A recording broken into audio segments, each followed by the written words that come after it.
houses, and he calls Steve his uncle. Oh, shit. Why you ain't calling that one TV show with the pizza? You can just call me Steve if you want. That's fine. Nah, fuck that, Steve. Make that nigga call you uncle, man. Okay, see, Dave, there's nothing I can do about it. Kaiser, you don't help at all.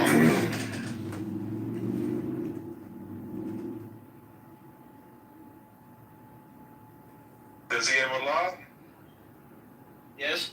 Well, he don't. One time. I caught Steve in one lie.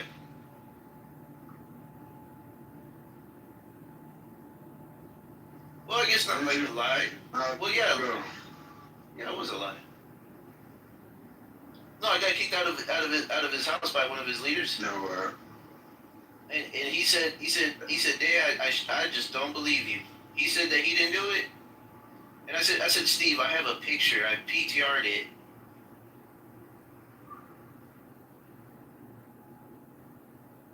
You got a screenshot. How the hell you get kicked out of the... Huh? What did you get kicked out of? I've never kicked Day out of my room. In fact, I have kicked Day out of any room. No, but the emo goth young guy that you always mod and Cora. Those two. Young guy. Like I said, I've never kicked Day out of anywhere.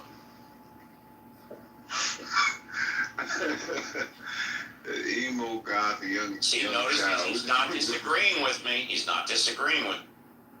No, I don't think Steve has kicked me, but everybody that he mods has kicked me. Well, that's not true either. All of my mods have not kicked. Okay, fine. I'm not going to disagree with that. 2 mods have kicked me. I said I'm not going to disagree with that. If you say they do, I believe you. Or if you say they did, I believe you. You really believe me? Have I ever lied? Yes. What's the emo guy's name? No, I don't lie. You know the emo kid? What's his name? I don't know the emo kid. Who's the emo kid? You know his name anytime. You mean Christian Hill? No. He's like Well, you got to give me his name. I don't know the emo kid. I don't know his name, but he's like a scrawny little white guy with like long hair, kind of. Sounds like you. The YouTuber? Or someone on Clubhouse? YouTuber or someone on Clubhouse? It's someone on Clubhouse. He hangs over a lot. He calls Cora mom. He calls you uncle. Oh, yeah. Hell no. Yeah, I know who you're talking about. I can't think of the name, but I know who you're talking about. All right, there. Yeah. Yeah. When you're a plus member, whoever clicks on your profile, it tells you in order who looked at your profile, who looked at it last and first, and all that. And I'm gonna go look at your profile, David. I'll be right. Oh, you gonna run? You gonna run, Steve? I'm playing Overcooked. Well, basically, I got kicked out of the room, and when you get kicked out, all you gotta do is look at who was the last one to look at your profile, because they have to look at your profile to kick you out, and then that tells you exactly who kicked you out, and then that's Oh. Yep. Yeah. You're so smart. Not really. All my buddies that it's gonna handle, or like it was not be rage or beat up or anything. I mean, it was pretty calm. And so you guys get out there. I'm assuming they line the boats up because I'm envisioning the picture of getting out there, hundreds of boats. There's thousands of people. So it wasn't just you guys on a deserted island. Of course not. A few people. There's just thousands of people out there, right? And there's a lot of people. But what does it look like when you first pull up? I pull up, and we pulled up at 10:30. I mean, it wasn't early afternoon. I mean, it wasn't, but 10:30 is still pretty early in the day. And when we got there was already 3 rows of boats lined up all the way, like I said, until I could see. And So you're talking when you say all of you. My thought process brought you to us today, Monsef. I'm not kidding you. That actually happened. And actually, yesterday, there were two other things that happened in my life where I kind of had premonitions of something, and it actually occurred. I'm not kidding you. How you get these feelings and know these things, I don't know, but I think it does actually kind of happen. And I don't think it's supernatural. I think it's absolutely natural. At any rate, and unlike many of the other rooms of Clubhouse, so we speak one at a time. We don't interrupt one another, and we endeavor to treat each other with a degree of decorum and respect, even when we vehemently disagree. And for that, I thank you in advance. And finally, if I or another moderator asks you a question, it's not to start a fight, just asking you a question, and I'm not going to tolerate these kinds of fights any longer on the stage. No, Chicago Mayor. You do not behave yourself, so you shall not be invited onto the stage. But Alan, who is a moderator, and who for some reason comes in without his moderation tools, shall be invited onto the stage and made a moderator once again. Less than a minute to go until the start. Welcome to Sam. Steve, welcome to the stage. Sue, welcome to the room. Lois, Eitan, Dr. Francine, Andrew, Tiger, did I welcome you? Welcome back, Tiger. Lester, welcome as well. And we're now at the top of the hour. Welcome to the Critical Thinking Forum. We're here Monday through Friday at 5 o'clock New York time. Today's discussion is the Democratic Party taking a hard turn to the left? Now, why do I ask this? Well, there's a new University of New Hampshire poll came out just today of potential presidential candidates. And yes, I know this is nauseatingly early to even to be considering any of this. I recognize that. But here we are. It's presented to me, and because it's presented to me, I'm presenting it to you. It shows way out in front AOC. Way out in front over any of the other names that come to mind. We're back. You know who doesn't even hardly register? Kamala Harris. And I think all of this is very instructive because AOC represents the new breed of Democrats. Kamala Harris obviously represents the standard breed of Democrats. And so it occurs to me that with all of these Democratic Socialist candidates getting elected, with all the attention of Zohan Mamdani here in New York City, with all this excitement in the progressive wing of the Democratic Party, of all this angst among the Republican pundits that the Democratic Party is turning socialist, or as they like to say, communist, even though there is a distinct difference between socialism and communism. But labels may not mean anything. The realities may mean far more. We're going to get into that in just a second. It would appear that there may be a shifting going on in the Democratic Party. And that's going to cause, I think, some in the party to embrace this, but some in the party to reevaluate whether this is where they feel comfortable any longer. I can't wait to hear what Scott has to say about this, because anytime I make the comparison between socialism and communism, Scott is right to the rescue of the of the socialists. No, it's not the same. Okay, so let's take a look at this just for a little bit. There's a core difference between what traditional Democrats embrace and the way these Democratic Socialists, now, they're not all members of the Democratic Socialist Party, but they are kindred spirits, the folks that we're thinking of. But how they ultimately aim to replace or fundamentally restructure capitalism. The Democrats have traditionally wanted to reform and regulate capitalism. The Democratic Socialists, they just came out a week ago with a platform at some gathering that they had, so it's right there for us to see. They want to actually replace or fundamentally restructure it. I think that at the core, if you're a Democrat, and at the core, if you're like one of these Democratic Socialists, you have there's a common thread that you have a commitment to social justice. Their economic philosophies may be the same, but they may not. And the manner in which the country would be governed, I think, diverges significantly. For example, a traditional Democrat views the free market as the primary driver of economic growth, but believes there has to be government regulation. Democrat socialists take it further. They argue that capitalism is inherently exploitive. It's right there in the Democratic Socialists of America platform, which you can see. Go to dsa.org, I think is where it is. It calls for putting large corporations under public ownership.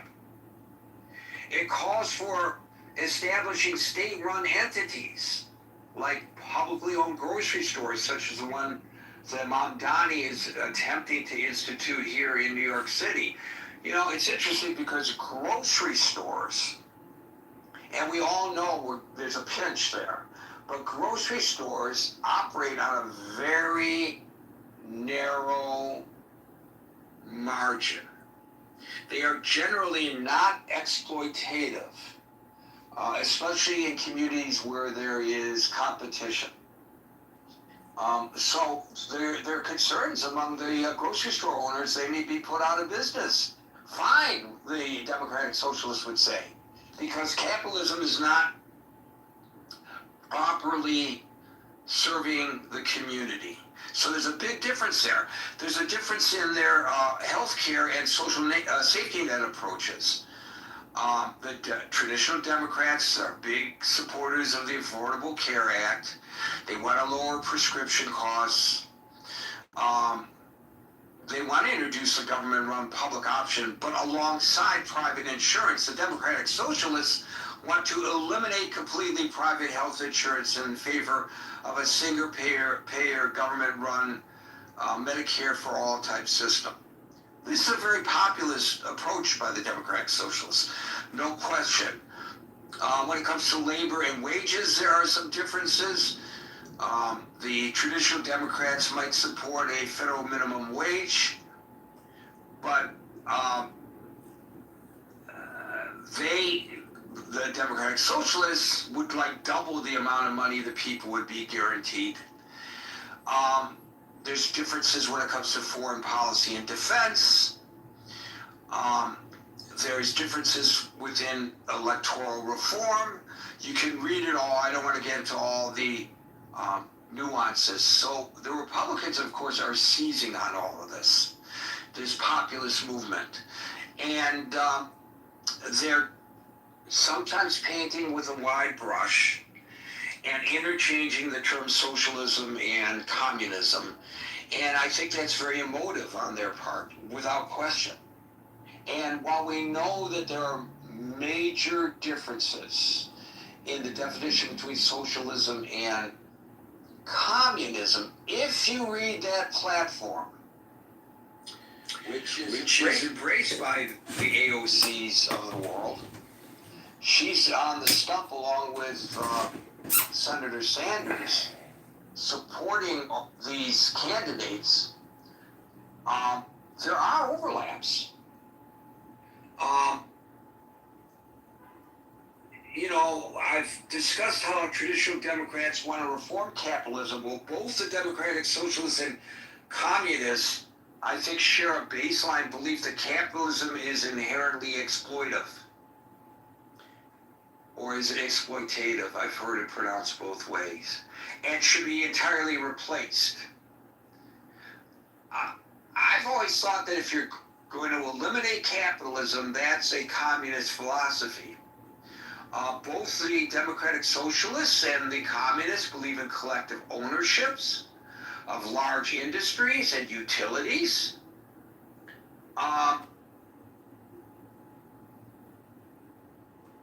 Things like that. So there are overlaps. So the question here is, and I don't think it's happening yet, if you look at the number of democratic socialists or people who support their philosophies, it's a minute number of people within the Democratic Party. But I think when you look at this poll today, we would be remiss not to consider the possibility that there is a shift going on in the Democratic Party. Now, we know that oftentimes small changes start with big bravado proposals.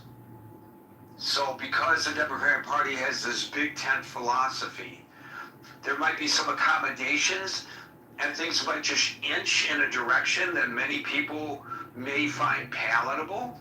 And it doesn't necessarily mean that the words that come out of the mouths of these folks and what is published in their platform is anything close to what might occur with the Democratic Party. But you know, there were those who scoffed when the Tea Party was formed, which was a precursor to what we now know as MAGA. And they control right now the Republican Party. So there was a major shift in the Republican Party where traditional conservatives are on the outside looking in. Cindy McCain, and one would argue that Cindy McCain and her husband were Republican royalty, is actively campaigning for a Democratic candidate in Arizona right now. So that shows that there is a major schism in the Republican Party. I think it's prudent for us to discuss today whether the Democrats are making a shift within their party not dissimilar to that the Republicans made in a different direction. And I think it would be interesting to explore how this might affect elections, even in the short term. Because we know the Republican pundits are seizing upon this, and they're trying to scare the bejeebers out of voters as we approach the midterm elections. And hey, your job, if you're a party operative, is to, by whatever means necessary, convince people to vote your way. So just because they say that there's going to be a major shift to the left, or there is one in the Democratic Party, doesn't necessarily mean it's true, but it could be an effective means of campaigning. So all of this might affect campaigns as we approach November. I don't know, but it's something to consider, and certainly it's something the Republicans have considered because they're exploiting it. And I use the term exploiting not in a negative sense. They're seizing an opportunity here. So with that, I will open it up to y'all. I don't know whether Alan is with us on this or not. Alan? Yes, I am, sir. How are you? Okay, Alan, followed by Scott. Thank you very much for your introduction, Gary. As usual, it's perfect. Let me take the opportunity. I cannot figure it out how to tell hello to Liz. She comes in here quiet, she leaves. But anyway, back to the topic. I don't think so, Gary. It's a shift in Democratic Party. Democratic Party got pregnant, but the wrong idea because they were more adapted to the different idea. Republican, these are all my own opinion. Nobody, it doesn't attach to anything. This is my intakes is after living 50 years in the United States, seeing a good glory days, and now I'm seeing it more and more. It bring me to bring to my mind a friend of mine went to Iran. He got married, brought his wife here. In the week when I saw her, she told me this. She says, "I see the future of the United States. It's going to be just as bad as Iran." I don't know how she comes in with that. I was laughing at her back then. I said, there is no way, but unfortunately, I see it. It's going that direction. In not that extent, but it's going that direction. These new, which there is a party growing inside the Democratic, they call themselves Social Democratic. These people have a very, very dark plan for the United States. Take my words. I don't have any way to prove it to you, but this experience, the knowledge I have, it gave me this indication. The four, especially in the Congress, they are bound to bring these great nations down. There is nothing in it. Mamaduni in it, I don't know what he has proved, what he has done in New York to prove this guy is the enemy within and no one else. Chuck Schumer is another enemy within. I always believe no one has the guts to attack us from outside. No one. But they send the enemy to grow under our skin and they going in. So be aware of these. Baby, it's inside the belly of Democrat and it's growing. And when it's a monster, it's gonna pop out and only God can save us. Back. Thank you, Alan, and it's always great, to hear from a perspective of somebody who has seen similar changes in their home countries. That's the beauty of our gatherings here. We get so many different perspectives. Thank you, Alan. We'll go to Scott, followed by Yeah, Gary. Hey, nice to talk to everybody. I'm on the stationary bike right now because 1 Timothy 4:8, the Apostle Paul says physical training is of some value. So eating scriptures today, multitasking.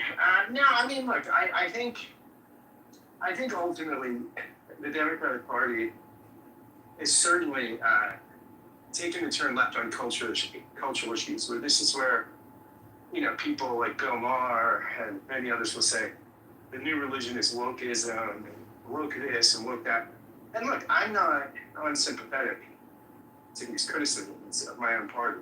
I am probably more of a cultural traditionalist. I don't know if that's the religion in me or what, but so yeah, I'm sensitive to that. I don't think we are in danger of seriously moving left on economic issues. I don't think the party, on the whole, is much different than it was in 2016 on economic issues.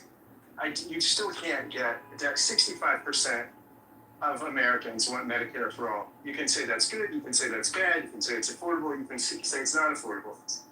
This is a winning issue. I don't know why every Democrat doesn't say, how often do you get a 65% issue? And the majority of Democrats aren't saying, hey, Medicare's for all, why don't the Republicans want it?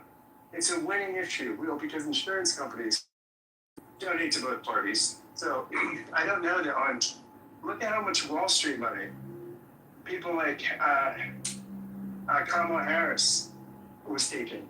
Who was in her ear at the, running up to in the 100 days? Mark Cuban saying she's too tough on billionaires. And she listened.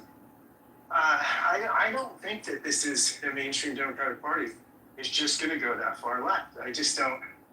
First off, we're too anti-tax for that. I mean, I think if we wanted to even move in a Scandinavian model, right, which is thoroughly capitalistic, in some ways more libertarian economically than we are. Rand Paul has a new movie out where it's a documentary about socialism, and he has the prime minister of Denmark, basically on the film telling Bernie Sanders to stop saying Denmark's socialist, because it's not. It's thoroughly capitalist. It just has a generous safety net, right? and you get things like free college. You know, but people pay for that, right? I mean, the average Scandinavian, it's not like here where, you know, Mitt Romney said you have 48% of people pay most of the taxes. It's still a progressive system there, but working class people and middle class people pay a lot more taxes in Scandinavia. And they, you know, arguably they get more for it, right? But we're just not going to do that, right? We are not going to do that in this country. We are too libertarian. We are founded on the tax rebellion. We don't like taxes unless billionaires are paying them. And I'm not saying billionaires shouldn't pay them. They should pay. I'm for progressive tax, severely progressive. I remember when Mitt Romney said, when people doubted his conservative credentials in 2012, he said, I was a severely conservative governor. I don't know how many presidential candidates use the word severely like that. He also was a kid who was, had a penchant for using the term marvelous, which many candidates don't use. But yeah, I don't think that we're in danger of that. On the whole, I think that, now look, I mean, we are in a populist moment, right? And populism is taking grip on the left and the right. What do populists have in common? They're both, on the left and the right, they're both anti-establishment, right? They blame the ruling class.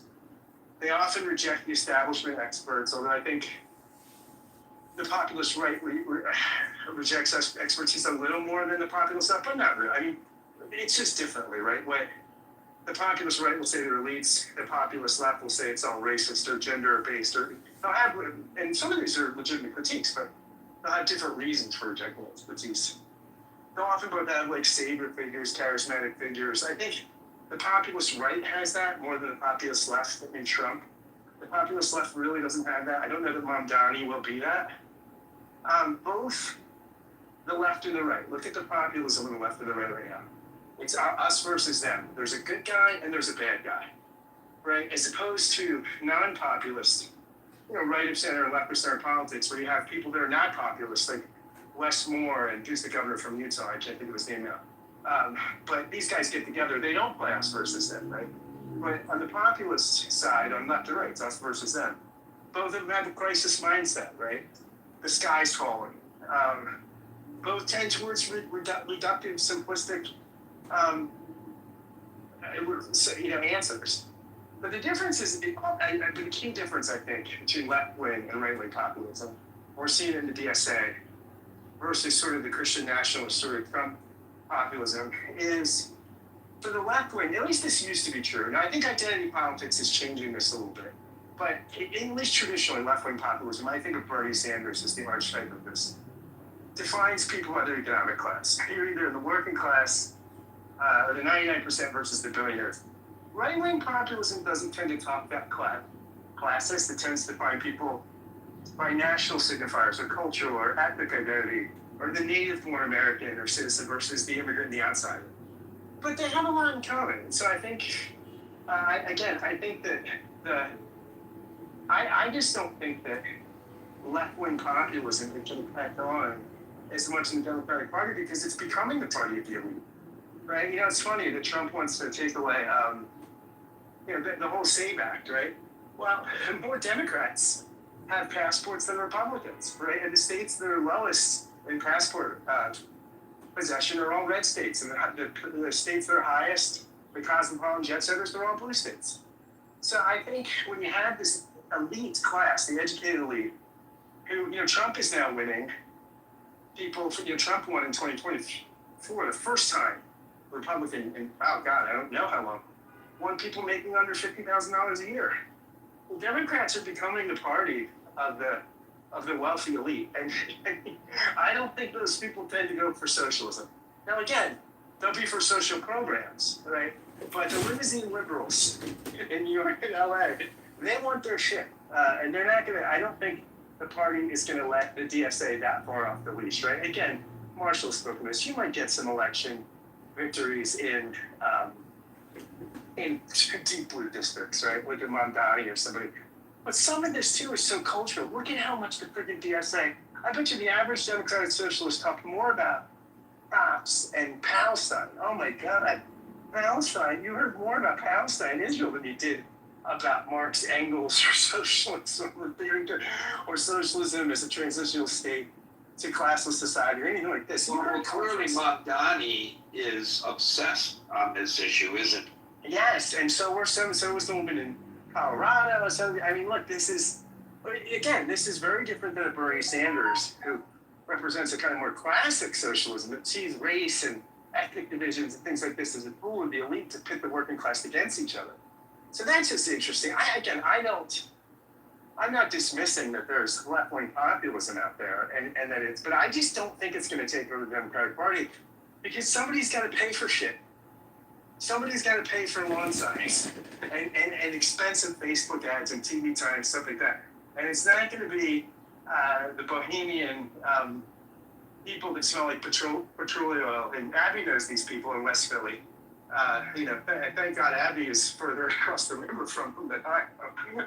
But it's not going to, these people are not going to pay for campaigns that you need to wage on any significant level. So I don't think it's taking a hard turn, but the squeaky wheel gets the grease, right? So I mean, I think that's and part of the reason I think people respect the DSA is they say, something like some of the right-wing populists. I think part of the reason people like Donald Trump is whether you like him personally or not. People have this perception that he gets up there, he'll just say things unfiltered, and that he's not bullshitting and playing political games. I think people have this sense of the DSA, right? That these people mean what they say and say what they mean, and they're not going to mute it, and they're not going to sort of modulate, and they're going to try to get elected and do the shit. And I think people respect that. So, but again, I don't think your average Democrat is for socialism. And again, there's huge differences in socialism and communism, largely because in socialism you still have private property,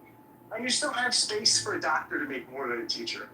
You don't have that in communism, right? Each according to his ability and each according to his needs. So you work according to your ability, and then that's redistributed according to need. So it's not, there's pretty big differences, I think, between communism and socialism. But there you go, Gary. I've rambled on, and Abby can testify to these petroleum oil people in West Philly. So thanks. So I think it's interesting you point out correctly that thus far the democratic socialist philosophy is taking hold in areas where there's already a progressive base. But we are going to see people who run on similar platforms in areas that are atypical with regard to folks getting elected who have progressive philosophies. And I think that will be a better barometer. Don't you, Scott? If they don't resonate and don't get elected in those, heartland districts, then perhaps your assessment is spot on. But if some of them do get elected, would that not be an indication of a significant shift in the public perception of government? Yeah, I think so. And Abby can speak to this, my buddy. But yeah, here in Pennsylvania, John Fetterman, if he doesn't get primary, because he's not popular with the Democrats, but he's above water with Republicans, right? I mean, I think if he doesn't get primary, out of spite, John Fetterman could easily get reelected, and he'll get beat through a lot of Republican votes. I don't think you put a DSA person or even somebody DSA adjacent, if they manage to beat Fetterman, they would lose by about I'll let Abby Marsh bank it out by about 2,000% in Pennsylvania. It doesn't play in Pittsburgh or even suburban Philadelphia. Again, maybe in West Philadelphia with a petroleum oil, but I don't think the appeal is beyond it.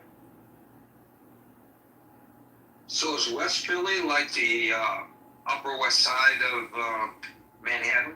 It's sort of the hippie dippy people that are not as into grooming as the rest of us. And you find some Marxists. There's a Marxist anarchist. Well, maybe they're more like sections of Brooklyn than they are on the Upper West Side. Gotcha.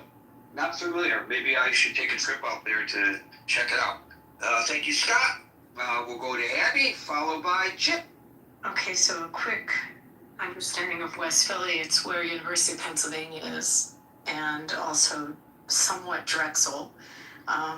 And so it's attracted a lot of intellectuals over the years, but I wouldn't liken it to the west side of New York.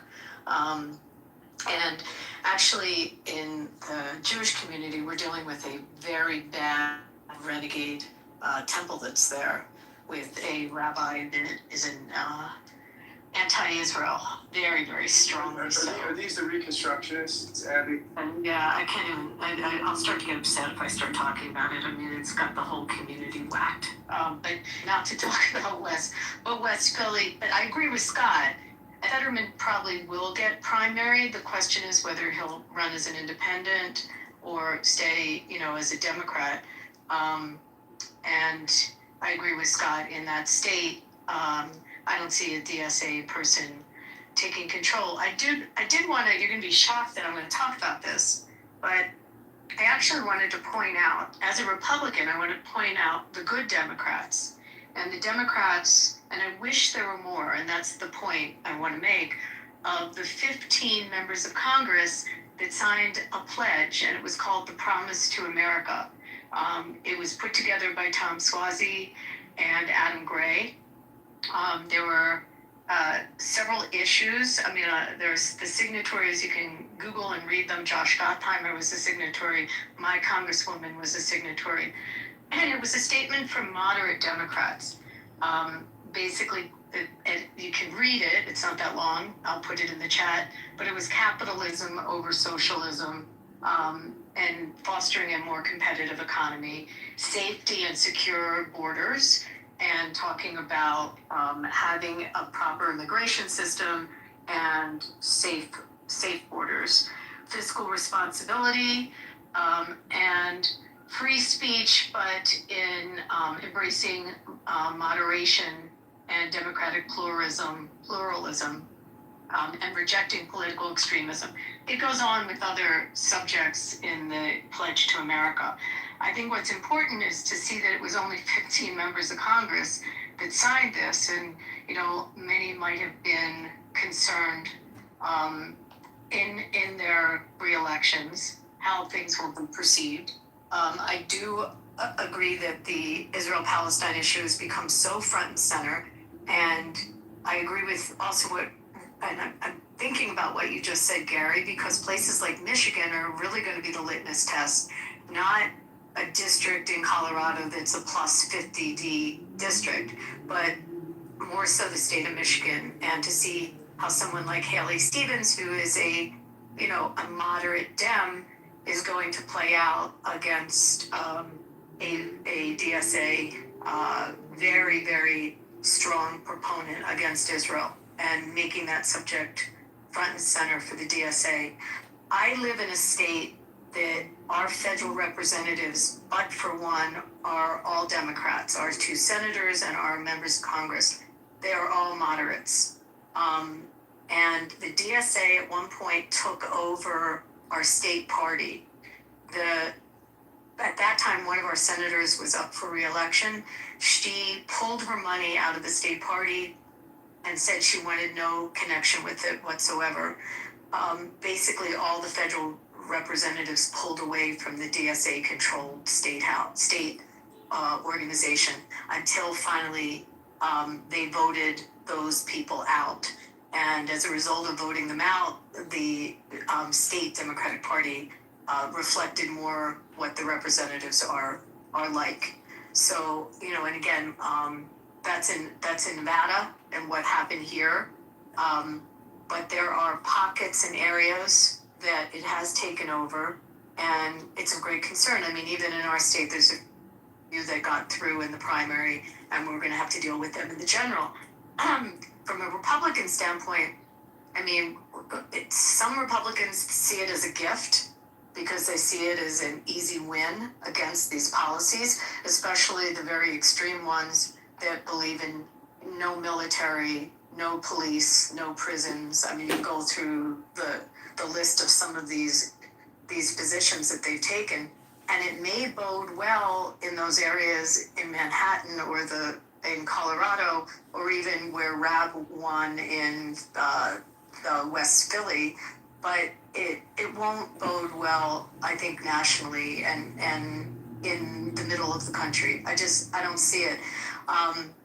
What's going to be interesting, and I don't know, someone is going to have to help me when this election is, the Cori Bush, Wesley Bell election, which is also going to be a test in St. Louis as to whether someone who's DSA running solely on the issue of the Jews and Israel will be and I don't even know if I call him a moderate. August 4th. I just looked it up. August 4th. Yeah. So I think that's also going to be a test of it. I think you really have to look around the country at these primaries in the more central part of the country. But, you know, from the Republican standpoint, on those races, it's in, you know, where it's not a D+12, but it's a more competitive, you know, battleground race. It will work well for the Republicans. I just, you know, there are these moderate Dems. Many Republicans will support them and will support their elections. Someone like Richie Torres, we write checks to and we support. And, you know, we hope for more of them. We hope that those voices are loud in the Democratic caucus. And for the senators also, I mean, I'm very proud of my 2 Democrat senators that stood out on that Bernie Sanders vote and, you know, are moderates. So that's sort of a perspective from a Republican / I like a good Democrat voter on this. Thank you. Yeah, you mentioned the El Sayed Stevens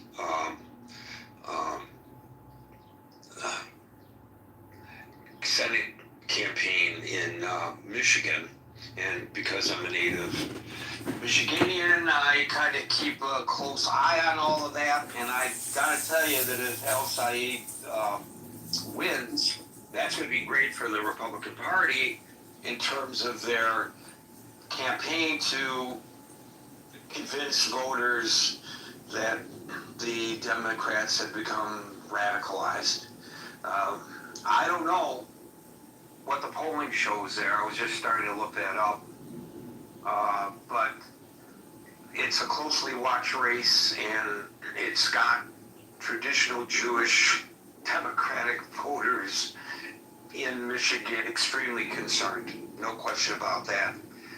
And it would be interesting to see that if El Sayed becomes the nominee, whether some of those traditional Democratic voters flip and become Republican voters. Well, that's actually the last thing I wanted to say to you, Gary, is we are flooded at the Republican Jewish Coalition.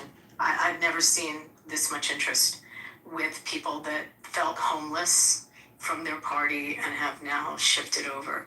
I mean, our membership is up, our conferences are selling out, and we're seeing it from all around the country.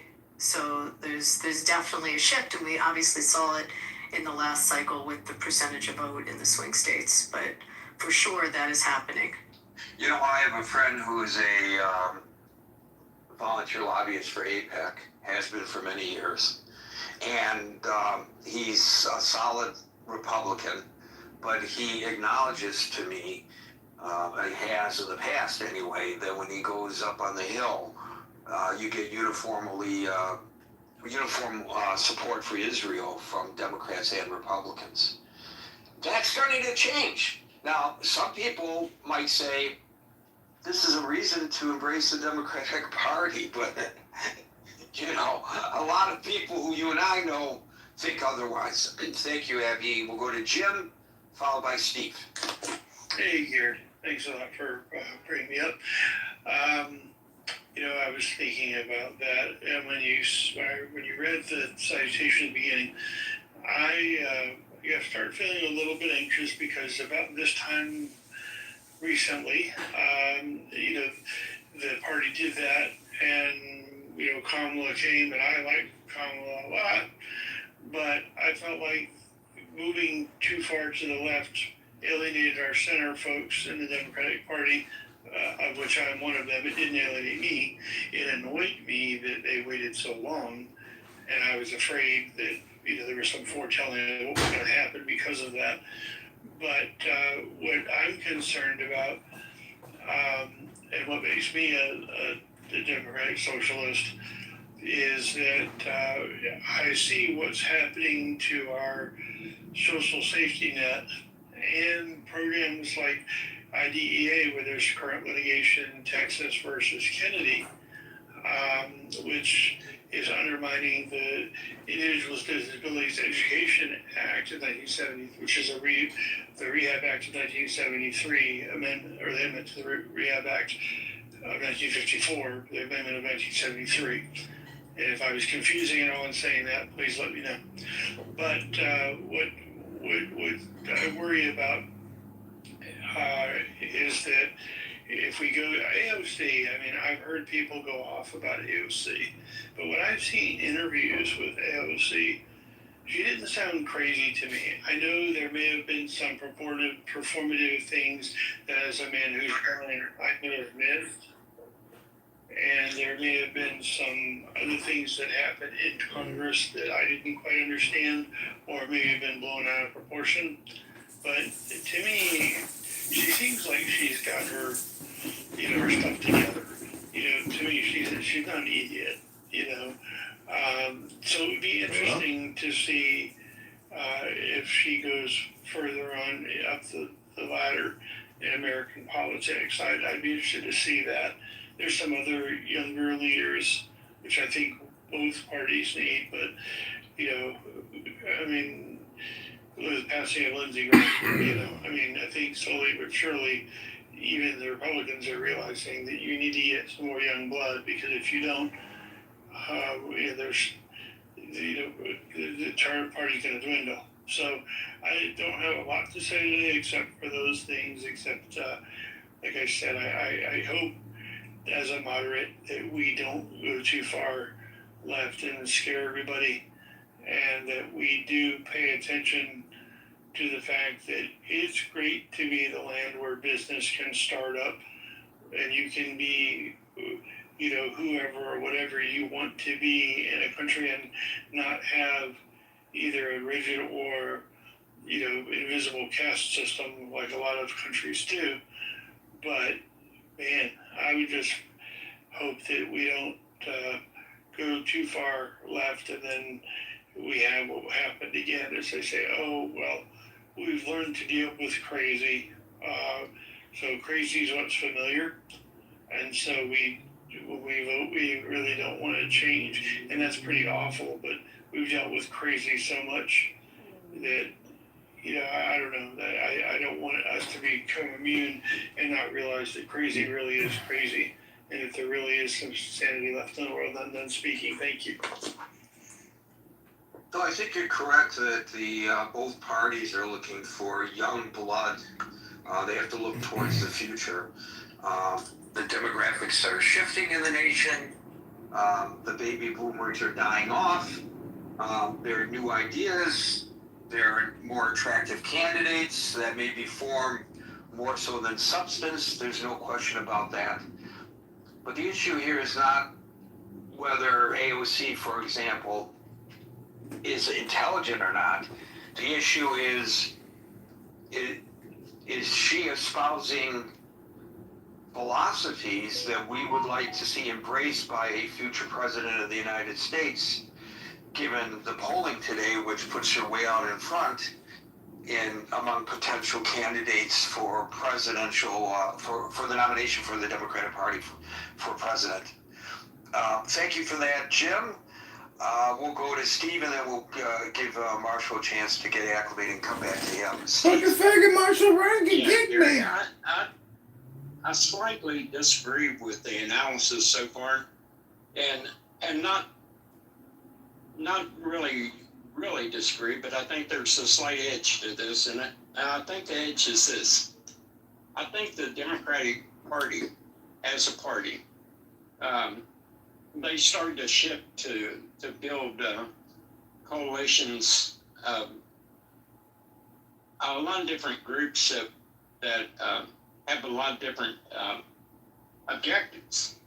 And I think in a way, because of this, the type of coalitions they're trying to build, that the combined groups find that if they join together and they espouse a given line that can be a vehicle to what they eventually want to achieve, that they've gained a certain amount of power. Now, the exact amount, I don't know. That to me is an open question. I think there's it's starting to build in the Democratic Party, and what's concerning to me about that is that we have a lot of people in the last 20 or so years that to me it's like a grievance culture, and everyone has grievances about things. But to have a grievance without a solution is an issue. And I think that the weakness of some of these people on the far left is they articulate a grievance, but they can't articulate the solution that the grievance needs to achieve or how it's going to be done. It's kind of like that mayor in Seattle was posed a question, if you put this tax on these people, what if they move out? She kind of chuckled and said, let them move out. Well, they did. And it devastated the downtown office part of Seattle to the point that the vacancy rate is extremely high. Well, what do people do? They went across the river to Bellevue or the coast or whatever there and got away from it. You can have a belief in something, but to have just a belief without an articulate way to convey what your solution is versus what's already here is disconcerting. And I think that's the problem. There's the grievance aspect of it without the solution aspect to it. For instance, I've heard some people, get wound up by ICE, and ICE has had their troubles. But to say we're going to eliminate ICE and we're going to eliminate a border, okay, what does that look like? I mean, how do these things manifest themselves in it, and what are you saying in that? What kind of effect? These type of things are never thought through well. Or like, let's defund the police. Yeah, okay. 2 a.m, you got a guy kicking down your door, and you call, and there's not a cop to come and see what's going on. That's a solution.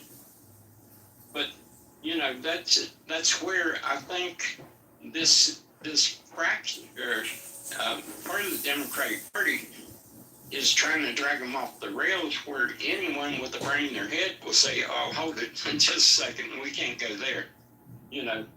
You want to do these things, and we can see where this is going, but you don't provide a solution.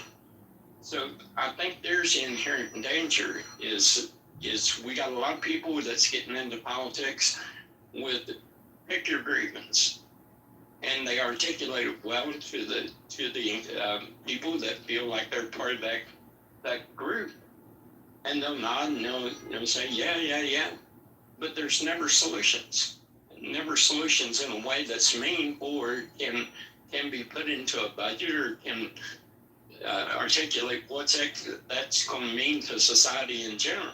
And I think there's your problem. So I think the Democratic Party, by the nature of how they've run the past 15 and 20 years of their coalition, has allowed this to fester, and it's become more prominent. I think it's become more prominent because we're seeing a younger generation that's coming in that has grievances but no solutions. So there's your problem, and I'll leave it there, Gary. So, Steve, you mentioned numerous times that they don't have solutions. They just cry about the problems. But it sounds more to me like that's not really what you're saying. I think what you're arguing is they have solutions, you just don't like the solutions they come up with. Well, Gary, I mean, a solution that doesn't work, do you call it a solution? Like, for instance, the lady in Seattle that's the mayor that laughed about imposing a tax on the millionaires and the people in the downtown. Well, she proposed it, she implemented it, and the devastation on real estate values in downtown Seattle has just been unheard of. Now, there's your solution. In that particular case, well, do you call a solution that brings economic calamity to your city really a solution, or do you call it a mistake? And that's what I'm talking about. Thank you, Steve. We'll go to Marshall, followed by Les.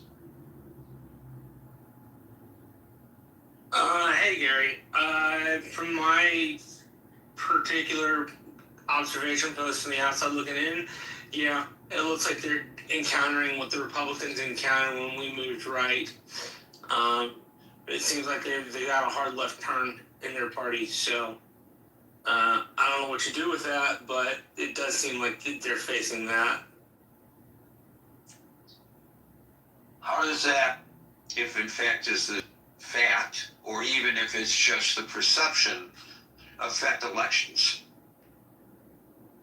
It means that on the party primary side, they'll probably have more folks who are progressive, and that may mean that they wind up against either moderate Republicans or Trump folks. And in the case, like my state House rep, a MAGA guy against a DSA guy, you're going to have the extremes versus the extremes, and that doesn't seem like it'll help anybody. But, that's what it seems like it'll do. So let's put it on a very personal note. You campaign professionally for Republican candidates in Texas. Would it be a gift to your candidates, theoretically, if their opponents were Democratic Socialists?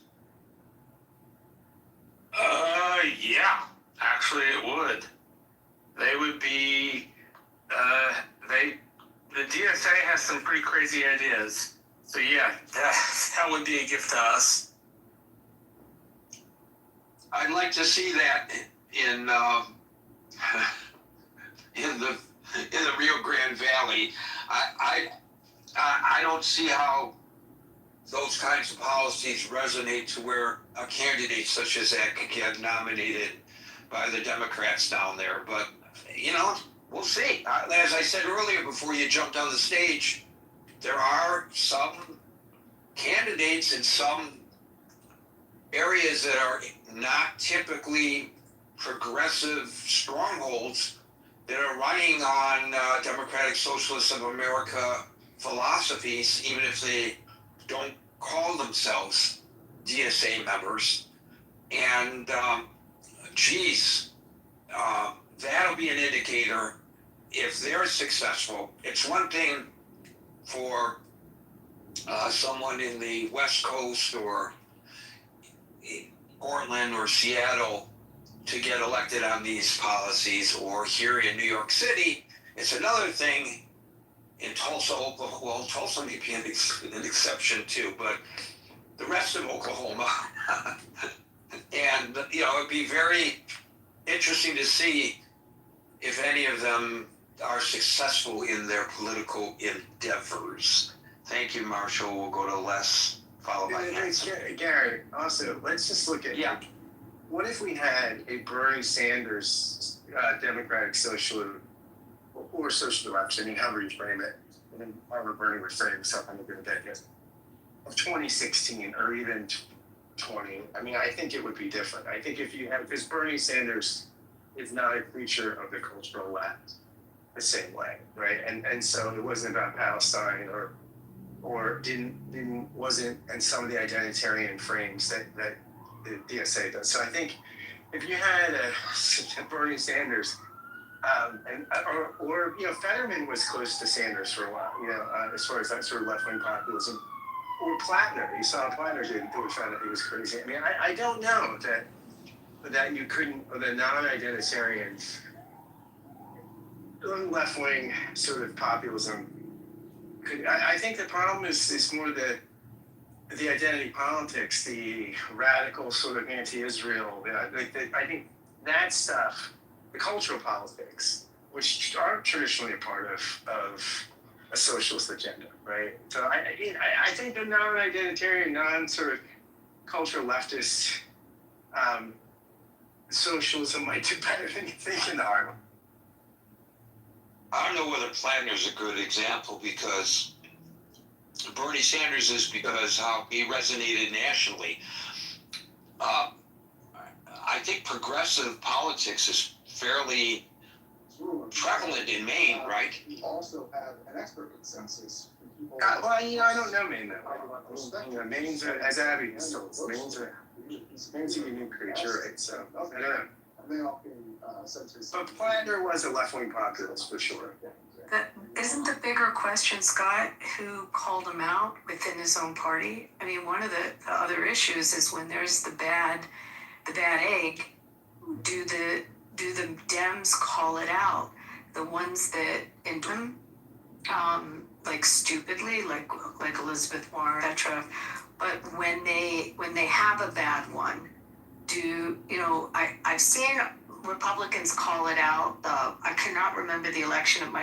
It was a Senate election. It might have been Louisiana or Alabama. Maybe it was Alabama, where someone was running and there was issues with him. I don't know if it was with molestation or something like that. It was, I'm blanking on his name. It'll come to me. And you had the Republicans removing themselves from that.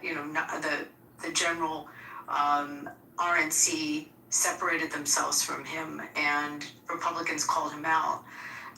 Just one of the questions is when there's the Plattners and the extremists, look at who's endorsing and who is saying this is just wrong. They did call out the woman in Texas that wanted to put us all in concentration camps. I mean, I think that was a good thing. The majority of them called that out, but have they all called out Plattner? Well, yeah, no, I mean that's a problem, and Plattner maybe is a bad example, but I will say Plattner, before we knew how problematic he was closer to sort of Bernie Sanders economic populism than he was to say, I think, Hillary Clinton's, economic strength, right? I mean, I think that's, and again, it would be interesting. Steve Bannon has said this. Steve Bannon said, he was disappointed that Hillary, that basically the Democrats sort of put the finger on the scale for Hillary, because he wanted to see a left-wing versus right-wing populist, right? And had Bernie gotten the nomination, you would have seen that, right? You would have seen two populists against each other, a right-wing brand and a left-wing brand, right? Whereas what we got was a right-wing populist, at least rhetorically. We could talk about how populist Trump has governed, and that could be issue by issue, but at least rhetorically the campaign versus, what is less populist than Hillary Clinton? I mean, if you looked up anti-populist on Wikipedia, it would be a big picture of Hillary Clinton, right? And I think Kamala Harris wasn't far behind, right? But again, the problem is we have this left-wing populism that's so culturally alienating. And I think if you had Bernie's left-wing populism in 2016, it would speak to the heartland. I mean, again, Fetterman wasn't far from that when he got elected. Bernie was campaigning with him. But Fetterman wasn't crazy culturally, right? So, these are the issues I think. And that is the thing I fear, is I fear that the party, I don't fear the Democratic Party gets dragged to where the DSA is economically. It's not going to happen. Just because, again, the donor class, these people, look at how much, when people used to say to me, Obama's a socialist. I would say, look, Wall Street people don't give money to socialists, okay? The issue is not the economic stuff, it's the cultural stuff. It's that the DSA would infect the party culturally. And then you see it now. We talk about Israel a lot, but look at the J Street position now. The J Street position, which used to be sort of like, I hate Netanyahu, but I love Israel. And it's kind of, and I always defend. That's become like a hardcore right-wing position now. That's the most extreme right. That's even untenable now. What do you even have? No. First of all, they never embraced Israel.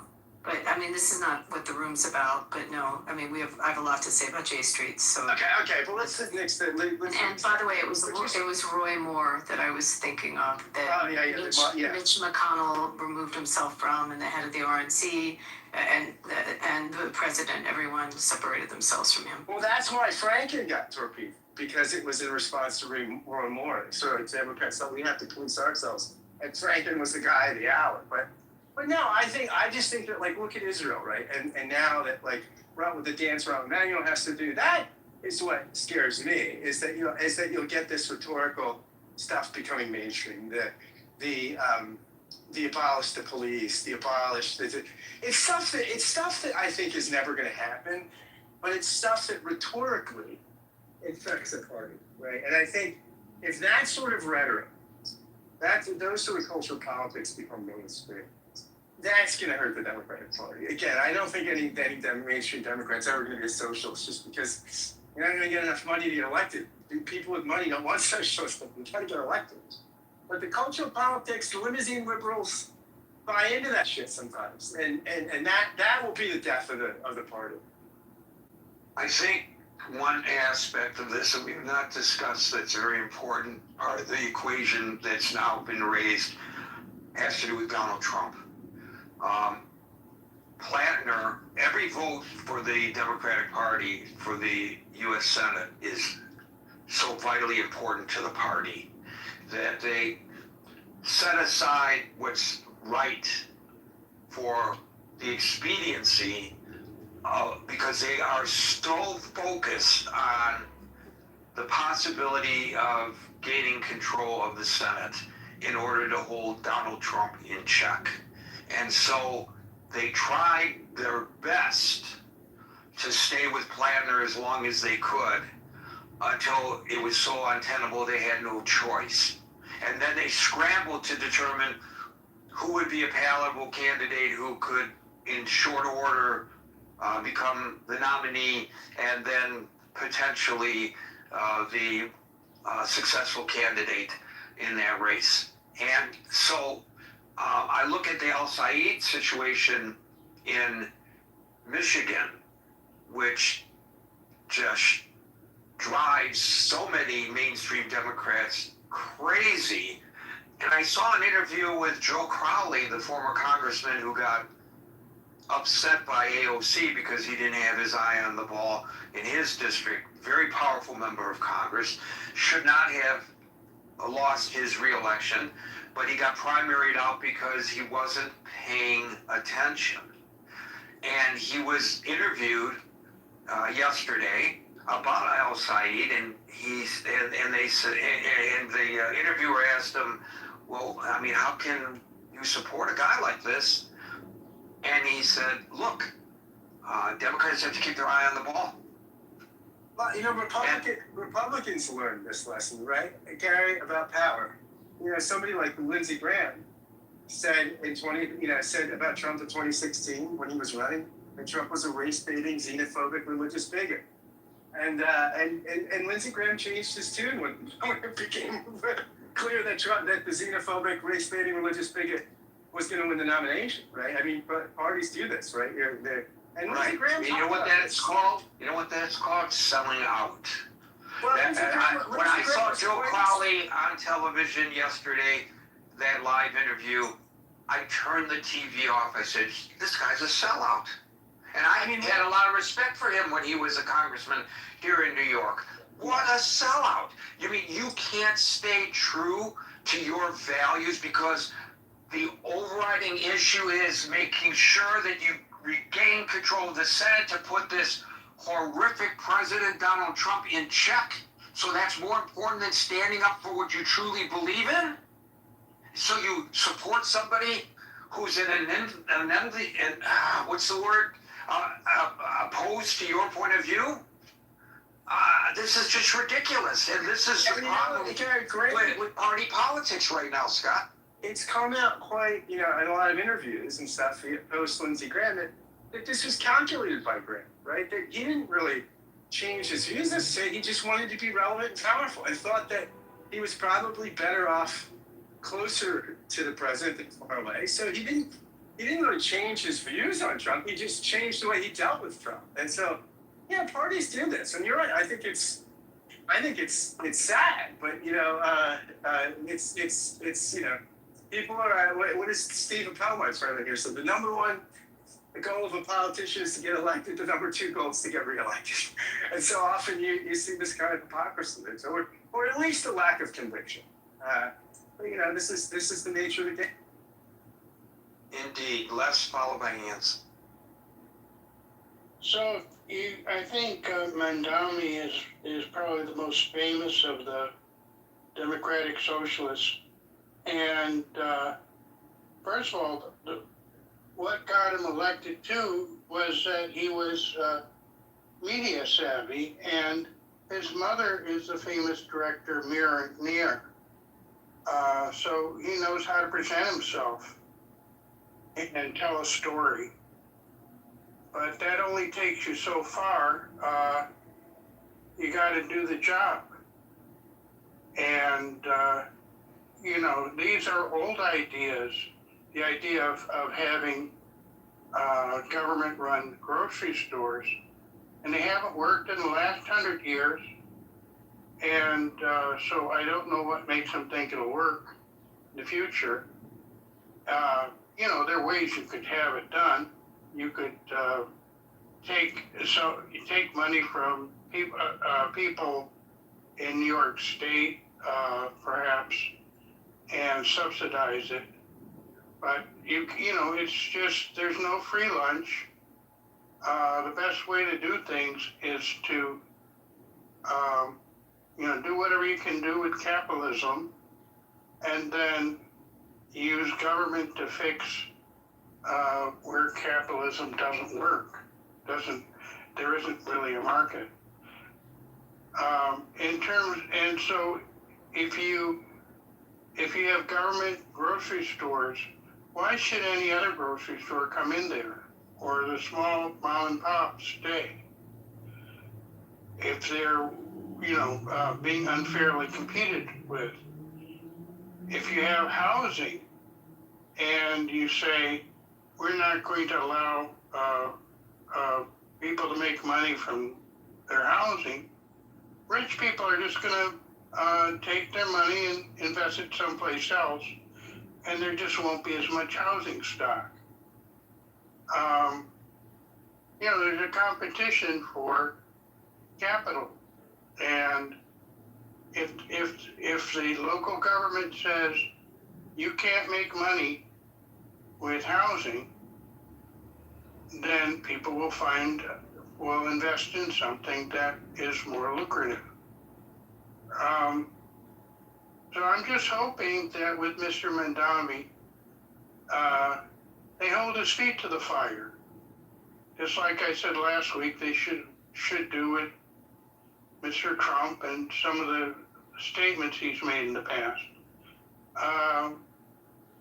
Check on him. Just have newspaper stories, and 3 months from now, just put a, just see how that's going.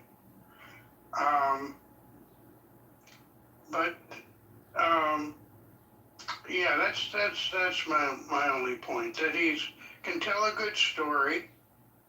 He's got some very old ideas that haven't worked in the past that he can make exciting because he knows how to deal with the media.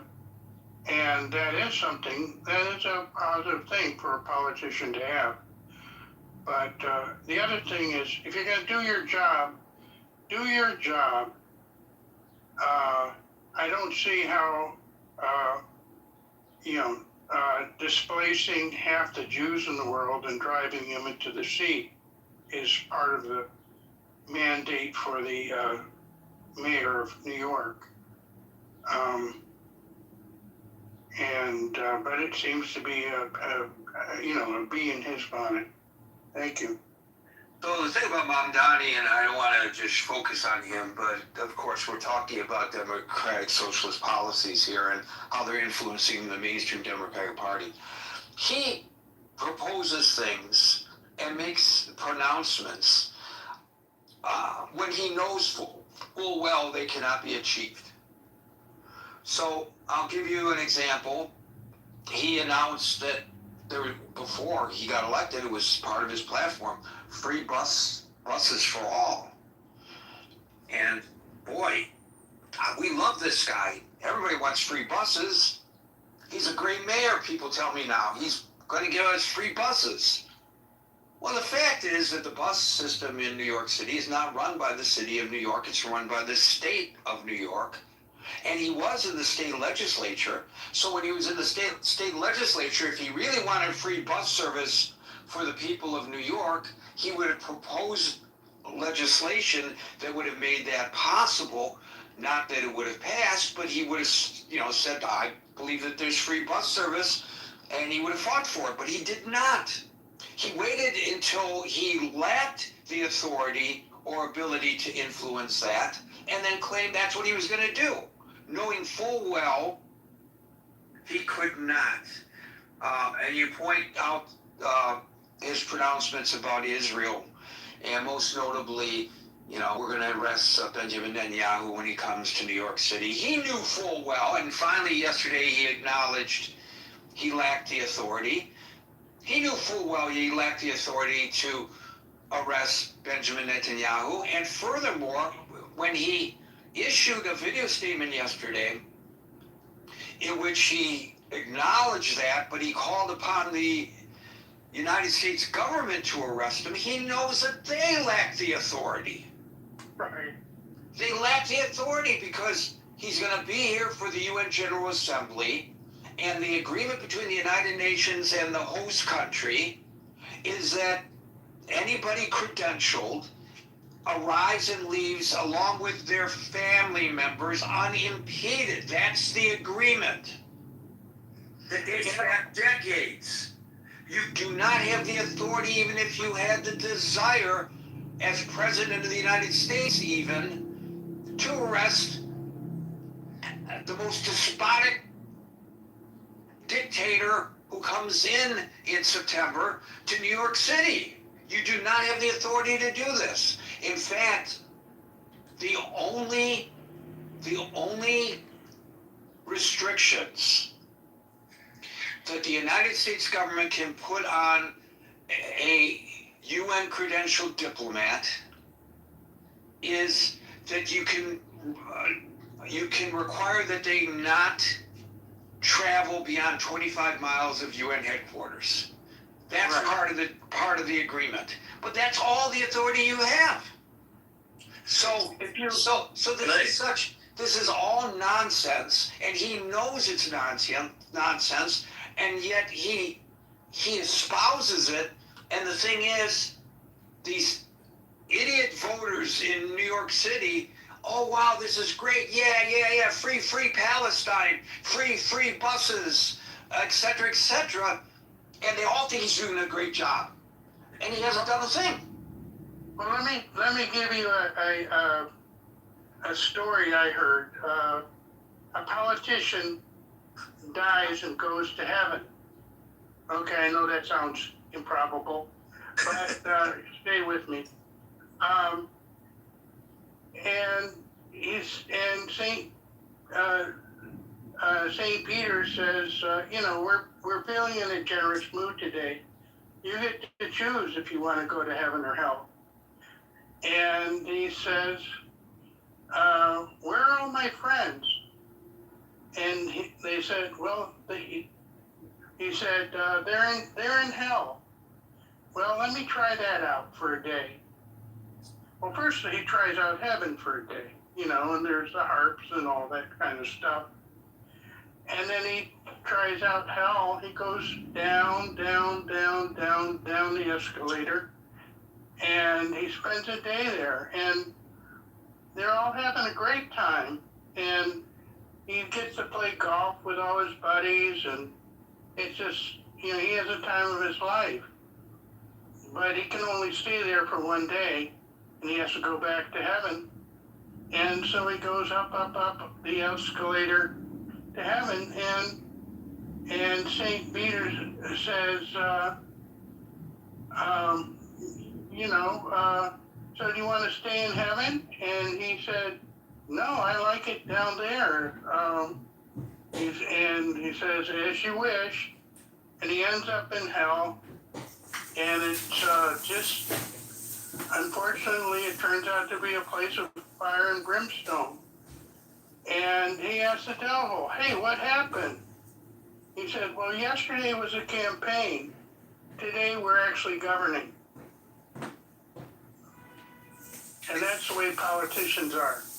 Exactly. Thank you, Les. We'll go to Anson, followed by William. That's a cute story. Anson.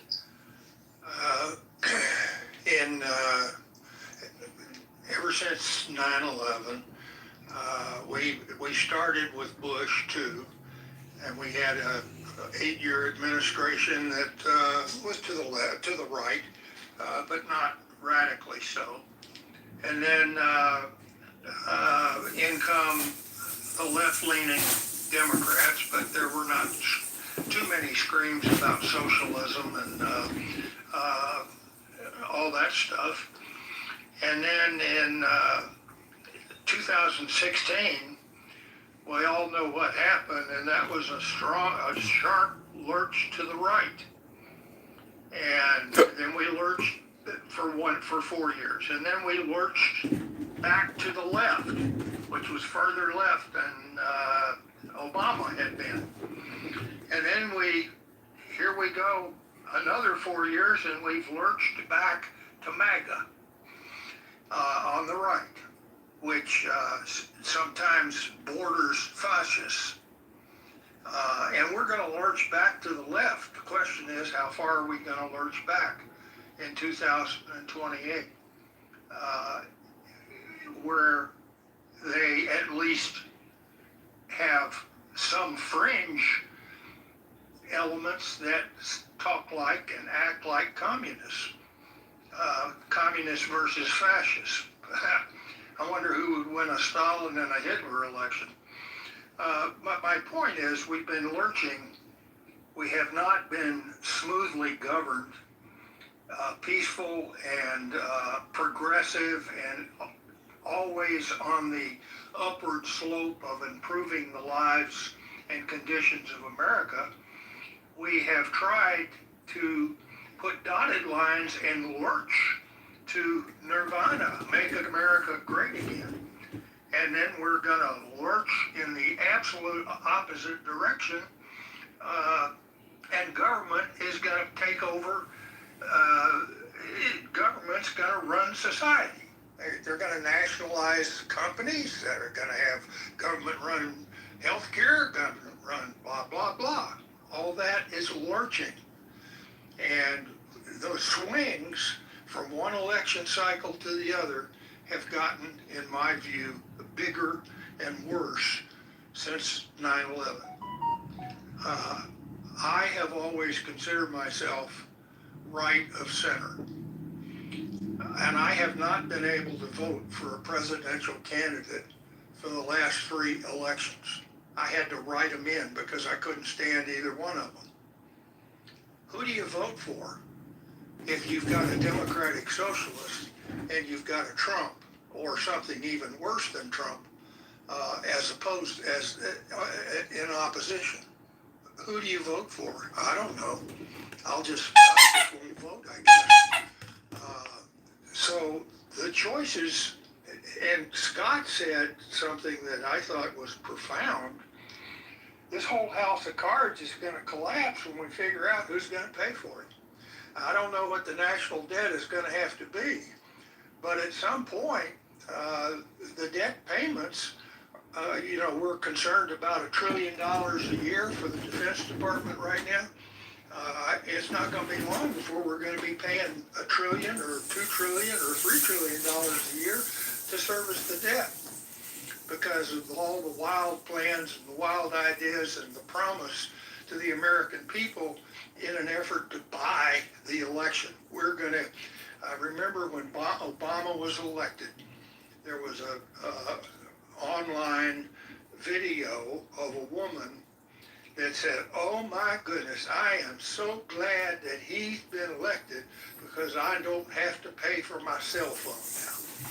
I mean, that pretty much expresses, I'm so glad all these people are gonna be elected, or I'm gonna vote for them, is because I don't have to pay for whatever you wanna say, because the government's gonna provide it to me.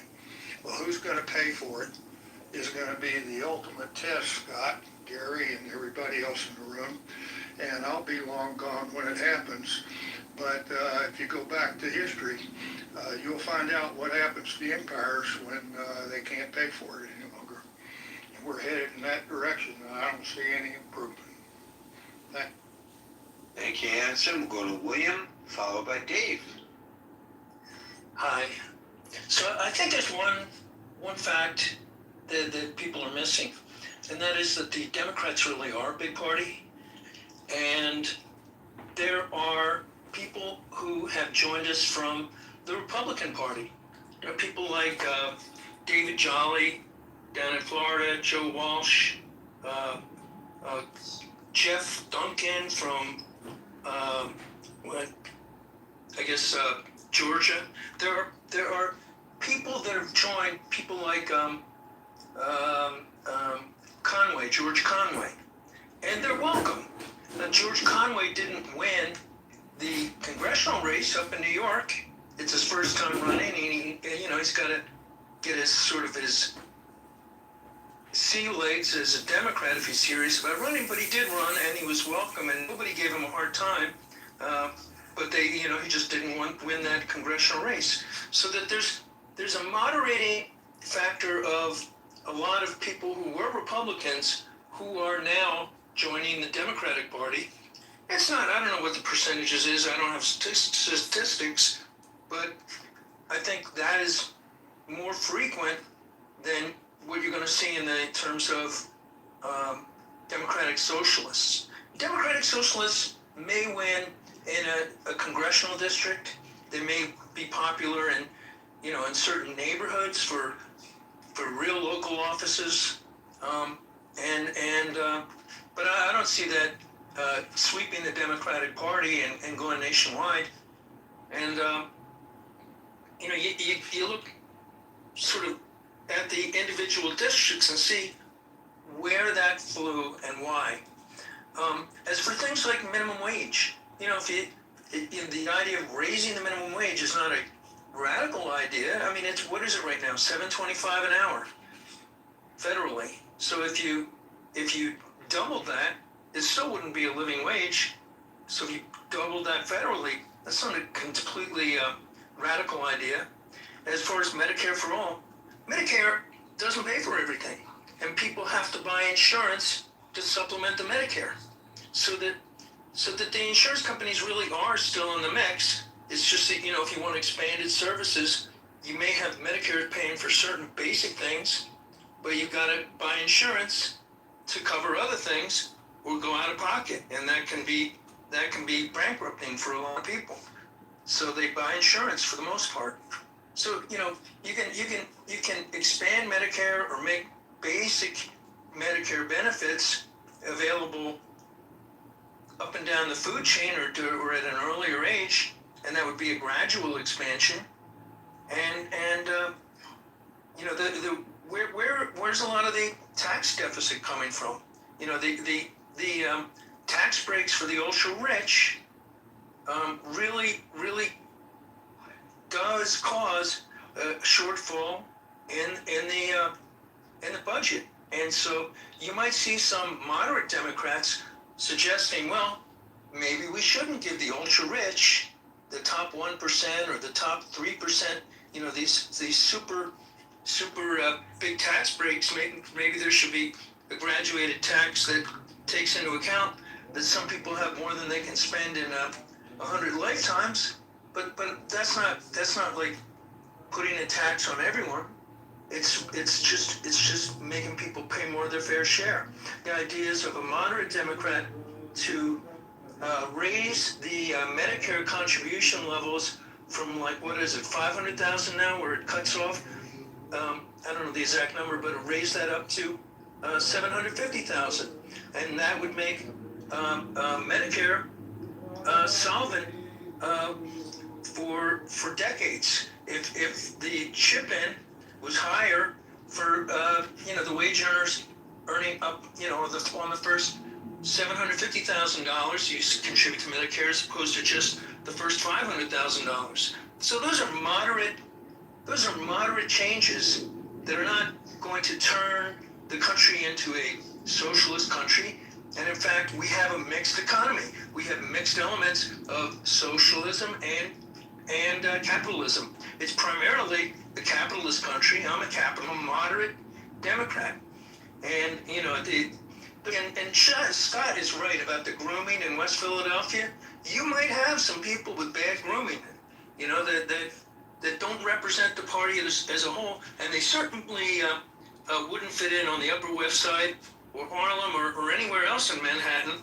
And I'm not as familiar with Brooklyn, but maybe there's a place for them there. But it's not.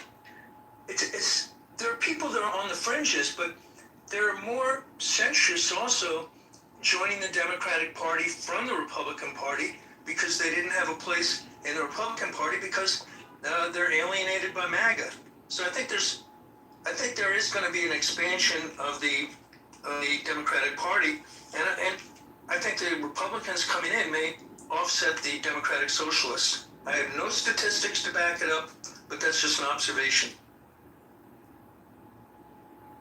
So you suggest that this is like there are outliers and they're not going to take control of the party. And I'm wondering, William, whether your assessment of what has become MAGA, I think I'm correct in saying that it actually began back in the Tea Party days, when that was first brought to our attention in the public realm, whether your assessment about them not taking over the Republican Party was the same as your assessment that the Democratic Socialists are not going to take over the Democratic Party. I don't see them as being broadly popular. They may take over some congressional seats. They may take over some individual cities. Right, but that wasn't the question I asked you. I asked you whether your assessment of the Tea Party / MAGA at its inception was the same. Did you reckon that they would never take over the Republican Party? I didn't actually have an opinion on it back then, one way or the other. I just saw that they morphed into MAGA, and then they included QAnon and some other. All right. Yeah. So, how is this different from that? It's different because if you look at the individual proposals that are being made, and some things, like if somebody's profiling, if somebody's blowing hot air and making promises like Mondami that he can't keep, then that's gonna detract from his appeal in the long run if he promises stuff that he doesn't have the power. Did that happen in the inception of the Tea Party / MAGA movement?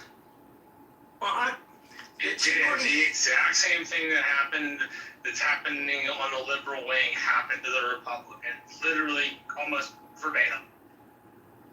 I don't see it being the wings of each party are becoming more popular. I don't see the wings of the Democratic Party taking over the center. I don't think that they have. Right, I know you made that point, but that wasn't the question. But thank you for it anyway. Why do you say? I answered the question several ways, and you didn't actually answer it directly, and that's fine.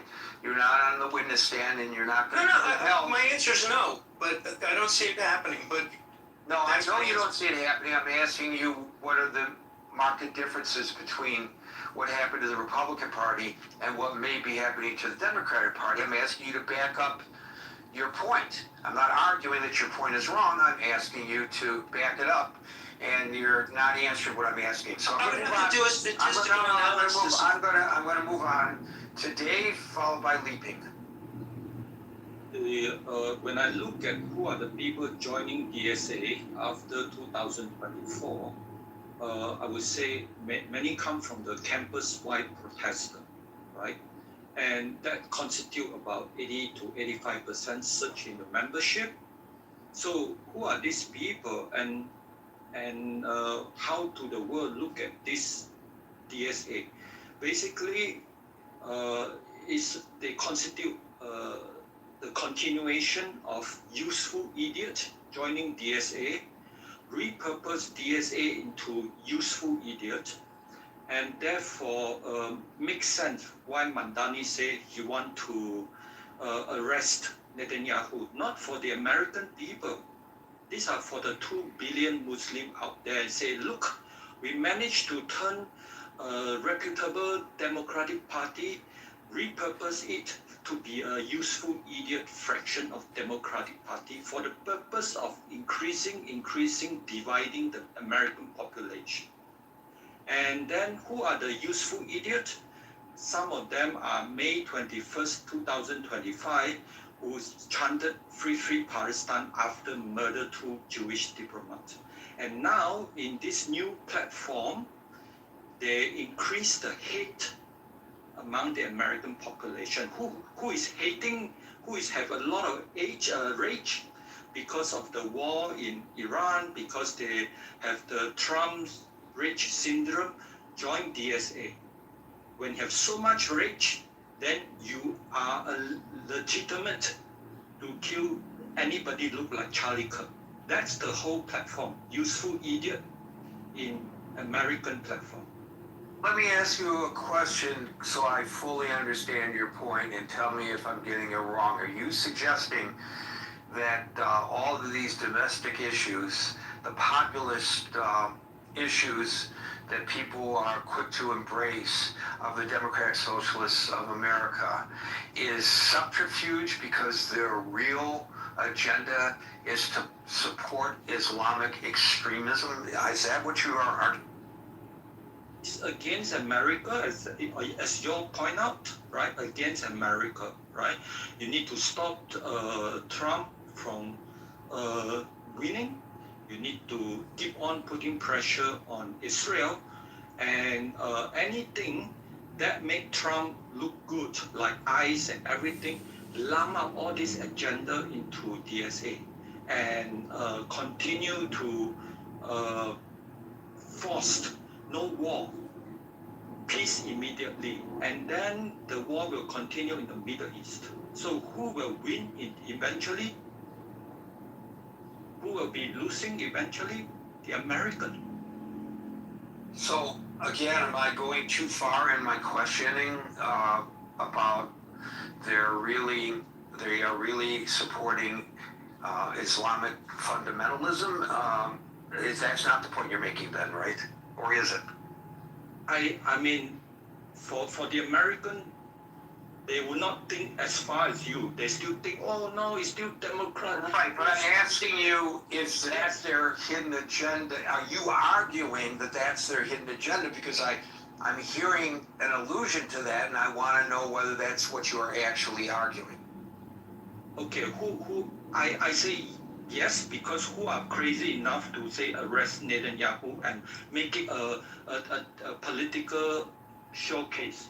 Who is crazy enough to do this? And you already point out it totally make no sense. You spend so much of your cognitive ability to say no makes sense. For them, it's total sense. For who? For the 2 billion Muslim out there. Thank you for that, Dave. I just wanted to make sure I understood you. Leaping, followed by Edward. Hey, what's up, Gary? What's up? Leaping real quick is my Native American name. Jesus' name is Sleeping Bear. You know how to take it. Just call me Greg, though. That's my legal name, Greg. First of all, I'm a centrist. Left, right, a little bit of both. The fact that the people, most people are worried about the Democratic Socialists, they had no reason to be. I mean, even in its infancy when Obama was first elected, because Bernie Sanders is way out to the left, and he drew some of them in to spark this so-called movement. And, just like, I can't remember his name, the person that said it was just going to be certain boroughs, certain districts, that's all it's going to be. People are making a big to-do out of nothing. What we ought to be worried about is going either to the extreme right or to the extreme left. That's why I try to keep to the center if possible. Sometimes you have to choose the devil over the next devil. But what I think is 2028, everything will change, but it won't go to the point of democratic socialism.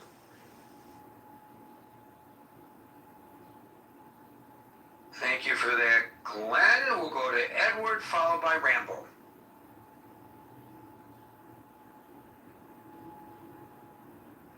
Mr. Edward, you there? Edward. We'll go to Rambo. Hey, good evening, Gary, everyone. Been listening to the conversation. Is there a question that you want me to onboard on, Gary? Well, the question is the Democratic Party taking a hard turn to the left? What do you think? I think it's fractional. I think they don't have motion. The Mandamis of the world don't have enough volume at a national level. I think the Mandamis will exist in regions like New York, and other places, in other cities. But by and large, I don't think that politic is going to take a hold in middle America. And we knew, at least I pondered this question 2 years ago.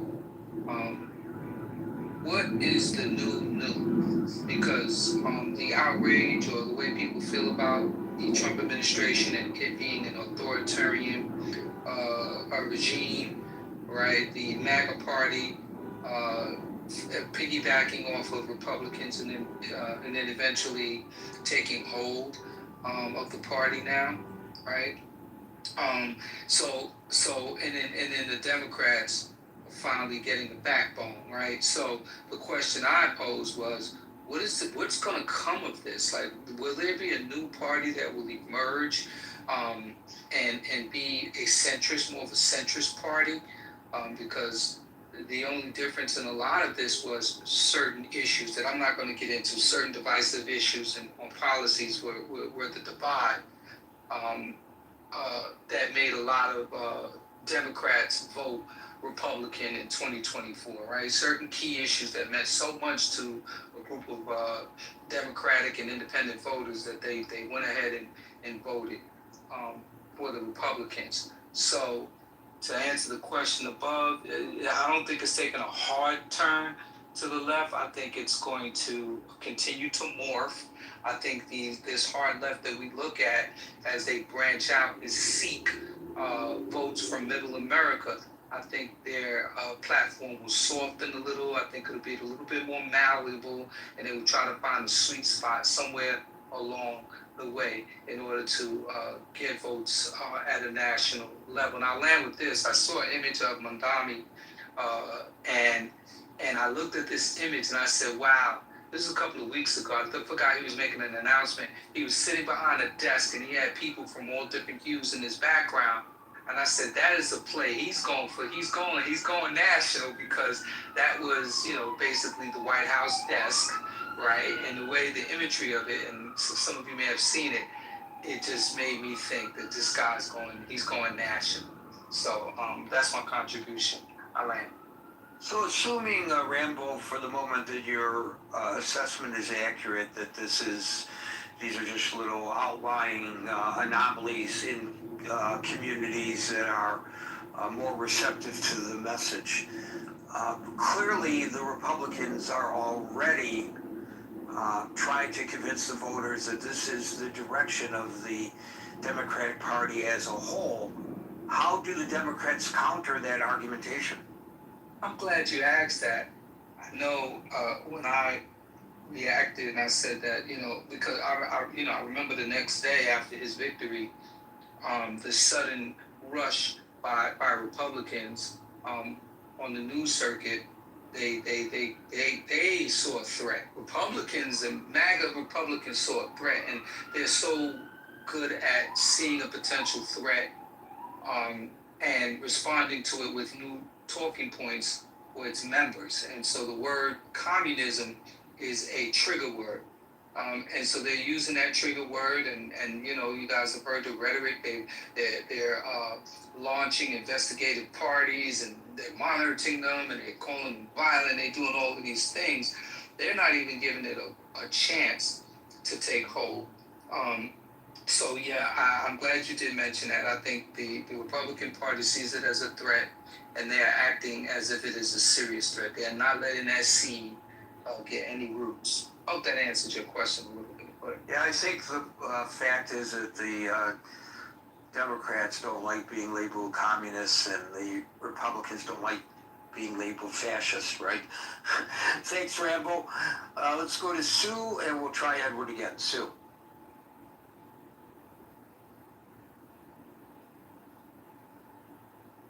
Hey, Sue, you there?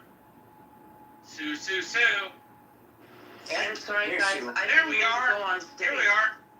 I didn't mean to go on stage. Sorry. That's okay. Well, you're here. Edward, are you there? To see you, Abby. Now we can hear you, Mr. Edward. How you doing? Hey, Mr. Best day of my life. Good to see you. Good to see you, too, yes. Mr. Edward. Yeah, I do personally think that they've taken a hard left for several reasons. Number one, when you say you want to take away our borders, you want to take away the police, you want to change capitalism, you want the public sector to own, like what they're trying to do with the rent thing in New York. I just think that they're gone left. They're not a political party, but they're a pretty big body of people that's changing the way we see, whether it's the state constitution or the U.S. Constitution. They're pretty far away from it. And that's just my observation of the things I've heard. And what effect do you think, Edward, they have on, in reality, the Democratic Party, and secondly, with regard to perception about the Democratic Party? Have a big effect because obviously some of the strong Democrats have been there, have lost their seats, which is very sad. Obviously, they're still not pro-Constitution or pro-America.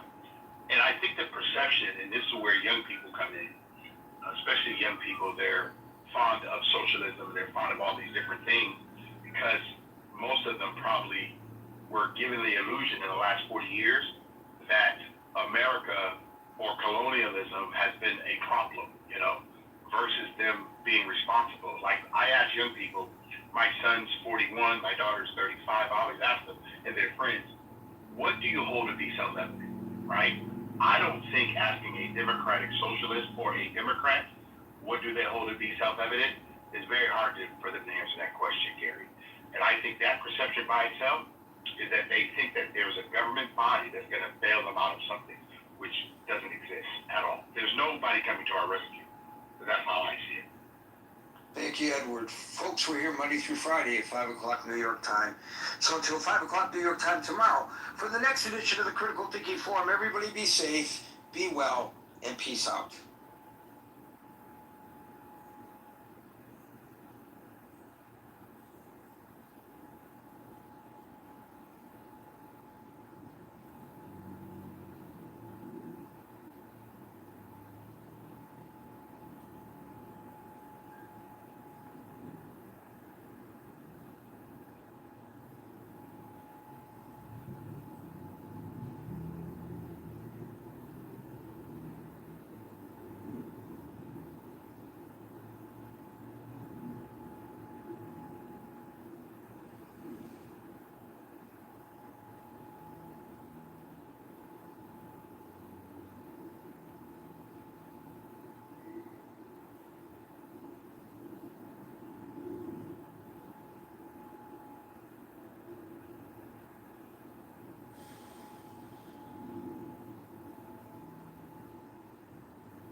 me pointing.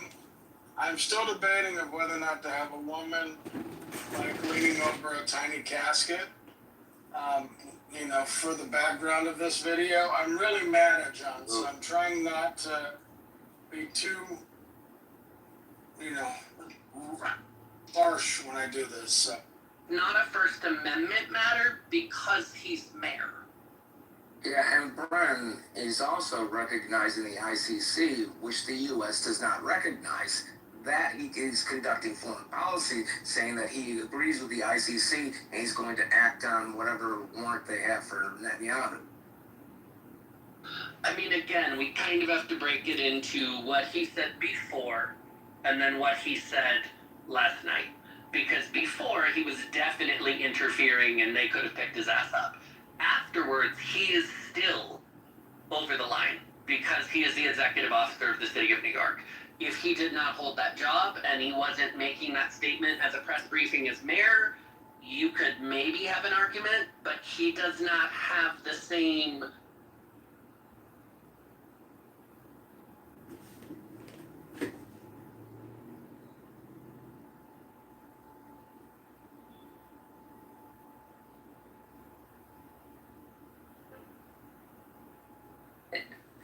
That's the crazy thing about it. Yeah. Yeah, but Florida. fucking, I want to see a swamp puppy. So if you're gonna go to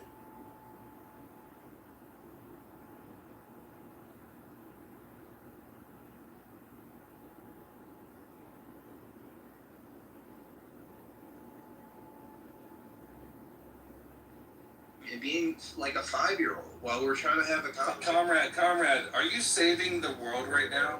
No. Oh, you're not though. But should we take you seriously, Comrade? You're such a serious person. Comrade, what do you think objections are? Can we just go there? Because I feel like that might be more helpful for you. I don't think the way that you are utilizing the term extraction is appropriate. Okay, what's the right way? You're trying to say that the concepts that describe natural phenomenon, the concepts themselves are abstractions, and that is not what the fuck I'm talking about. I'm talking about the physical processes themselves, and the physical processes themselves are not abstractions, right? I know, which is why I kept distinguishing between the abstraction, biological, or electronic correlates. The words that we use have meaning. I know. These are assigned to things in subjects. The subjects, unless they're abstractions, right? Words are abstractions. Words are abstractions. Are a physical phenomenon. And I'm sorry. Well, words aren't physical phenomena unless you write them down, I guess. Phenomenon. Qualia, as you described it, is a specific phenomenon. No, it's not. Yes, not a physical phenomenon. Living things that are able to that's the problem you're having. You're smuggling that in. You have to prove that. I'm not smuggling it. You don't know what qualia even is. It doesn't. It's not even. You want to know? You want to know what's crazy? One of the main features of qualia is that it's non-physical. So how can it be a physical phenomenon, comrade? Riddle me this. Oh, that's false. It literally is in the definition because it's in the definition.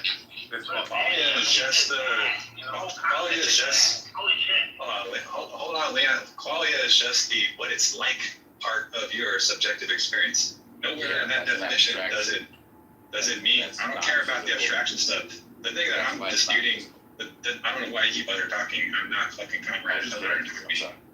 Okay, you're not correcting shit. You're just fucking wrong. So what I was going to say is the qualia is the what it's like part of your experience. Okay, there's nothing in there that dictates that it must necessarily be non-physical or physical. Okay, that's so the what's it like part is physical. That makes sense to you? Really? The what it's like part is physical. What about that tells us that it necessarily must be non? Yes. So what's it like coming part is physical? How much does the what's it like part weigh? How big is it? How extended is it? What color is it? No, we gotta you're an asshole. Oh my god. It's a causal, physical. It's an abstraction, guys. Like, it is not a fucking abstraction. Okay, so then why is that in the definition? Okay, why is that in the definition? Oh wait. It's not in the definition. What are you talking? Literally. Where's your definition? Want me to read it? It's in the chat. Are you going to read Stanford Encyclopedia of Philosophy? Because I read that. Exactly, It doesn't say that. exactly where it that's is. That's one interpretation of what qualia is. So That's what you have you're. a different definition? You haven't provided any definitions. The fuck? Do you want me to read it to you or not? Go read it. Tell me where it says. All right, cool. That the definition of qualia. Okay, well you can just wait until I'm fucking done, Black, or you can do what happened last time, and I kicked your ass out of the fucking room for being a scumbag. All right, I don't know what this is not your house, bro. Okay. Okay. Go ahead and read your definition, and if it doesn't say that qualia is necessarily non-physical, then you're. Okay, it doesn't say necessarily. It says it's non-physical, which is what I said. It said. So don't change my words and move the goalpost. But here's what it says. It's in the first. Now you're just being dishonest because you did say that it is necessarily non-physical. That's what you said. I just said it was non-physical. Don't lie. You quite literally interrupted me to say it is. Do you want to put this to a vote? You want to put this to a vote? Insanity by consensus is not a good measure. Let's just move on. When I described that one senses were necessary, even experience fucking qualia, you literally said that. Stop being a fucking dickhead. No, I didn't. All I said was that the definition says that it's non-physical. That's all I said. So we can bet $1,000 if you're not bitch made. You want to bet? How are you gonna prove it though? We have the recording in the room. Really? We're recording? We're recording. Oh, I thought this is not about. Oh. I guess you guys just lied. Do you want me to read the thing that proves you wrong or no? You misspoke. It's okay. We can move on. Let's go. That's fine. Want me to read the thing that What's up, T? How's it going? So I'm not allowed to read it now? You've already conceded defeat. What's up, man? How are you? No, I didn't. I told you what I said, and I was about to prove it. You misspoke. It's okay. We're moving on. So wait, I just I'm want not allowed. I just want to interject one to be clear, I'm not allowed. Just move on from this shitty point. Jesus Christ. I guess. I wasn't here before, Elliot, but Black. Are you a dualist, or I'm assuming you think that consciousness? Hey, look, it's Abe, the little bitch Abe. Look at this. He's here with us. This is so exciting. We're not gonna do that here, Roy. I'm not a dualist, no. I think we need more gasoline, Elliot. So, go for it, Abe. What are you disagreeing with Elliot about when he talks about the consciousness is physical? Consciousness is physical. He was talking about qualia as being physical, not consciousness. I'm not saying that qualia is definitionally non-physical. It's like one of its defining features in the literature. Oh, so you just again stated what you said you did not state. What did I do? What did I state? You said that it is definitionally non-physical, which means it's. I didn't deny that I said that. Non-physical. What I denied that I said was that it was necessarily, because you guys lied. Oh fucking God! If it is definitionally non-physical, that means it's necessarily non-physical. No, it doesn't mean that. Those are not anonymous terms. The fuck. Are we just gonna say words don't mean what they mean? That's right. We're gonna fight with dictionaries. Let's move on. No, bro. Definitionally does not mean the same thing as necessarily. That's something you made up. Anyway, the point is this. The point is this, Black. Like, you already lost this debate. I don't know why you're going back into it, but go ahead. Sorry. The point is this. When you say qualia, right, you're just taking a word from the philosophical literature, right? I am. There are plenty of neuroscientists who don't even accept this word qualia. That's so true. You seem, thank you. That's so you seem like mighty attached to it, but instead of arguing about the word qualia, why don't we talk about whether qualia are even real? I mean, we could have, but I was interested in the concept, and I was just trying to make sure we knew what it meant, so that people like Comrade and Elliot were saying dumb shit about it would stop saying dumb shit. You think that insects don't have brains? Stop. No, I don't.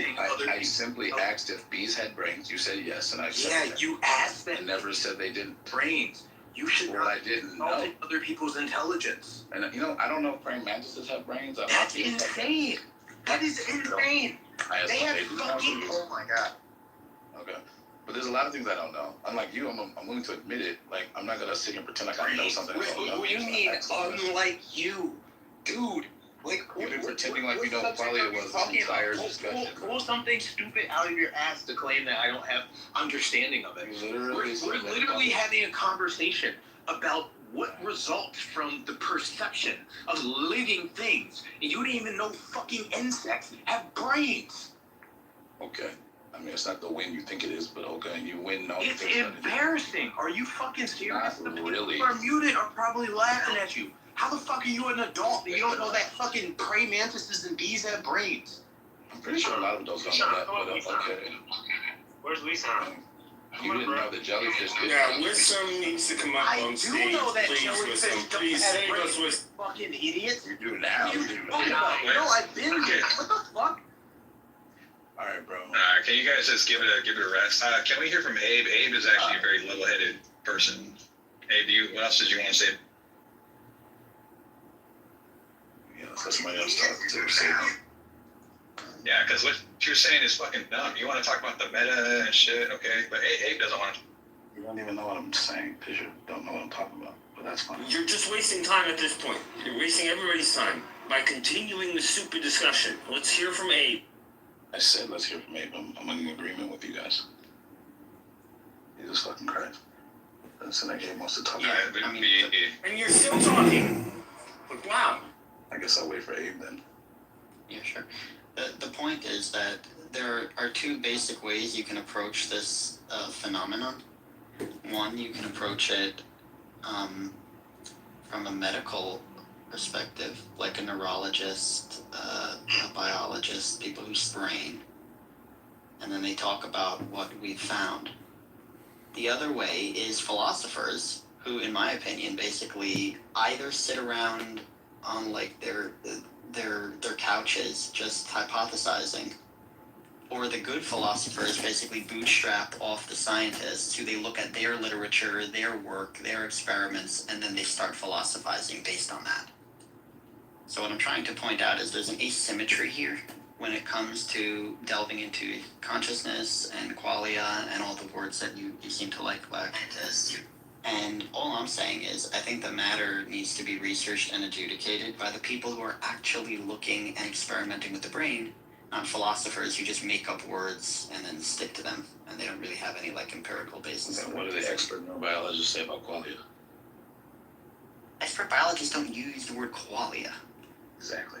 Well, we have Wissam down in the audience. If only he would come up, Wissam, please.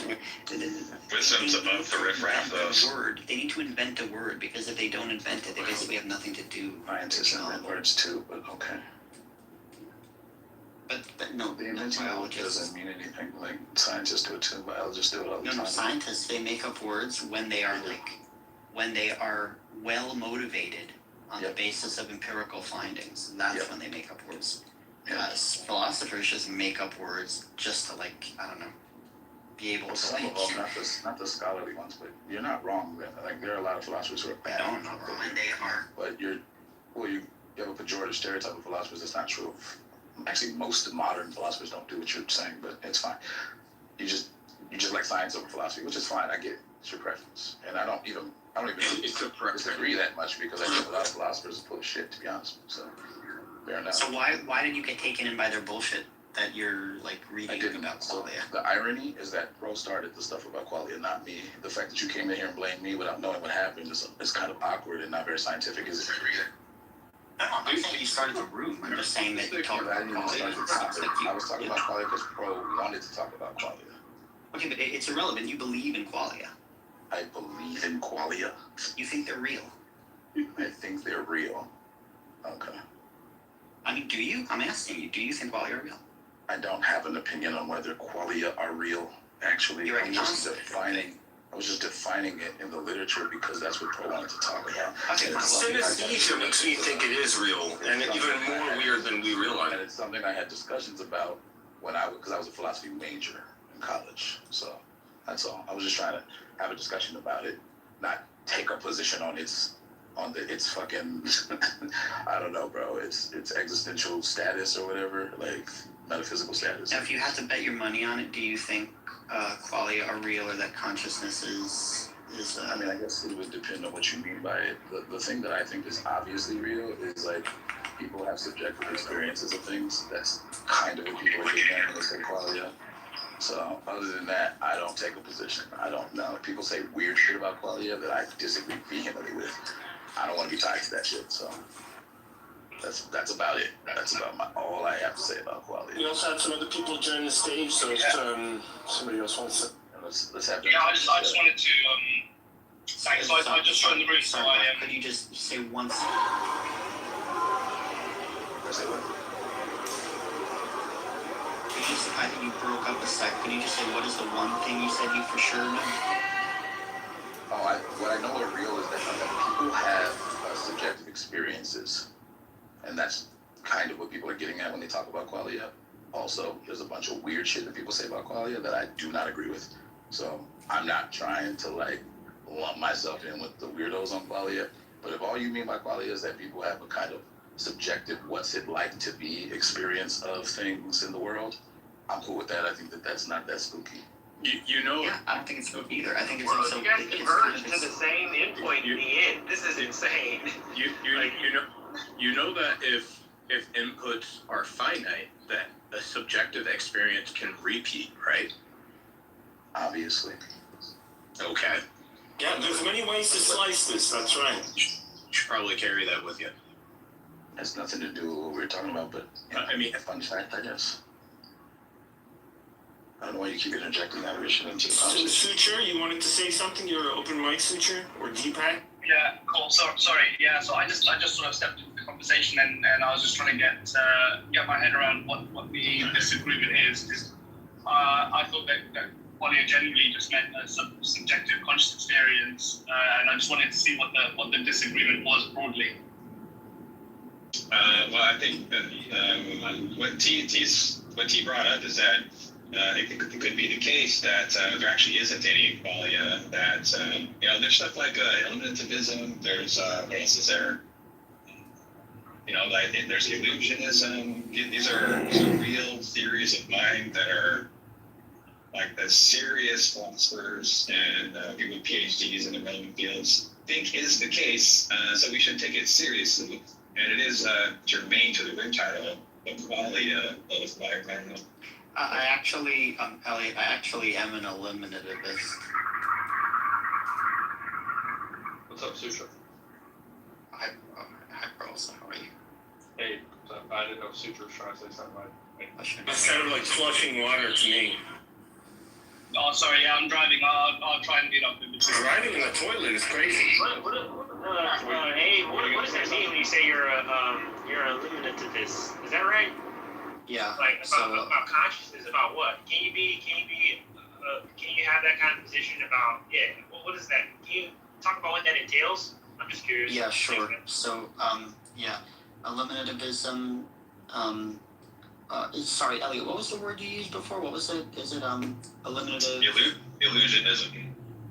Oh, illusionism. Yeah. So I don't know as much about illusionism, but eliminativism I'll talk about because that I actually am. So eliminativism is basically just like, it's the idea that our common ways of talking about things doesn't actually correspond to scientific, reality. So I'll give an example. In the olden days, people used to use the word angry. So like if you were in the 13th century and someone said, I'm angry. So we understand kind of what that means. But the word anger, it doesn't apply in the layman's terms, the way they use it.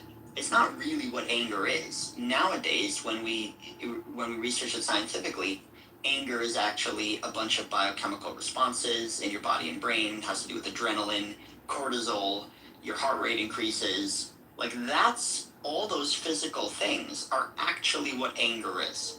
So basically the layman's definition of anger got eliminated under, more scientific inquiry. And That's the idea of... Why can't Hold on, we can't hear you, Deepak. Your mic sucks. The same T is wrong as usual. Yeah, that's not accurate. So let me just finish and then you can respond. So the point is, Leon.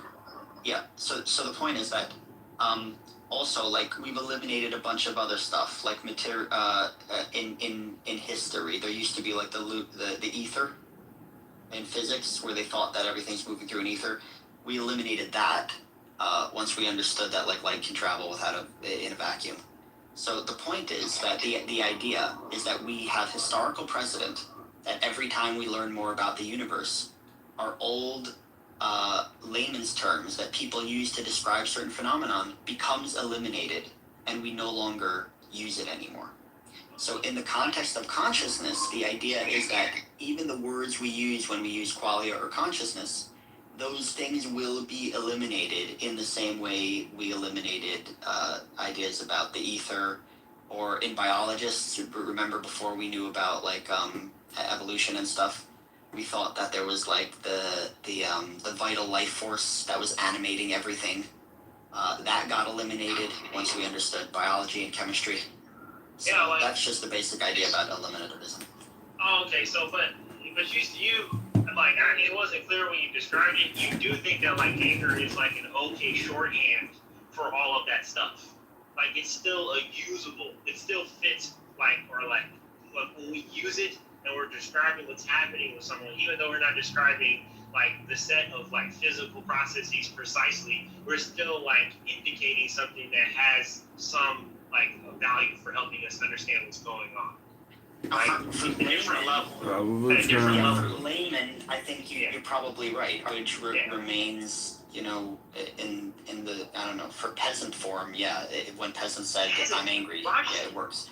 But the point is that if someone starts claiming, if like the 13th century peasant would start claiming anger is like something special or it's non-physical, you know, how could you get angry if it was physical? It has to be non-physical.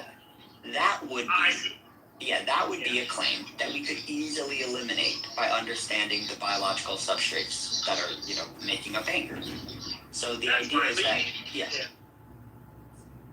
So the idea is just that when we understand the brain more deeply, even the word consciousness is kind of going to be eliminated, and we're not going to need it. Like when people say consciousness, they're using it as a shorthand for brain processes that are currently too complex for us to fully grasp. But why would we stop using it though? I don't know why we stop, because it's like you're when you talked about the ether, that's like a very, I don't even think that relates, because even though we may understand, like we have a complete understanding of consciousness, we may still use like these terms because they still have like some type of pragmatic like fit for how we interrelate as humans, like on like the the whole social realm. Like, wouldn't that be the case? Like, okay, we can like change the underlying or like the exact like definition for the thing, and maybe like eliminate it in the sense that we now like understand whatever like the referent is, but we can still like use it at a social level, and we can still like indicate things with it, and it can still have some use value that's like important for like how we like need to understand each other or like interact or like carry on social processes, right? Like that's the thing. When you say eliminate, I'm like, oh, what does that mean? With the ether, that makes sense. You can eliminate that because we have a use. It doesn't really have any use value anymore. Like, what's its use value? It doesn't have a use value. We replaced it with something, with when I say to be Michelson Morley or whatever. Is that to be correct? fair? To be fair, Leon, when I say eliminate, I'm not saying eliminate from everyday usage in language, even though it might be. But what I'm arguing for is when people are making unwarranted philosophical claims on the basis of these words. I follow you better. Yeah. Okay, I get it.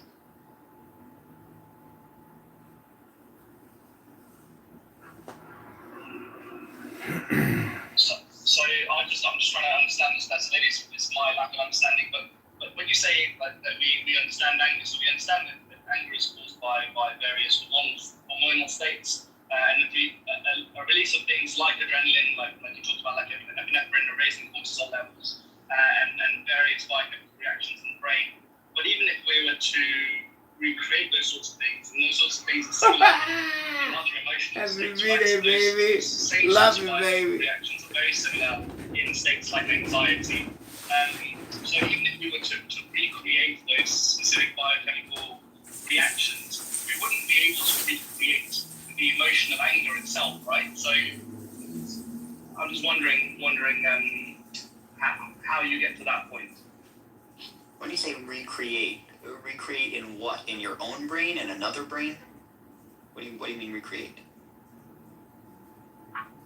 So like we understand that the emotion we feel in anger is rooted in various biochemical reactions, which are very similar to other states. So the biochemical processes which produce anger are very similar to the biochemical processes which produce anxiety. So what's the thing which differentiates those, right? If you have the same biochemical processes, which then the output is a actually palpably different emotion, how do you account for that difference? Yeah, that's an interesting question. What's the cocktail of neurotransmitter proportions and signals and all these other dynamics? Yeah, that's an interesting question. Up to what multiple is it unique? I guess is an ancillary question to the room. Like, how similar can our colors be? And when you throw something in like synesthesia, what happens then? Because in my perspective, sorry, go ahead. I say I have synesthesia, and I mean, there's only one color I see that does not occur in nature, and I don't see it outside of the fucking hallucinatory, reactions that I have to stimuli. But I mean, okay, I happen to have this, visual translation that I can't describe to anyone else. Okay, that's fine. Sure. I guess we can say that as an aspect of qualia. But who is to say that the manner my brain is physically configured has only happened in the sense of myself, right? So if we say that, then, it is quite possible that somebody else also experiences this weird gray-blue glowing string when they hear a specific sound, right? That can't be described because there's no point of reference in the universe, right? Outside of themselves. But we can't prove that, right? It's just whatever. There's a limited amount of ways that my brain can interpret things, and because of that, it's probable that somebody else out of the billions and billions of other people may also experience the same. Yeah, I mean, all I would say to you, Suture, is that the brain is like incredibly complex, especially when we compare it to like other organs in the body. It's by far the most complex organ, by far. So the point is, I understand that it's going to be difficult to fully understand the brain, because like for us to fully understand the heart, we kind of fully understand the heart. It's like pretty simple. It's made out of like muscle. It pumps blood. It oxygenates it. It's fairly easy. We've mapped it all out. Whereas the brain is not just like hundreds of billions of connections in a neural network. They're like constantly changing, and they're like rewiring and reshaping, and like it's not even a static organ in the same way as the heart in many ways. So yeah, of course it's going to be difficult to pin down when you say, okay, how much like neurotransmitters or dopamine fires before someone's like relaxed or happy versus the cortisol when they're stressed or angry or something.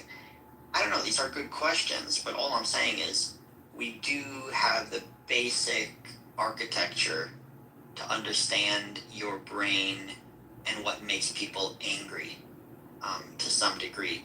The fact that we can't yet like quantify that in a predictable way, I think that has to do more with the complexity of the brain rather than like some idea of philosophy that either consciousness is qualia or non-physical or something like that.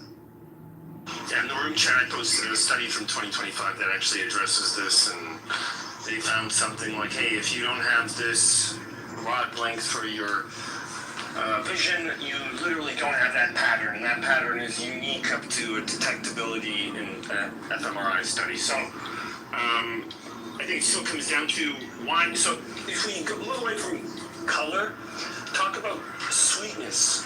So why is the molecule of sugar sweet? Shouldn't it just be nourishing or energizing rather than have this particular thing that you're chasing? The sweetness, is that the same sweetness that I taste as you do when you eat it? It's probably similar. I don't know if it's exactly the same. It's probably similar. Yeah, and how similar or how unique that is, it might be an artifact of language. At this point, it could be an illusion, but I think there's something accessible about it being a universal experience. So that kind of speaks to the mystery of the nature of reality to consciousness and matter. So it's a good room topic. Yeah, so it's the other fascinating thing with it, I was just gonna say, is how many levers can you pull?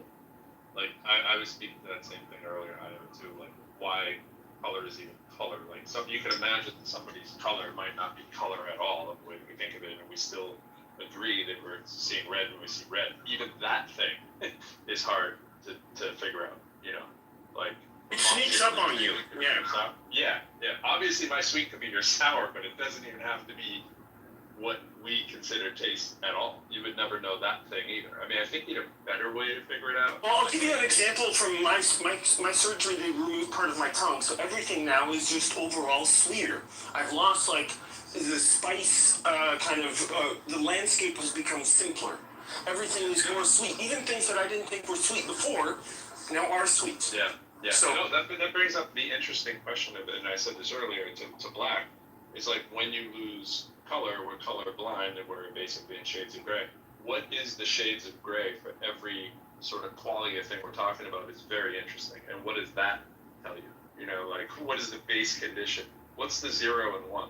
You know what I mean? Is really that's it. And then all those things that get filled in between, it even seems arbitrary what you're filling it in with, and like what levers you can pull from to, hey, the brain figures out I have this thing that can make you think sweet, make you think sour, but what the hell is that thing? That's fascinating.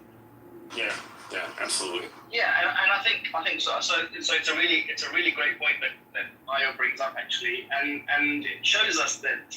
And we know this. So we know that different people, when they taste certain things, have different affinities to them. And we've actually tied this to various genes, right? So there are certain gene mutations where if people have a certain gene mutation, they find things like chocolate more addictive. So they find it more difficult, palpably, to give up things like chocolate because the way their brain responds to it is completely different. And so if we're I don't know. I think that it's hugely simplistic to say that the brain obviously is a hugely complex organ, but actually we know a hell of a lot about neuroanatomy. We know exactly which parts of the brain are responsible for various sensory inputs that we have. We have various parts of the brain which are responsible for the motor outputs that we have, and we're using technology now to map onto those things, right?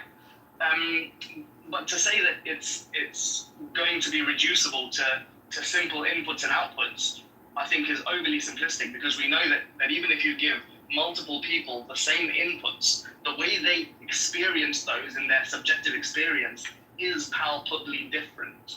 So we can't just say that this is reducible to inputs and outputs, right? That's just overly simplistic. I kind of disagree with that. Yeah, Well, it could still be. Oh, go ahead, Brett. Same thing I was going to say. You can say it. I was just going to say the very last part there. You don't know if it could be non-reducible to inputs and outputs, but it might not be. But it's very difficult to say that. Yeah, thank you. I was going to say, to make the positive claim, it is possible that the reason it seems more difficult than it is because, for example, Sam Harris talked about these type of studies that have been done. For example, like if you get up in the morning and you suddenly feel like some pain in your biceps, and you're like, oh my god, like what's wrong with me? And like it's kind of like a burning pain, and it's tight, and you're scared or anxious or want to go to the doctor, because that's what your brain interprets. Whereas if you take the exact same pain and burning, and then we put you in the context of you in the gym lifting weights, you're fine with it. And you even like get excited about it. You're like, oh, I'm having a good workout. This is gonna make me stronger. So our perception of our sensations is actually influenced by a lot of stuff. Your experience, your environment, stuff like that. So it could be the case that it is just inputs and outputs. It's just the inputs and outputs are so complex that they just defy our current computational ability. I just want to say that in both of those scenarios, the person was having a heart attack and they died. They were like, "Oh, it's okay, I'm in the gym," and still has. When Black first came in the room, I was just sitting in a room by myself on a bike, and where I was going with it is kind of like what I put in the overhead jumbotron thing here, like the getting away from the reason I was trying to stay away from like this is because I know there'll be one camp that goes to philosophy. I know Black likes philosophy. Another camp will go to what the neuroscience is, and so on, right? The mathematics. To be more creative for discussions, I agree. Yeah. Just kind of be like, what are you generally thinking without citing the references at this point? Like just dumb it down, right? And getting at the essence of the idea, right? Of that, and admittedly, we have ingested all of consumed our own, information from various sources. But if we're going to agree generally with the, we get into wave particle duality, all that kind of stuff, and we say there isn't really much to the whole physical thing, right? Like I'm going to skip past the lesson, assume everybody knows what we're talking about here.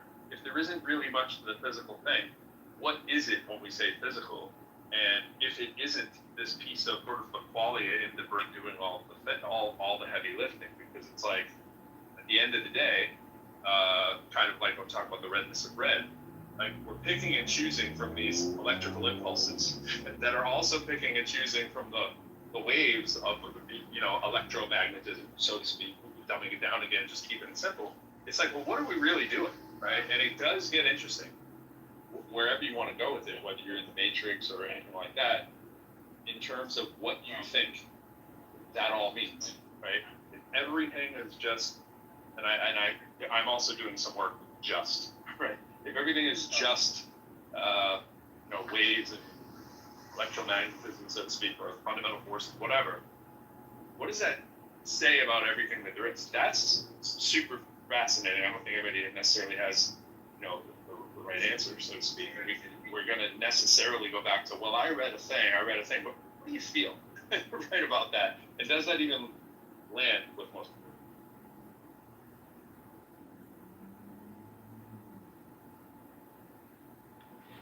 Sorry, my reception is bad, but thank you, Pro. I guess the point you broke up for me, but just about the point about the different camps. Obviously, I'm firmly in the camp of like the scientists, and to me, I don't like seeing like. Do you know Alex O'Connor, Cosmic Skeptic? Wonderful citation. Yes. Oh, sure. Yeah. Like I said, most of his stuff, I like him. He's good enough. But recently, I don't like the fact that he's kind of like against emergence. He's like, you can't explain how consciousness comes out of the brain. And I don't appreciate this stuff because I really think he just doesn't understand like scientific inquiry. He talked to Sean Carroll, who's obviously like a physicalist or whatever, and I think he schooled him pretty badly in that discussion. But I don't think he understood it. The point is that from a scientific perspective, if you ask us a question like, I don't know, what's an onion made out of? And we say, oh, well, here it is. Here's the first layer. And then we peel back the first layer and the second layer. And eventually we get to the center. And you keep saying, yeah, but what is it? Like, what is the onion made out of? At a certain point, when we've explained all the relevant physical variables, there is nothing more to say. And I feel like philosophers who are intent on like there being a mystery somewhere, they're just never going to be happy because they're always just going to say, but what is it? And to me, I feel like if you've peeled away, yeah. I agree. I do want to give credit, and I know a couple of people get it, but I do want to give credit to the idea, sort of, that horseshoe philosophy, where it's like, well, at some point you do come back around to it. That's very, very close to, well, everything really is pretty damn mysterious, right? And it's like, in other words, if the substrate of everything that we're talking about is that, it's one thing. Like, in other words, if everything is fields and electromagnetism, and that's all there is, that is pretty damn phantasmical, right? At the end of it, no matter how physicalist we want to be with it, I'm being very physicalist in my representation. Black pointed this out correctly, where I'm just saying that physical thing is very, very, very small. Right? Whatever that physical thing is very, very small. I don't have a claim that it's very big, but that itself isn't necessarily magic or woo or wild. It just might be what it is, and what it is we can define as weird because that's what we almost never see. We don't really, we don't see the tiny building blocks. We don't see the quantum realm. We just experience what we experience, and that by itself is fascinating enough. Yeah, and it might be the case that, for example, the phenomena of qualia only exists at, let's say, this scale of phenomena, in the same way that chemical laws, the laws of chemistry, only exist at the scale of chemistry. We have other laws that are more dominant in a different scale of analysis. So, to me, it's always fascinating because humans find themselves at around the 100-kilogram mark, which is approximately halfway across the scale of the universe. I don't know if you know this, but halfway between an electron and a star is a human, about 100 kilograms. So it's an interesting place to be because it allows the maximization of complexity. Yes, I do. Yeah, wonderful. And Pro, I appreciate that.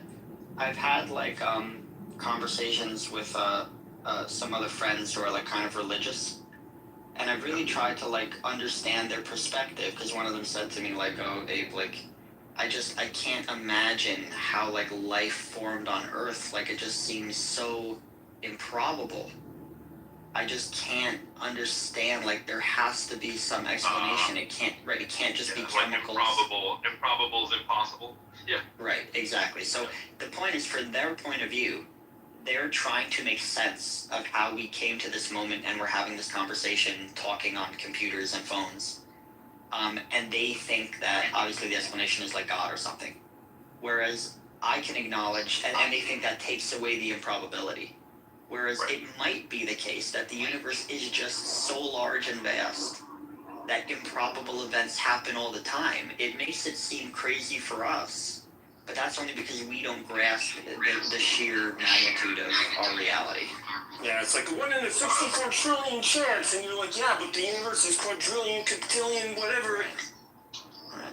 So for us, yeah, it looks crazy. But for the universe, like, look how many... Pro, are you like just trying to like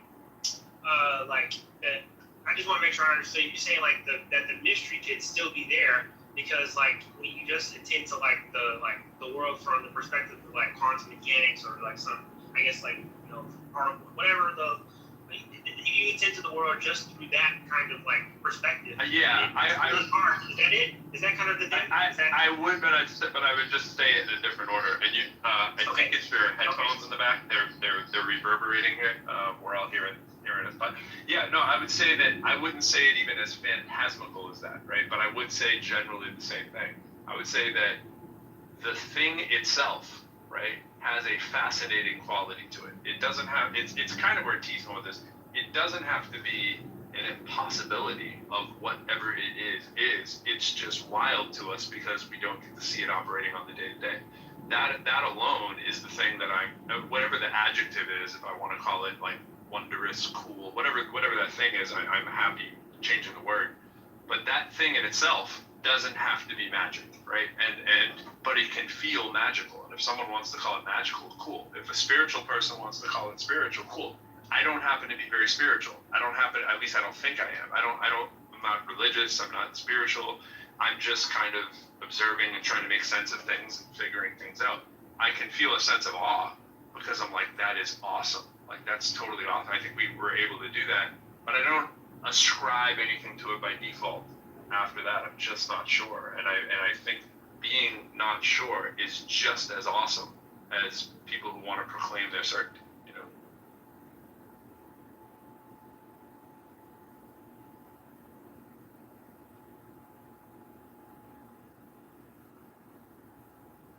What's going on? What's up here?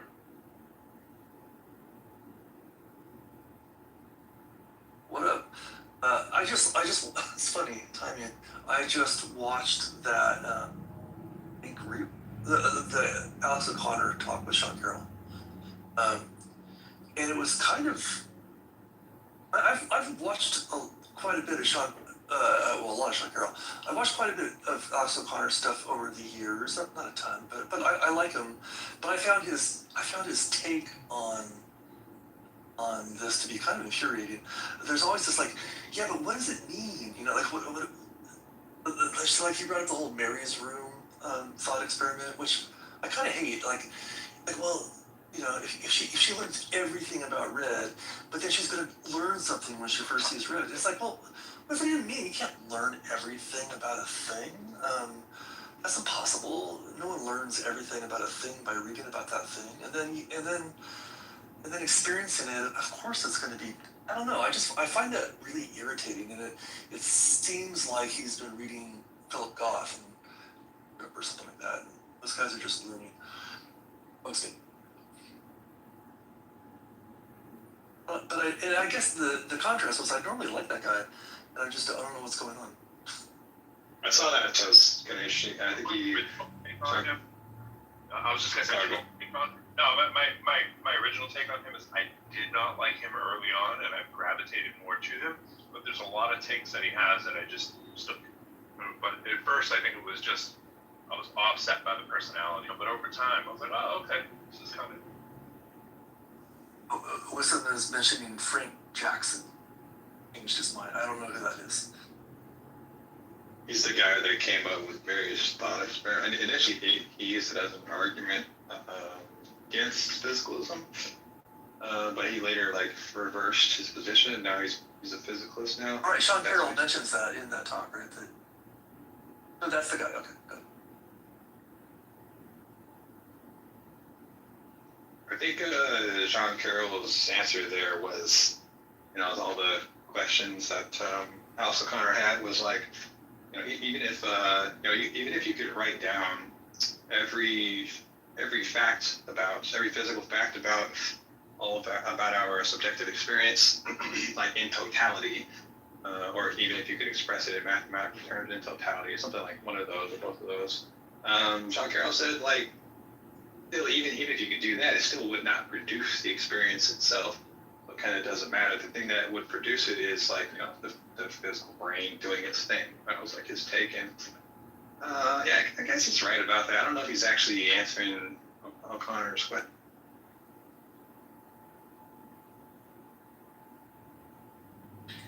Hey, what's up, guys? Sorry, I'm just kind of working, but I've been listening the whole time. And damn, Abe just left because I was talking to Abe about this yesterday. Do you guys know who Kastrup is? With a K? Bernardo Strauss? Yeah, I just mentioned him. I find him super. Well, I think he's a dick. He comes across as a dick, and I think his ideas seem just like baloney to me. So, okay, and it's funny you use the word baloney, because he wrote a book. I'm using the word on purpose. Oh, okay, good. So I saw a podcast like a day or two ago between Bernardo Kastrup and Graham Hockney, right? The Graham Hockney is like this Australian atheist philosopher, and it was really interesting because the beginning was really awkward because you had the host introducing both of them, and he introduced both of them as naturalists.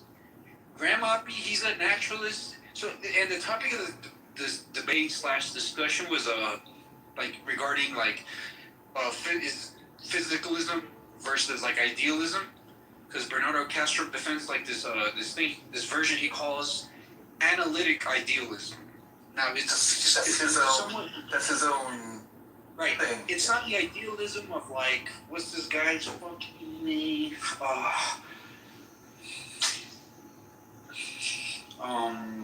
One of these German guys or French guys, but it's like this new. It's like this more modern idealism.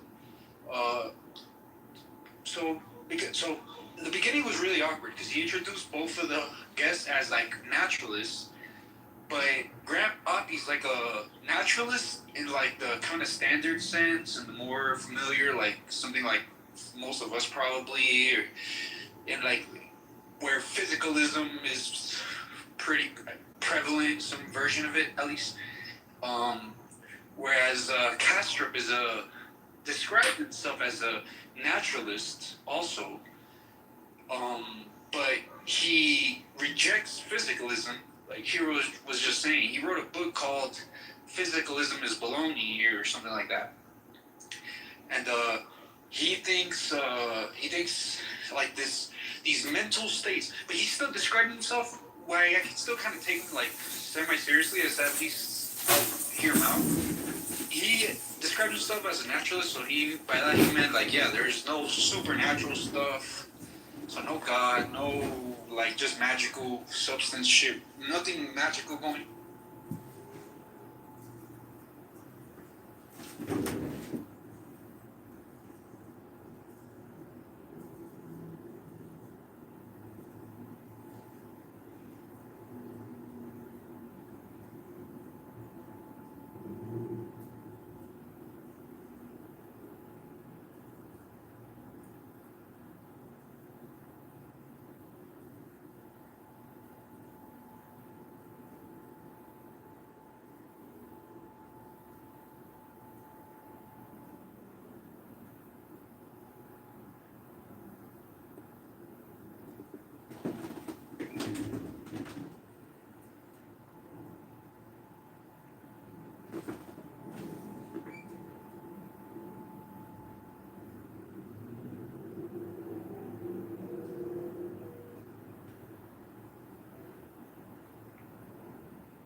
World is not physical in it of itself. Like it's not.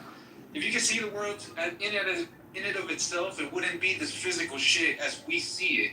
How we see it is through obviously our senses and like what this guy Donald Hoffman calls like or like his interface. Exactly, it's his analytic idealism. So both those natural shit. Both those guys have been on Clubhouse, and I've talked to them. Yeah. Well, I know in Ivy's rooms. Which was kind of fun.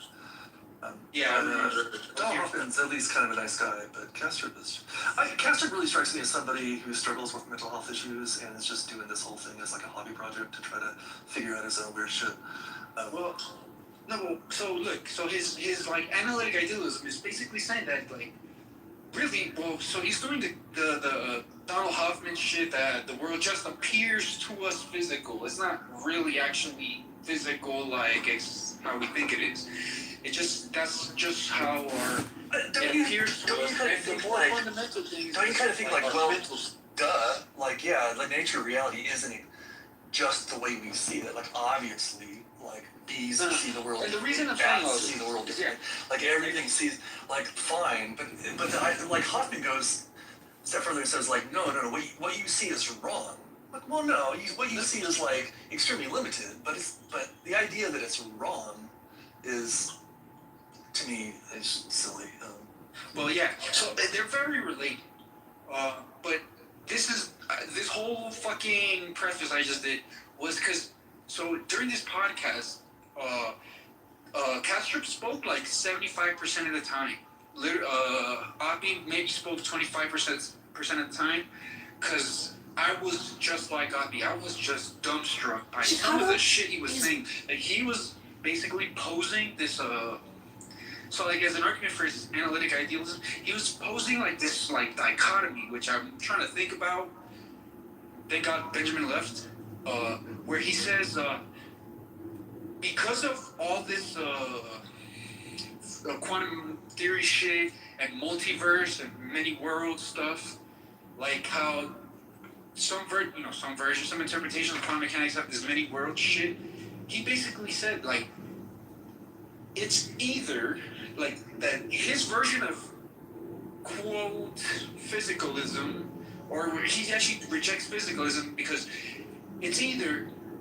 So the physicalism we think of, the standard one, is true, or the real reality is this analytic idealism, and there's a dichotomy because of the fucking these many world shit. So like because the world, this physical world that we describe at most fundamental level, was in this quantum superposition. Hey, Sam, I think most of us are at least a little bit familiar with Castro. No, but do you guys? Are you explaining anything to anybody here that we don't understand? No, yeah. So are you sure? Right. What do you guys agree that? Because I'll look for the video right now and I'll play a little clip. Do you guys agree there's some kind of like a dichotomy between it's either the world is physical, but there's like an infinite number of realities, many worlds shit, or he's correct and there's only like the real version of reality is this idealist version. Is how he understands it.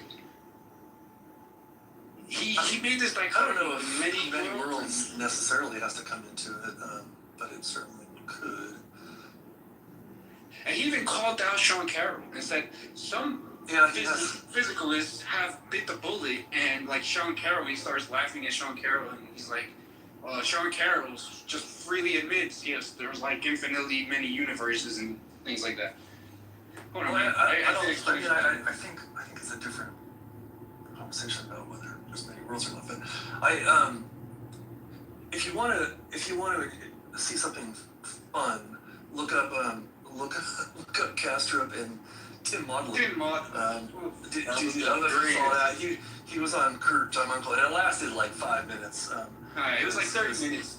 No, it's 30 minutes because Tim Modlin stuck around and kept talking to Kurt, but Castro kind of left in a huff.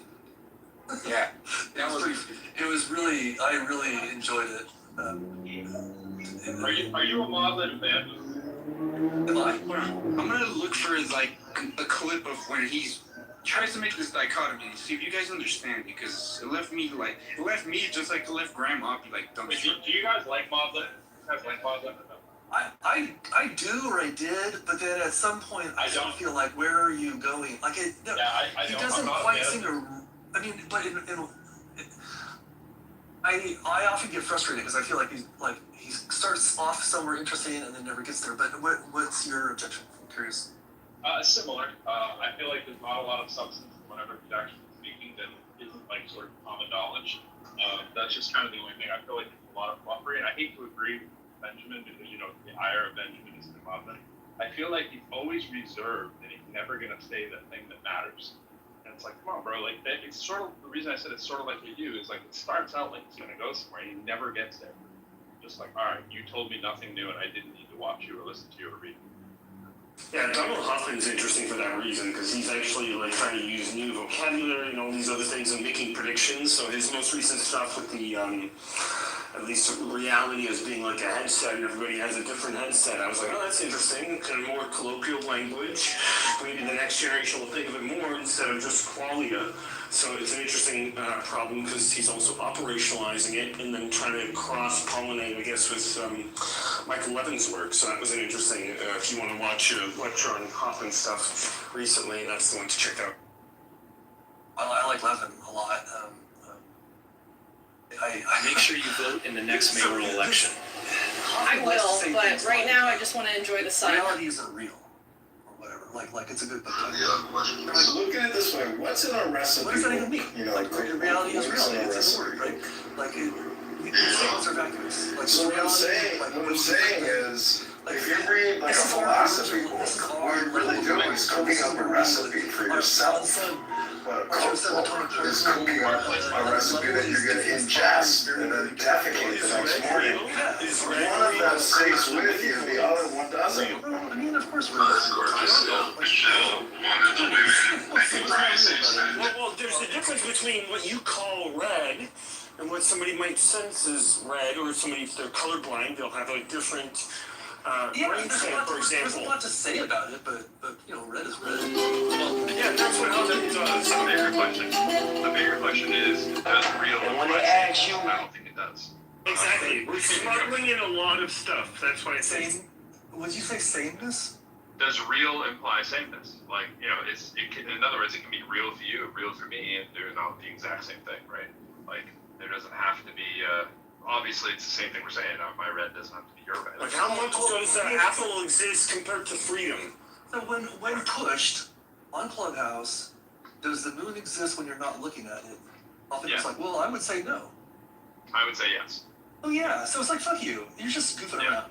You like if you say shit like that, you're just goofing around. But it's when you say I would say no, and sorry, my food is not wearing a seatbelt. When you say no, it feels like ironically saying no is making a positive claim. That's what it feels like to me, right? It's like, wait a minute, you're actually doing the thing that is like sort of the claim that you need evidence for. Like, I don't feel like I need evidence for a thing that I already have evidence of just because my eyeballs left. Like, that's all I'm saying, right? I feel like that a third party could look at the moon, and that is a way around the answer. When I'm gone, well, as long as I pass the baton to somebody else who's watching, well, I think it's still there, right? Because that person could call me and go, hey, it's still there, bro, right? And I go back and I look at the tape and go, oh, it's still there. I would need something extra, and they're hiding the truth. Not there when I From billions in debt to endless crime, puppet masters are selling our city out. Use secret organizations and shell companies to keep us all in the dark. No, we're gaslighting you. It's the same faces and black budgets while we're treated like slaves to the machine. There, not real, but why it's there. Wait, they think leadership is just a strong beat? Is this a joke? I'll play not even a minute of it. But come on, like America is we all the land agree of every immigrants. human I'm an being immigrant just myself. dropped Came from Taiwan when I was about 3 and a half. My parents were cool. Like the moment still exists, even if every human We dropped grew up in a basement versus home, and they went to flea markets and sold gifts and jewelry for weekends. Eventually they opened gift stores and shopping malls and achieved the American dream. And our story is even unique. Chicago is breaking, and they're hiding the truth. For example. Is another kind of question.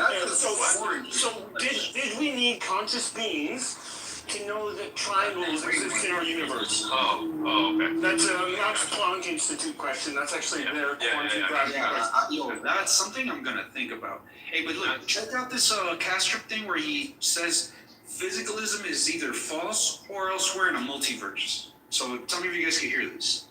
Right. Series of experiments in the late 70s. I was a child. And so here might watch. The results were clear, but of course, the implication is physical properties have no standalone existence. They only exist upon measurement. They are the result of measurement.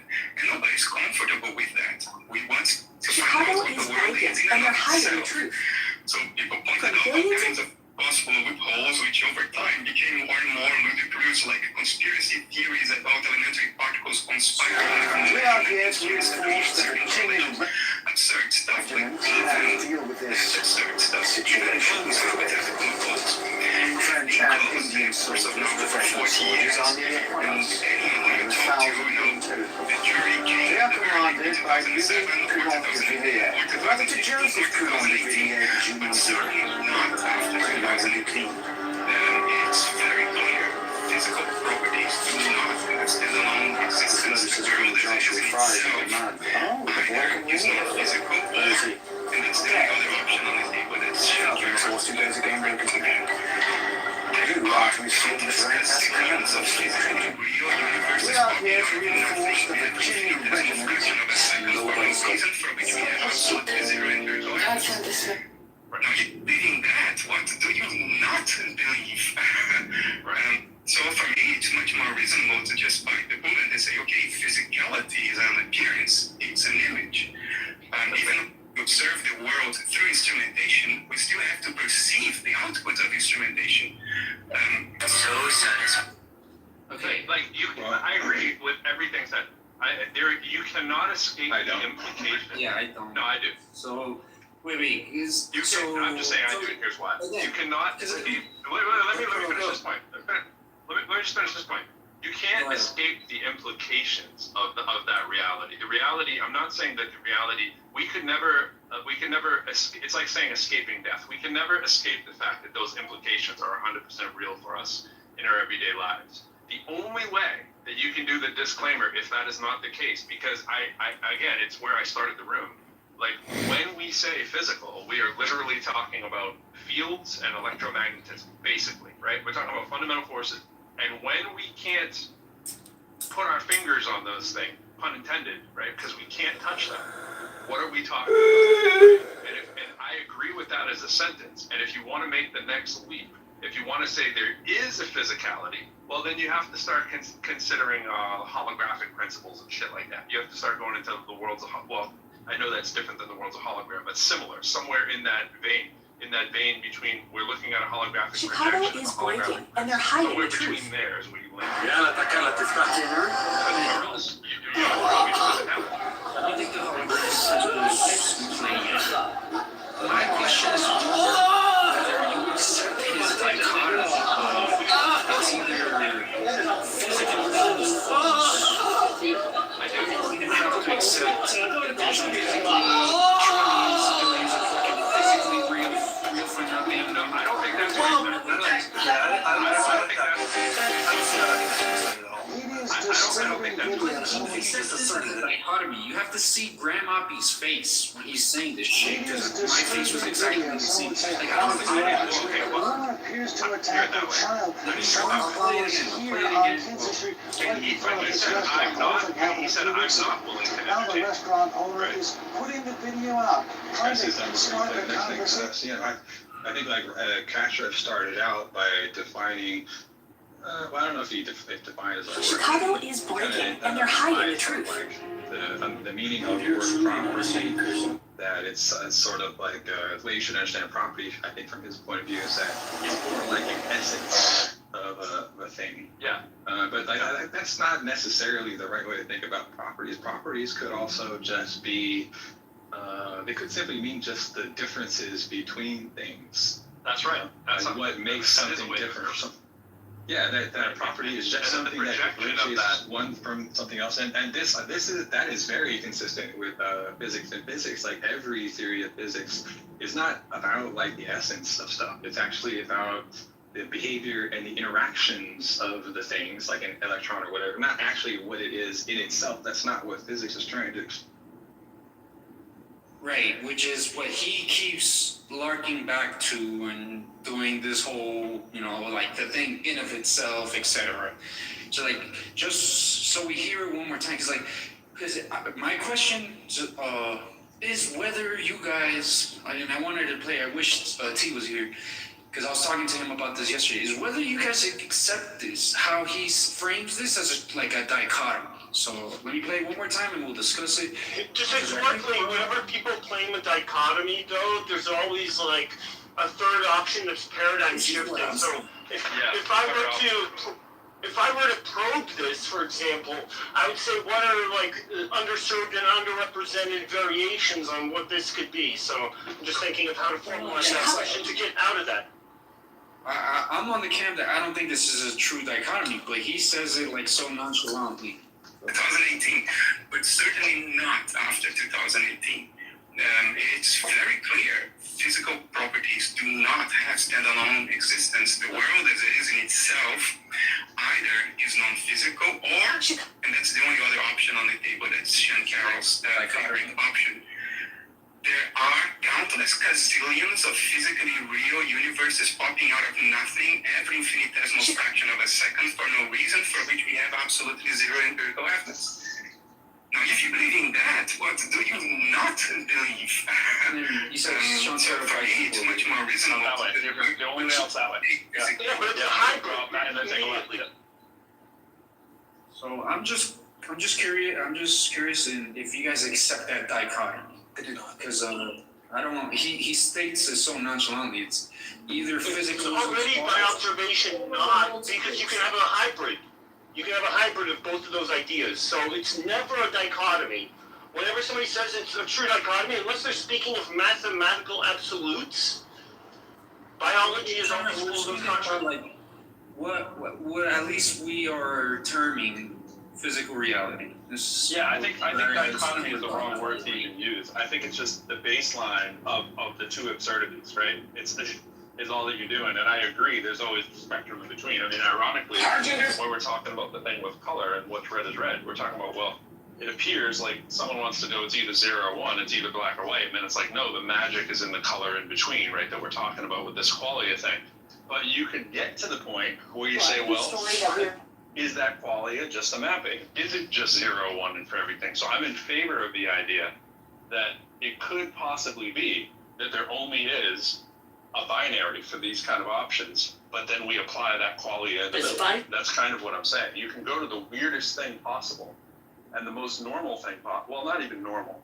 The truth of the matter from what we've investigated, where evidence takes us, is that we don't ever have a physical thing, right? And that if you want to say that there is something that's causing this physical nature, that is a necessary discovery that you need to make that I haven't seen, right? And when he's going to the, objects popping in and out of existence, obviously we're talking about, the countless shades of gray there is between wave-particle duality, and what the different, epistemologies are. That's fine. So it's talking about like superposition and things like that. Yeah. In quantum mechanics, there's also this concept of decoherence, which is when you have you have a region of space-time in superposition, right? And this is back to me and Benjamin's discussion about whether these quantum properties or effects are epistemological or ontological.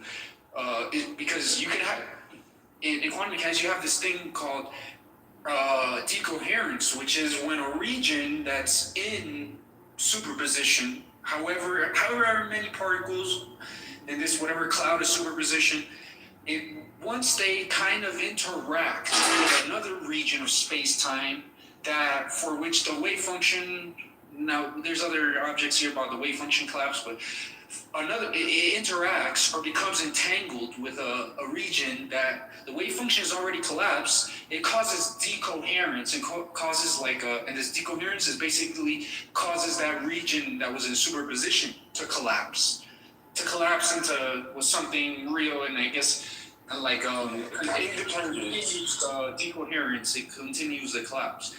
So it's just since there is decoherence at the so-called classical limit, or at basically our macro scale, we say at our scale, the wave function has already been collapsed. This is why we never see chairs, in two places at the same time, we don't see anything in superposition, or we don't see no quantum weirdness in our world, because by these quantum properties that emerge from the subatomic level, the Planck scale level, at that level they're described as being in superposition and entangled and all this shit.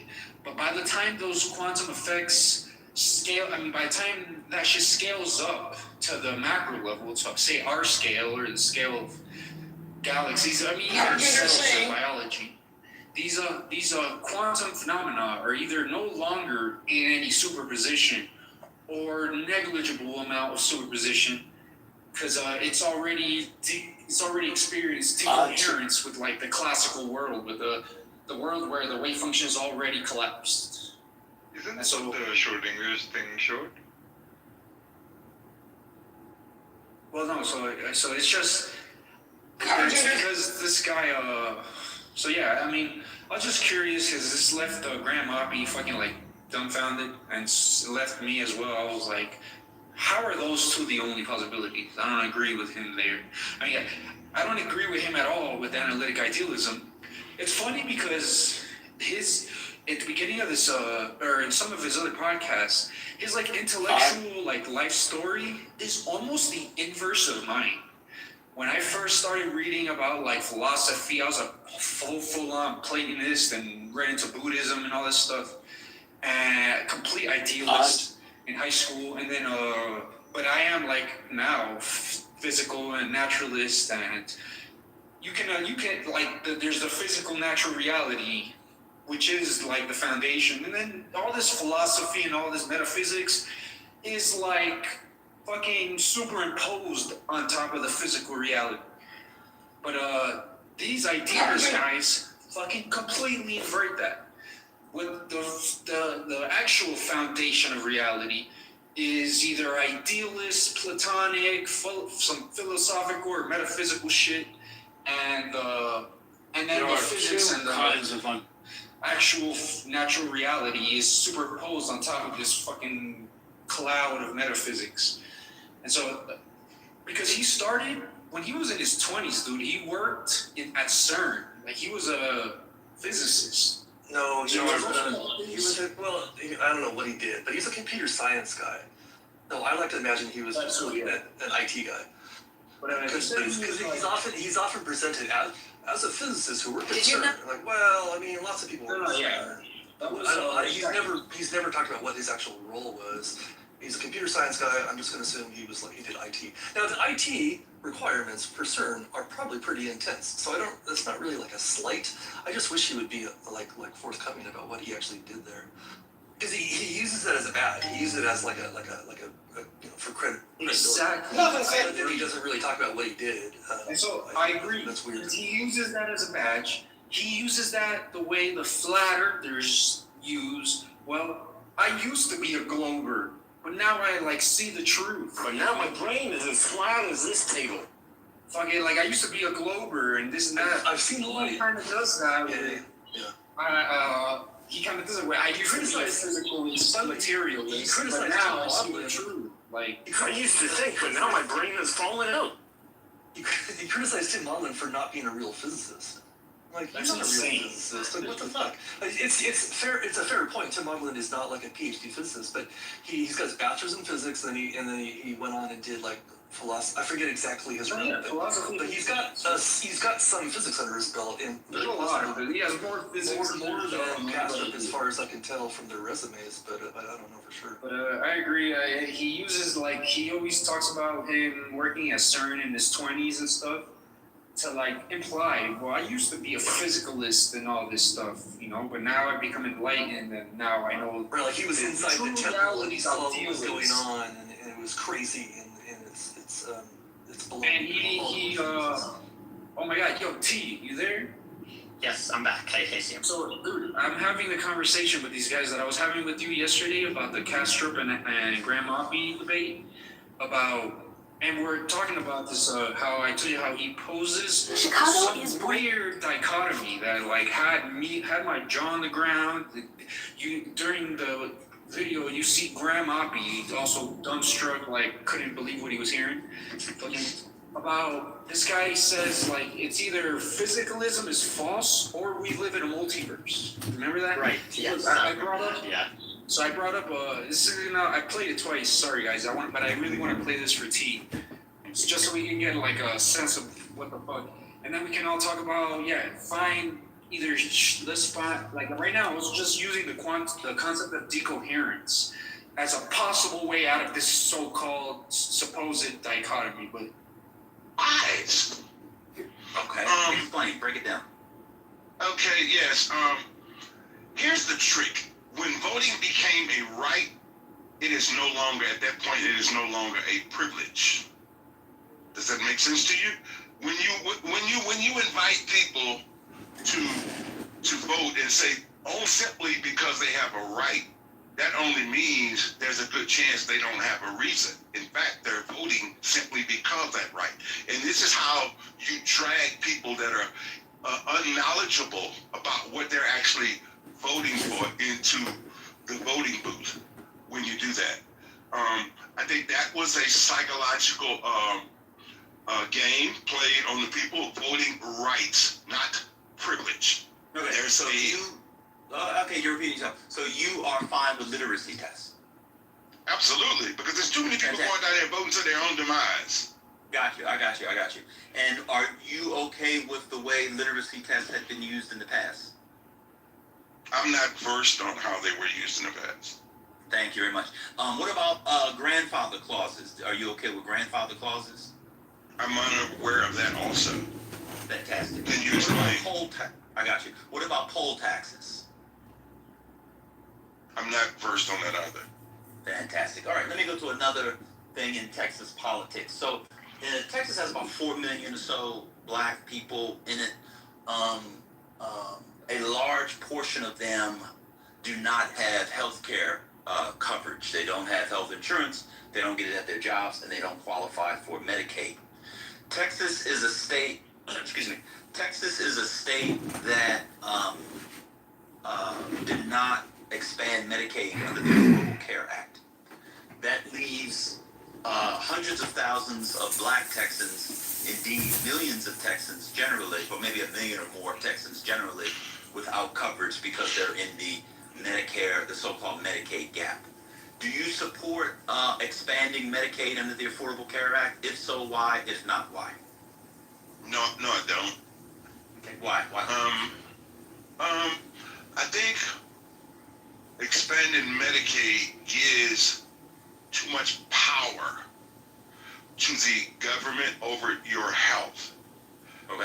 In a society of haves and have-nots, you cannot trust people in power to control your health decisions. I think, and to add to what you just said, Texas ranked #1 with young people, children that are not insured. Texas is the #1 state in the nation of children that are not insured. Now, this is a slippery slope. Excuse me? No. You're proud of that? I didn't say, no, that you're saying that. I didn't say that. No, I'm asking. No, I'm not. Oh, okay, keep going. Okay.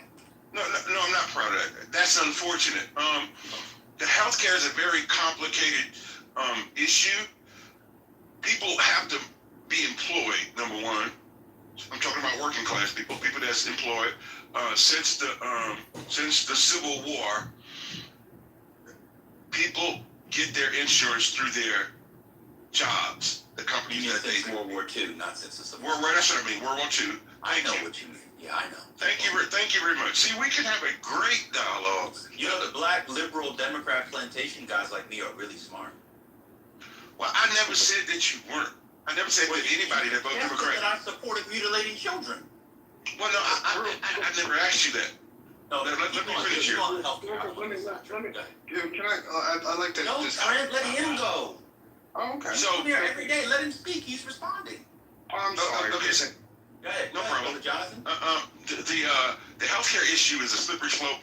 is very complicated because on one end, expanding healthcare, you would have to raise taxes because that, at the end of the day, that is what's paying for it. It is people that have to go to work that's paying for the healthcare. So you have to tax people that work to pay for Medicare, and then you have to withdraw money out of their salary to pay their insurance. So it's kind of crazy. I think we need a healthcare reform nationwide. I think President Trump's idea of giving the money to the people so they can buy their own private health care was a genius idea. I think that is the way we should go because people can control their own decisions. They can own it.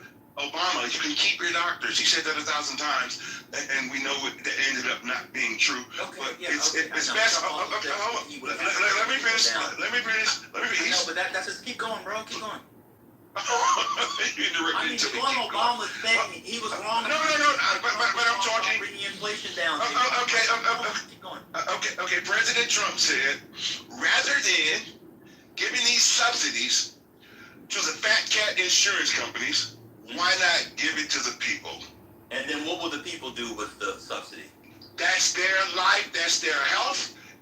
And if they want to buy insurance, if they're wise and buy their health insurance good, and if they're foolish and take it and use it for something else, that's their business. At the end of the day, that's their decision. It wasn't the plan. So the plan was not. I don't know it in detail. I just gave you a summary. No, but that summary, the problem with the summary is it wouldn't just give you $800 a month, and if you wanted insurance, you could. If you wanted insurance, you couldn't. What it actually was going to give you money that you then had to use for insurance, and they would have probably done it for the tax code.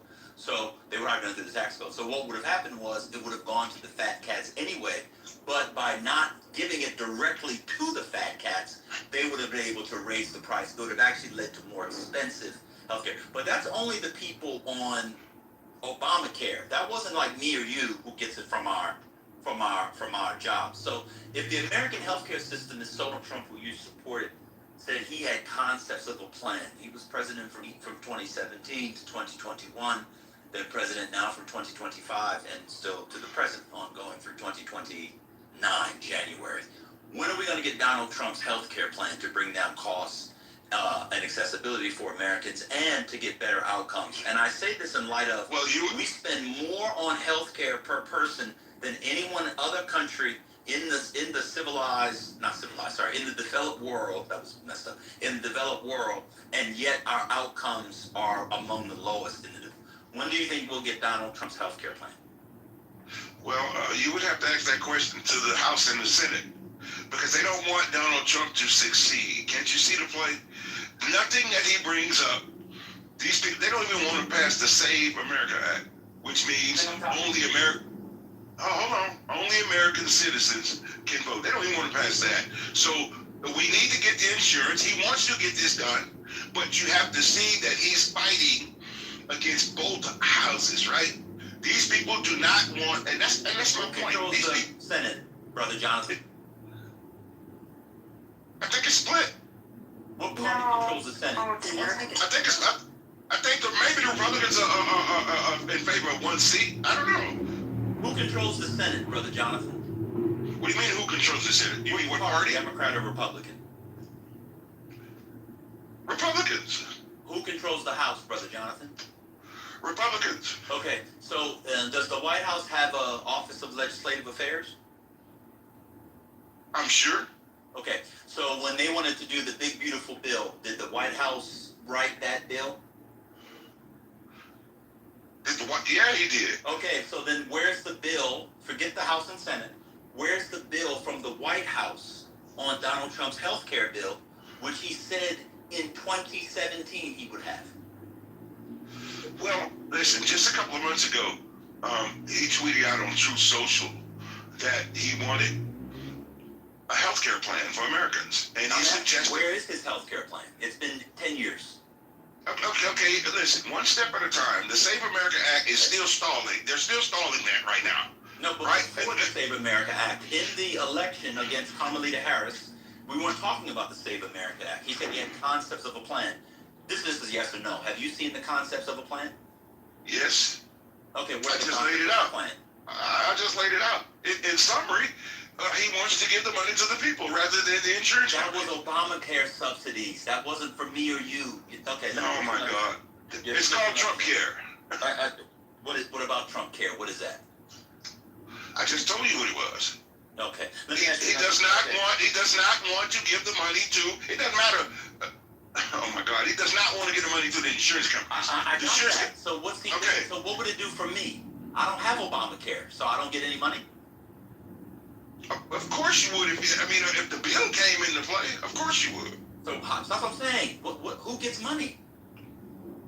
Right now, it's negotiation period, right? Negotiation period, right? Another question. First things first, Save America Act. We have to get past that so we can move on to other pertinent issues. I got you. Right. I got you. We'll come to Save America Act, and I'm going to do that after this, but I'm going to do one other thing, going back to the first term. So we all knew Donald Trump as a construction guy. Real estate. Yes, I was looking for real estate. Can you name me what Donald Trump's signature?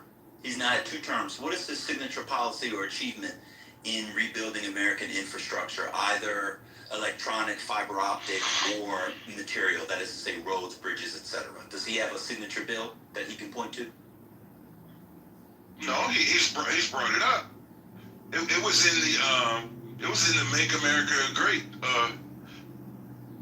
presentation. To rebuild the infrastructure. But again, he's fighting against both parties. One second. Hold on. Let me say this. Let me say this. He's fighting against. We say Republican and Democrat.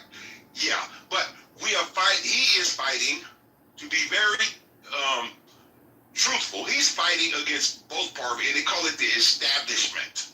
Okay, he's fighting against the establishment. That is who's holding the American. Okay. Okay, but these things that you're saying, these things that you're asking me. To my question. So are you saying the establishment is against an infrastructure bill? The establishment is against anything that Donald Trump proposed. So then why did they pass? Okay, cool. So why did they pass the big beautiful bill? Look how hard they fought. What do you mean? Look how hard they fought? They had control of. They did it through reconciliation. They passed the House very easily. once again, no, it didn't. No, it did passed not. The House very easily. Oh, my God. The House. It passed the House very easily. All Republicans voted for it. So you're telling me, I just want to know. So the reason why did Donald Trump propose an infrastructure bill to Congress? Yes, I don't know if he did that to Congress or not, but he had it in his campaign initiatives. So this is the last question on this. Then we'll go to the Save America Act. Why was Joe Biden able to do an infrastructure bill? And we know he was dead. He was pooping on himself. Why was he able to get one done? Which, by the way, he did over a filibuster, but Donald Trump could not get one done. Is Joe Biden a better leader of politics in his party than Donald Trump is of his? In other words, well, he's a better puppet. Donald Trump can't be controlled. He's a better puppet. You're not listening. Oh, so you're saying an infrastructure bill for bridges, tunnels, and roads is from being a puppet? Yeah. Okay, got you. So Donald Trump. Let's go to the Save America Act.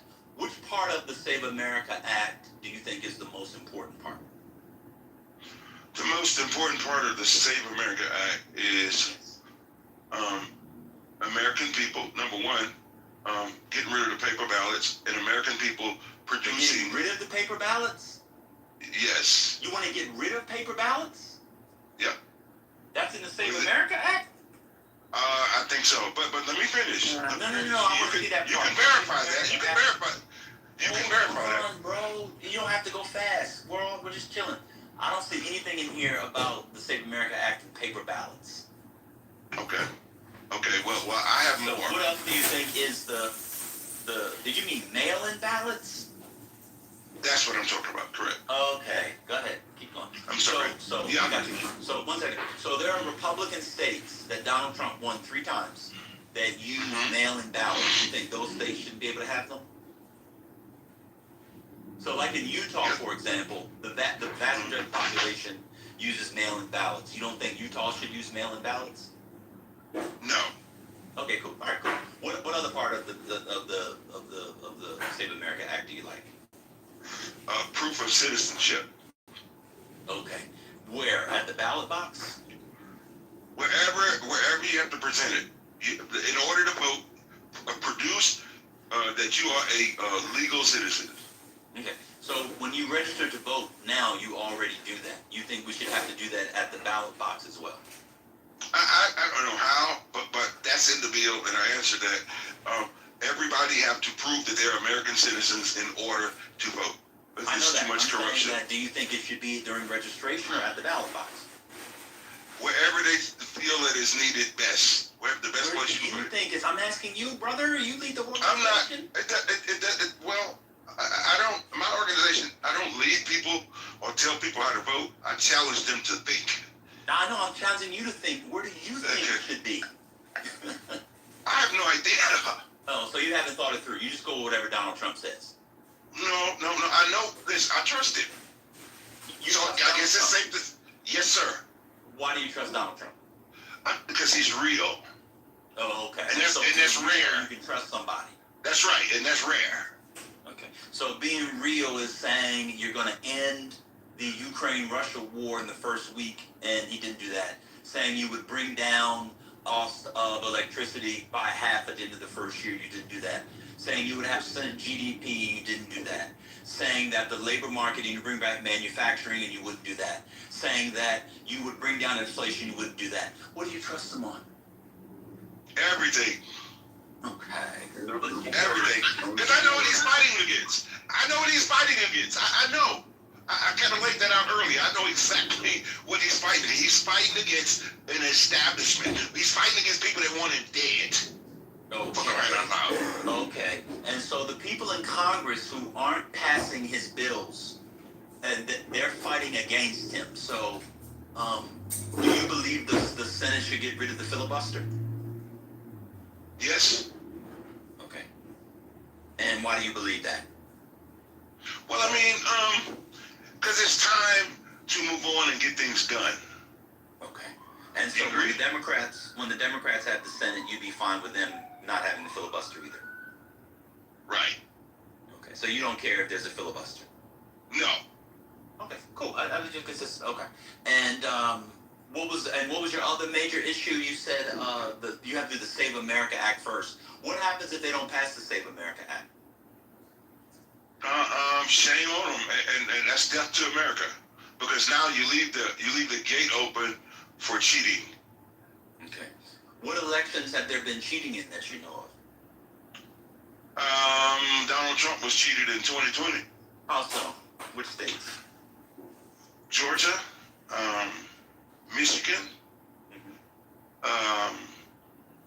of course California. Oh, you think Donald Trump won California? Shit, yeah, absolutely. So you think one of the most liberal states in America was won by Donald Trump?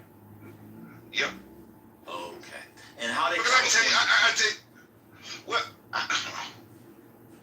How did they cheat? I'm doing fine. How did they cheat? There's many ways to cheat, which is why. Well, I mean, I don't know, because I don't cheat, but I know just. You know they cheated, but you don't know how. Of course. I mean, you would have to cheat. They still have Gavin Newsom as your governor.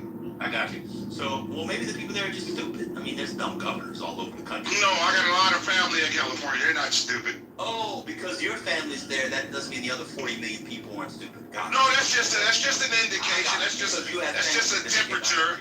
I got you. Well, no, and friends. I got you. And friends. I got you. So Donald Trump is the president. Do you agree? Yes. Okay. And do you agree that Donald Trump, as president, controls the DOJ, the Department of Justice? Yes. Okay. If you know that he cheated and they have the investigatory power, prosecutory power, et cetera, why haven't we seen any indictments on any of the cheating from 2020? That's a great question. But just because we have not seen them does not mean that they won't happen. Okay. Well, it's taking so long. He's been in office for more than a year, and I remember when Biden was in office, people said, all we need is Cash Patel, Don Bongino, and Donald Trump back, and we have the proof of the cheating from 2020. When are we going to get the proof? I don't know. We have to just wait and see. Okay. I can't give you a definite date. So I understand, but if the cheating was so widespread, why haven't they even indicted one person? Maybe it's on the horizon. It's on the horizon. I got you, cool. And then do you think that the Democrats changed votes? Of course. Okay, so people voted for Trump, and then the Democrats then changed to Biden. Yes, and let me say something about that. Those of you that are on social media, you ever been invite and it doesn't register? It comes back like as if you didn't hit it. These glitches like that, see, that's a message right there, just on social media. So if that can be compromised, of course, the kiosk at the voting location can be compromised because it's an electronic device, computer generated. So why if that happens on Facebook and these other places, when people invite you to a group and you hit it and you accept the invite and then it erases it, yeah, it's possible, very possible. Okay. So do the machines have paper audit trails? I'm not sure. Okay. So when you hit invite on Facebook, is there a paper audit trail? I'm not sure about that either. Okay. So then if there's a paper audit trail, wouldn't the DOJ be able to subpoena, get the paper audit trails and see the votes were changed? Possibly. Okay. I think they have this evidence. I think they have this. Oh, so what do you think they're waiting for? The midterms? I have no idea. Possibly. Okay. Possibly. So, did you support Doge? Absolutely. What did you like about Doge? It exposed the corruption. Because the corruption is widespread and it's been that way for a long time. A lot of people that make 100 and whatever the salary is to be a representative, most of those people are millionaires. Okay, most of those people are millionaires.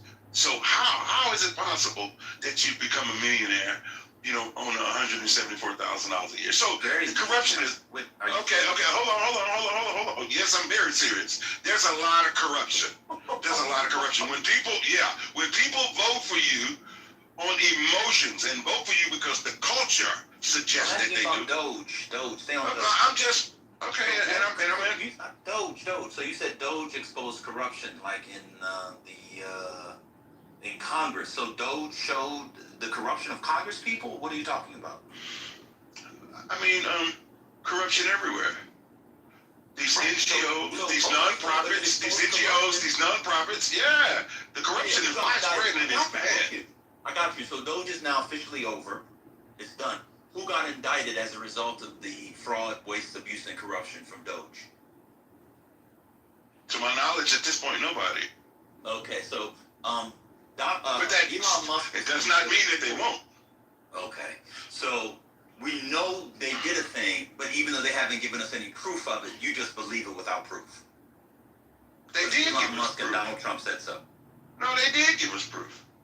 What proof did they give? Pam Bundy exposed everything that they uncovered in Doge. What did so? I mean, I don't recall, but she had receipts. I'll tell you one thing. They said that there were people who were collecting Social Security from others who were dead or didn't exist. Okay. That's correct. One second. Pam Bondi was the Attorney General. That level of fraud because of Social Security is punishable by decades, probably, in federal prison. Question for you. Did Pam Bondi indict any of the people? Because she was a DOJ. No. Okay. Why didn't she indict anybody? I don't know her reasoning, but she did. So they exposed fraud and just allowed people to keep the money. We don't know that yet. Oh, does it have to happen on our time? Right. Just yeah. Oh, okay. I understand. So we have to let it wait. Inflation. Do you think Donald Trump's done a good job on inflation? Excellent job. Excellent job. Are you drinking or smoking or doing drugs? Wow. Continue on, man. What are you doing? We keep hearing snorting. Continue, please. Oh my God, bro. Come on, man. What's going on? What are you doing, bro? Are you talking to me?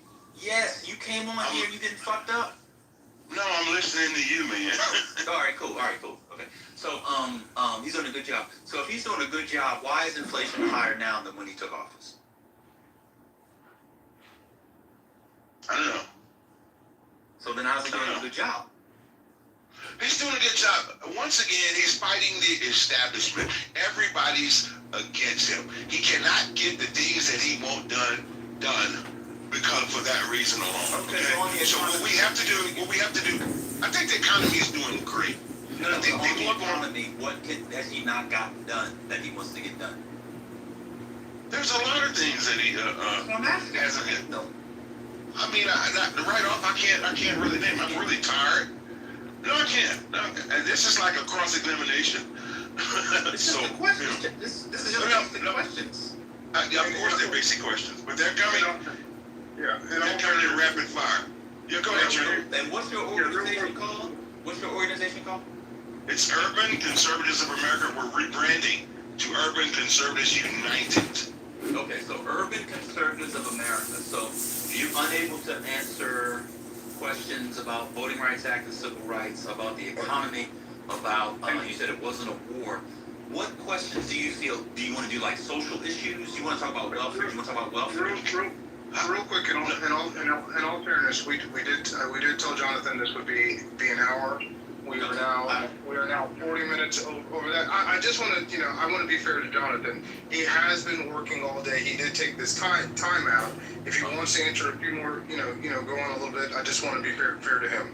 Okay, so he has an organization that is about like getting people to his organization. I'm just a random dude who gets fired from his jobs, according to Gerard on the app, but he doesn't have the stamina. Cool.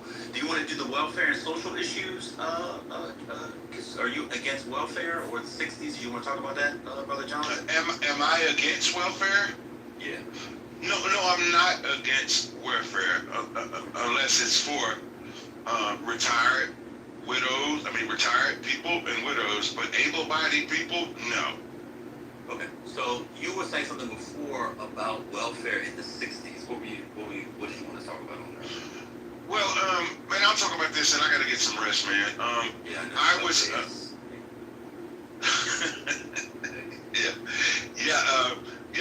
The Welfare Act. I think that was it's called the Great Society Act by Lyndon B. Johnson. It's called the Great Society Act. Okay. Well, we know there is a such thing as Lyndon B. Johnson. Yes, okay. He was president There is a 1963 to 1969. right, and he also said, "I'll have these niggas voting Democrat for 200 years." Yeah, and I'm one of them. Keep going. Yeah. Okay, well that's good. We're on the same page. I don't know why that annoys you.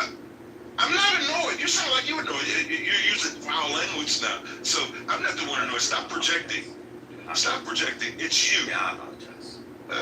Well, thank you. Apology accepted. But anyway, I think dependency. I think government dependency is a form of slavery. I think it's two ways to make a slave. You can work him without pay, or you can pay him without work. One is physical, and one. I think that's a great. Well, I think that's a great question. I do want to ask. Okay, so he doesn't want to end it. He's speaking. Oh, okay. No. Yes, I do want to end it because I'm tired. 1 second, John. Yes, sure. So agribusiness, Elon Musk, all these massive corporations, banks, airline industries, they're all dependent on the government. Are they slaves? Oh my God. But they're job creators. Okay, and we're job havers. I'm just asking, are they slaves? No, they're not. They're job creators. Everybody's a slave to something, to answer your question. My husband leaves me, and I get food stamps to supplement my work. You know, a lot of people who work at Walmart, they get food stamps to supplement. That person's a slave because they're getting food stamps for supplement. No, I think you missed the point. I think break it down. Yeah, you did. You did. Listen, it's not about people who work. It's about taking people out of the workplace, right? What does that? Hold on. Listen, please. Man, let the man finish so he can go to sleep. Well, I think you know, a handout is a difference from a hand up. A handout cripples you and makes you dependent, and that is the game. And that's all I'm talking about. You know, I'm not against welfare for people who need it temporarily, but I'm against welfare for people who want to make a career out of that. The black community, through generations, has been what when I say it in a general sense, have passed down to our children. Government dependency. And that needs to stop. All right, we are God's creation. Hold on, please. I don't know though. Okay, but per capita, right? I said what percent of blacks are on cash welfare? I don't know the numbers. But what would you guess? What percent? I have no idea. It's high. Why It's would high. you say that? Then why are you going around spreading that, saying that black people are the... Hold on. Hold on. Please let me finish. Can I finish? Let me finish, and I can bring clarity to this. 1 second, real quick. Sure. And then you go. You have an organization dedicated to urban conservatives. And one of your main points, because you had these nice lines, it was clever quips, was about hand up, hand out, all these kinds of things. And you're telling me you don't know what percent of blacks are on welfare? I have no idea. What would you guess based off of what you think about the dependency and the generational transmission of black assistance on the government from the Democrat plantation? What would you guess? I think it's in the high teens. It's 3%. Your source? This source is the U.S. government. Okay, well then that's It's actually 2.5% from the U.S. Census Bureau. This last one was taken under Donald Trump's administration. Is that a good source, or you don't believe it? Listen, most of those news outlets are liberal, but listen. News outlets? I said from the Census Bureau. Did you graduate high school? Listen, they're liberal too. Wait a minute. They are liberal too. Is liberal? Yes. Okay. Yes. Last question for you, then you can go. Sure. Did you graduate high school? Yes. Okay, cool. I'm done. Nice to meet you. Nice to talk to you. Hope to see you again. Okay. What does graduating high school have to do with anything? What are you calling me dumb? Yeah. Are you calling me stupid? You said you was done. You done, girl. You gone. Yeah. Yes, I'm Is that what you're calling me? you a idiot. Okay. Okay. Have a wonderful evening. You too. My God, the stuff that oh my God. Why did we say, we needed to save that?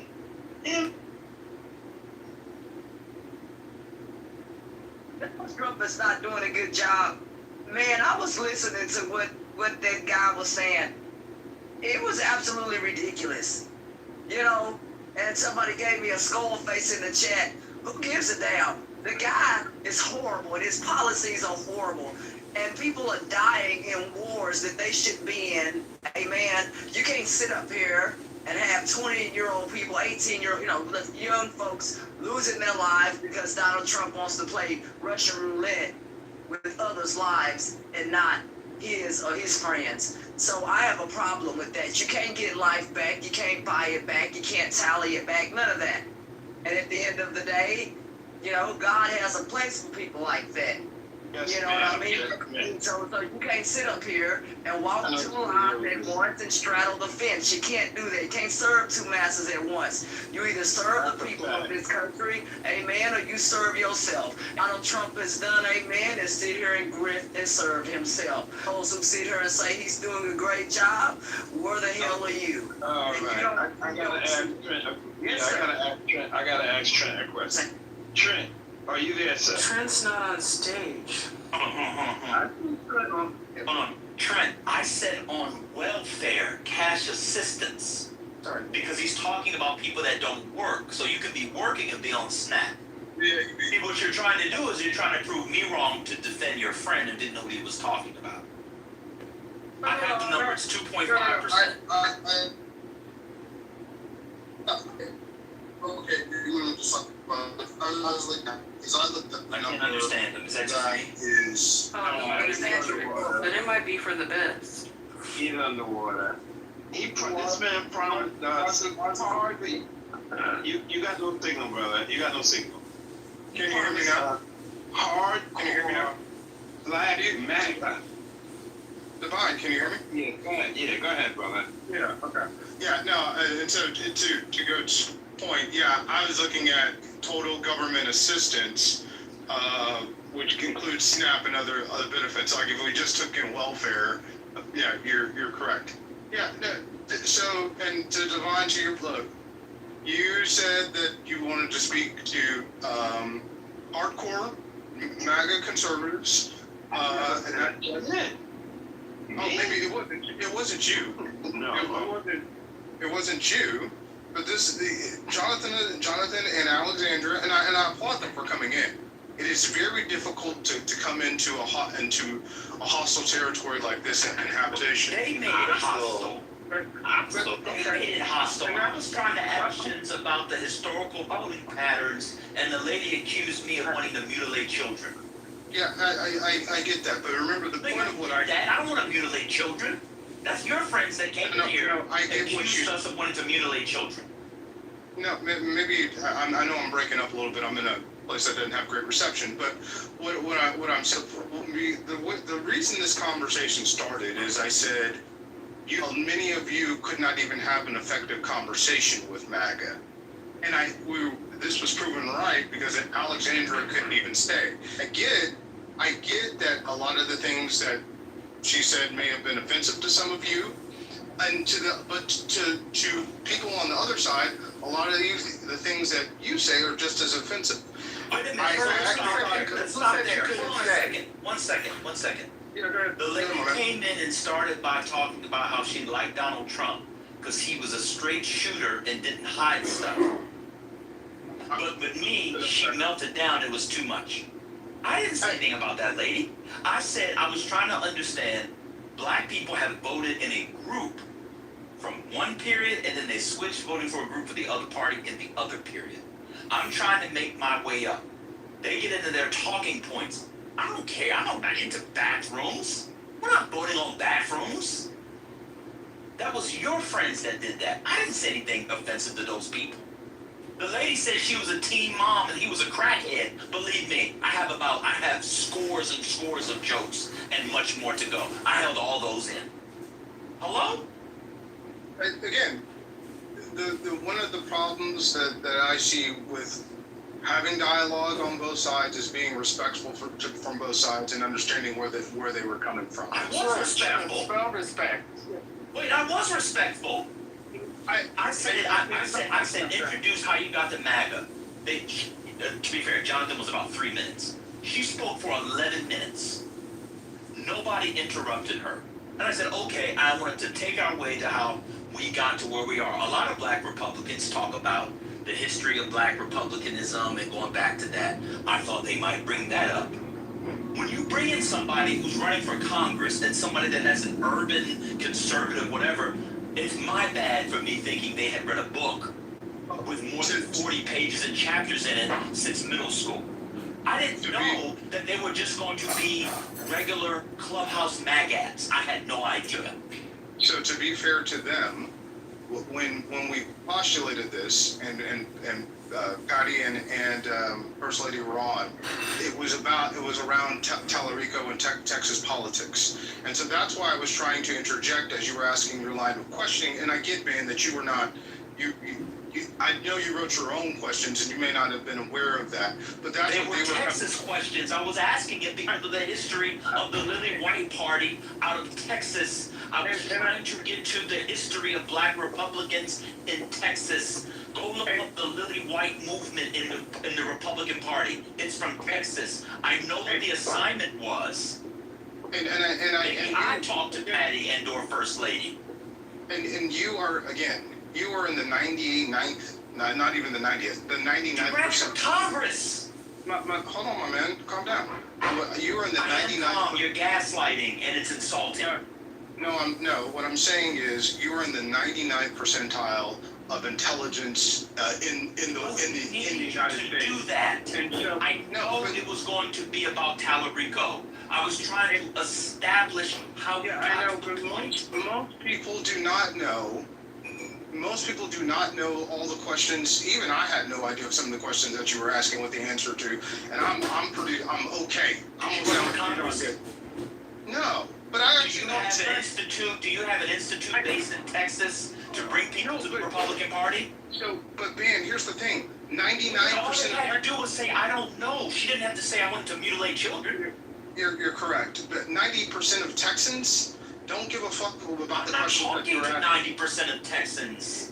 I know. It's a political combo. So Trent, if they don't know, and I know, and there are other people in here, it becomes a learning opportunity to know that one of the reasons that black people moved from the Republican Party was because of the Lily White movement, which was based in Texas. They were trying to make it Lily White and get rid of the black and tans.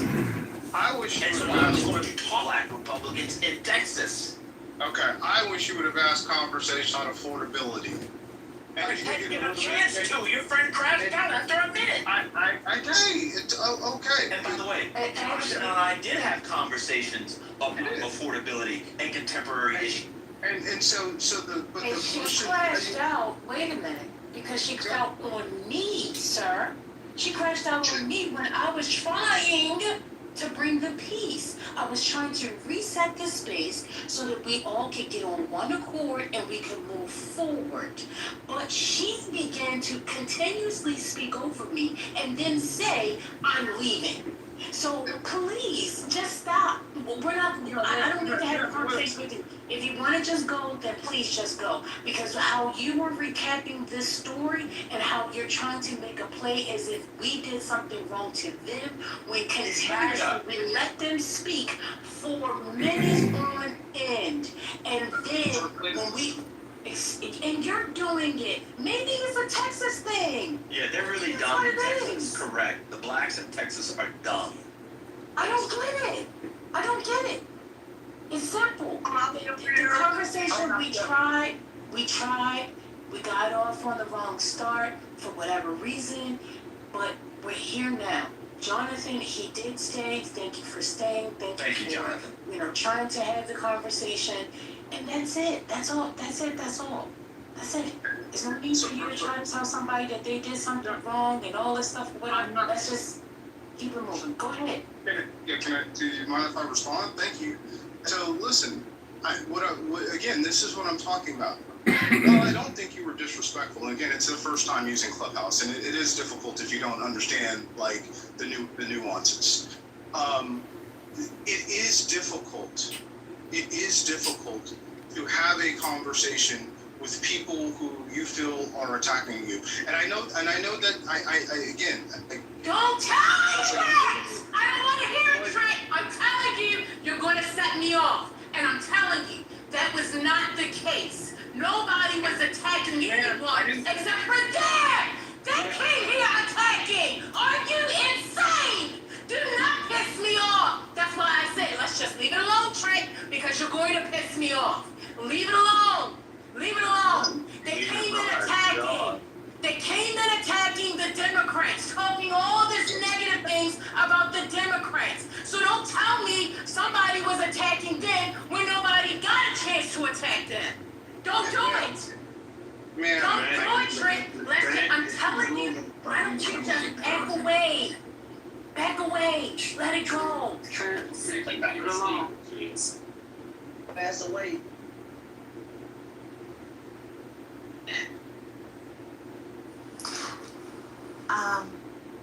Is there a free moment for me to make a comment really briefly?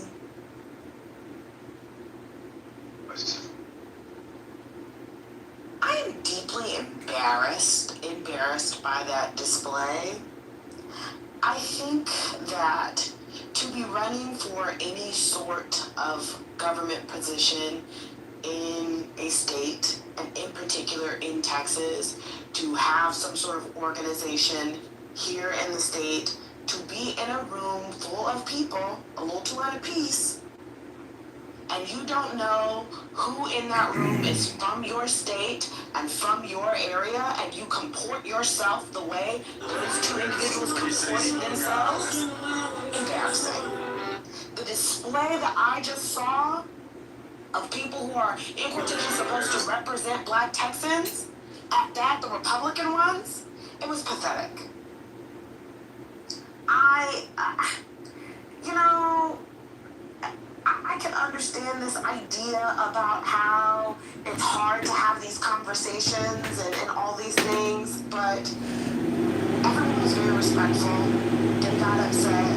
They crashed out. They didn't know anything. I think this idea that Black Texans or that Texans in general don't care about history, don't care about certain things, wouldn't care about the line of questioning the mods were going down originally to set expectations. I think that idea right there is deeply troubling to me, but it's also highly disrespectful to the time that the moderators took to gather the questions, to prepare for this event. Preparation and questions. Come in here and locate for an hour. Bloviating. You could have just said that.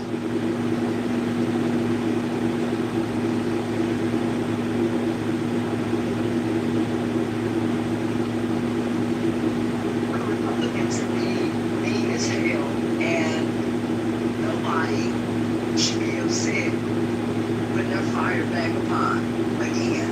They're rude as hell, and a lot of them denigrate people. They say horrible things about me. I had a Republican in another room call me stupid. Somebody else called me slow. I said, I don't really give a damn, because after we and I like trash anyway, want to talk about somebody while they dumbasses got to sleep on us. One second. Yeah, one second. Everybody, welcome to Politically Correct. It is now the top of the hour. It's 9 o'clock here on the East Coast. Hope everybody's doing well. Just want to do a quick reset.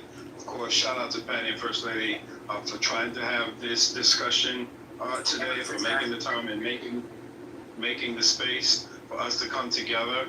And yeah, shout out to Trent for bringing some people in here. It's not what I expected.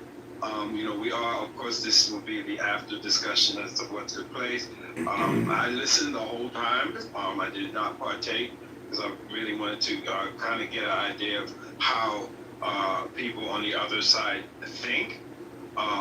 You know, I mean, we all witnessed it. But I just think we just need to take a moment, all reflecting on what happened on this day. So, welcome to Politically Correct. This incredibly important historical day of notation. The floor is open, and of course, if there's any breaking news, please drop it. One second. If there's any breaking news, please put it in the chat so we can go over it, take a look at it, and see where we're going to go from here. Appreciate you guys. Can I comment to my phone? If there's a key, I'd like to get Hold on, Divine. Yes, ma'am. Okay, so we're gonna go to Tira. I heard you come up, Mike, first. Go ahead, Tira. Yeah. I guess on this queue, please. Thank you. I would like to as well. I think we saw like two things. I think Jonathan. Got you a little bit. RJ, but yeah, I got you. Go ahead. I think Jonathan was trying, but I also think what we saw was, and I have to say it like this, an abysmal lack of actual facts. And basically what it was, it was a belief in Donald Trump, no matter what. He's besieged, the Congress is against him, he's giving all of this information, and they're just not doing it. I mean, it was conspiracy theory, but it was also devoid of any factual basis, which was very sad, right? And I think that was probably the saddest part of it for me. There was literally, It was so sad. Listening to this Texas African American Republican. It was so sad. Well, it's Trump. And I think that really is a MAGA sensibility that we saw there, which is, to me, very MAGA sad. sensibilities. It's just a belief in this one person. It doesn't really matter about whether... Could you imagine believing in the president? Oh, God! I think we saw with, and forgive me, I now have forgotten her name, I'm tired. The woman who was in for... So tired. To a certain extent, a lack of understanding of the ground rules, right? Maybe they weren't laid out, maybe she's never been here, but, What ground rules? Don't upset the first N-word. Then you have to talk as much as I did or less than I did, and it's not really as a back and forth, and I do feel that she just didn't maybe get it in the beginning, but I also felt She didn't get it. She's not here to voice her opinion. She's here to be manipulated and spoken to. She was able even to be, really questioned in any depth. Oh, the lawyer couldn't get the questions in depth. It was depth. valuable for one purpose. To me, it showed sort of the paucity of some of the ideas. The paucity! And the fact that the paucity! They don't. It was really, disturbing, but also. It was disturbing.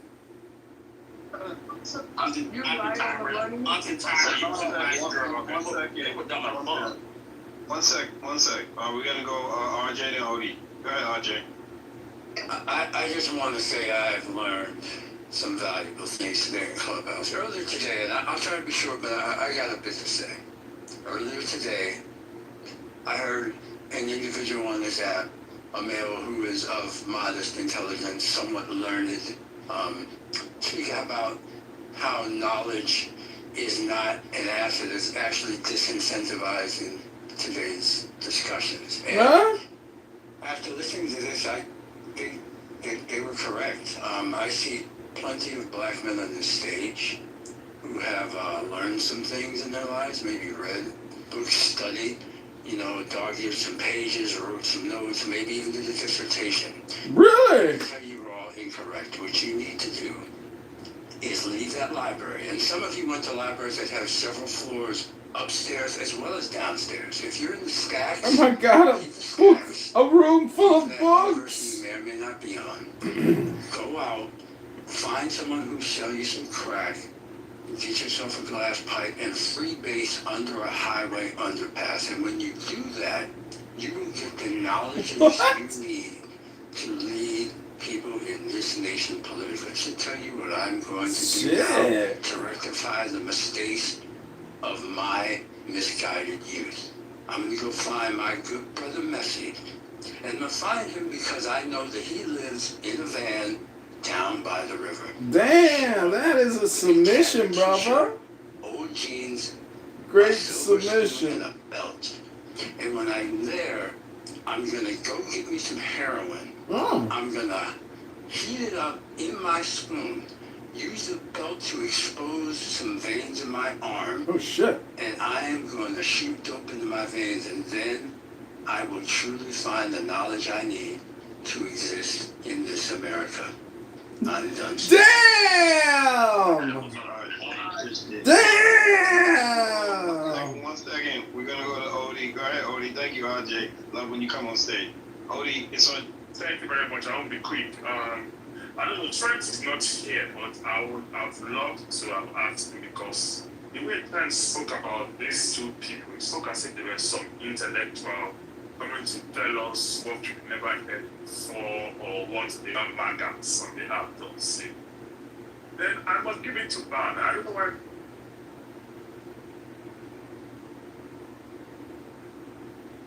Hello? Is it me? No, I can't hear him. Odie, we can't hear you. Odie went out. Did your earpiece die? Odie going once. I'm here.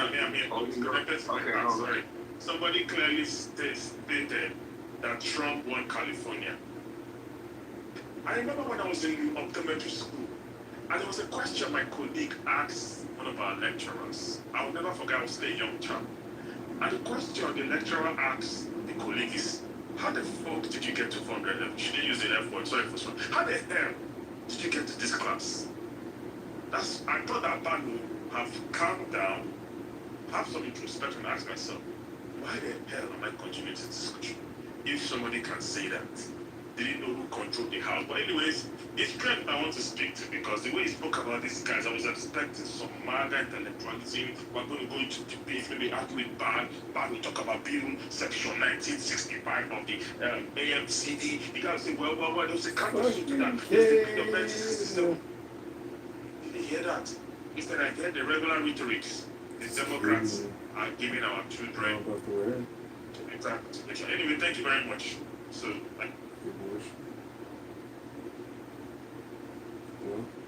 Request of Johnny's. We This can't know about the rape, after the abortion, submission. the blow. That's I don't know what to say.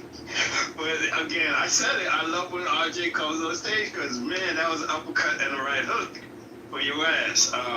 Yeah, let's go. Yeah, you know, I don't know, maybe I'm biased, I don't know, but... Yeah, you biased, bitch! I heard... You fucking biased. To, tell us a little bit about yourself. That was done. He said his little part, she said her part. Then he said, okay, how did you become a Democrat? I mean, how did you become a Republican? What was your walk? He gave his story, she gave her story. And them giving their stories, in the midst of that, they were coming down on the Democrats and saying all kinds of different things. Now, normally, y'all know the people in this space would have gone mad and would have interrupted them. Not one person came off mic. Not one person interrupted. So when somebody tells me that they felt attacked, I don't know. I missed that part. I understand we were at, there were some questions asked, and in the midst of that, I don't know what I got else to say. Well, fuck Donald Trump! No, I don't think we got off to a rough start. You want to talk about stocks? To a great start. Okay, I'm speaking right now. Hello? And I understand they're new to Clubhouse, and I'm trying to... Oh shit, he knew. But at the same time, we gotta respect... He knew they're having a conversation. So respecting each other, right? That means just like how I listened to the stuff that I didn't even want to hear. I wasn't even saying anything about what they said other than the fact that they attacked the Democrats. Then she just decided she was going to leave. So here we are. But Johnny, he stuck around. And, here we are. He did the conversation. I thought, the people that were going to be coming had a little bit more experience in public speaking. Oh shit! And knew how to have a conversation You didn't even get a chance. You mean the public speaking like you did 5 minutes ago, screaming at everybody? Hello, let's move forward. Here we are. Here we are. So, Here we are. I guess we can listen to it. I would say I thought Bam was good. I'm sitting here at Juicy Crab eating my crabs. It was a good debate. He had Juicy Crab eating his crabs From the 90s. So I don't know what happened. Shout out to everybody in the room, the moderators. Say First Lady, I love you, Grandma. I don't know what that was all about. But it was really educational. I felt really bad for y'all. So I feel like after the whole debacle, you got what beat up on. So yeah, but it was a great debate, great back and forth. But yeah, it was getting too much. But Van did really good. He did really good. Great educator. He's a great entertainer. All I want to say is, look, Republicans, like I said, can be rude as hell. And when you speak out unlike them, the classic, educated Democrats. Their lives, and they do, like I said, they denigrate people. They talk about people without remorse. And again, they don't want that projection alert system has been activated. And some people are disrespectful. You know what I mean? To others, they Ashton. Any other party, they think that you're dumb. Ashton. I don't like Ashton. I sure as hell don't like his policies, what he has done. How he's affected the economy and how people have died. Against how people have died. Oh shit! Trump has killed people. I'm saying it's this kind of magic. You're saying it's that kind of magic. At the end of the day, we'll never know. I like the president. Hello.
So you sign like an affidavit, basically, when you're filling out getting your driver's license, and you check the box register to vote, and there's another check mark that you say you're a U.S. citizen. Right, and same thing is online, Abby. Right, you go to register to vote.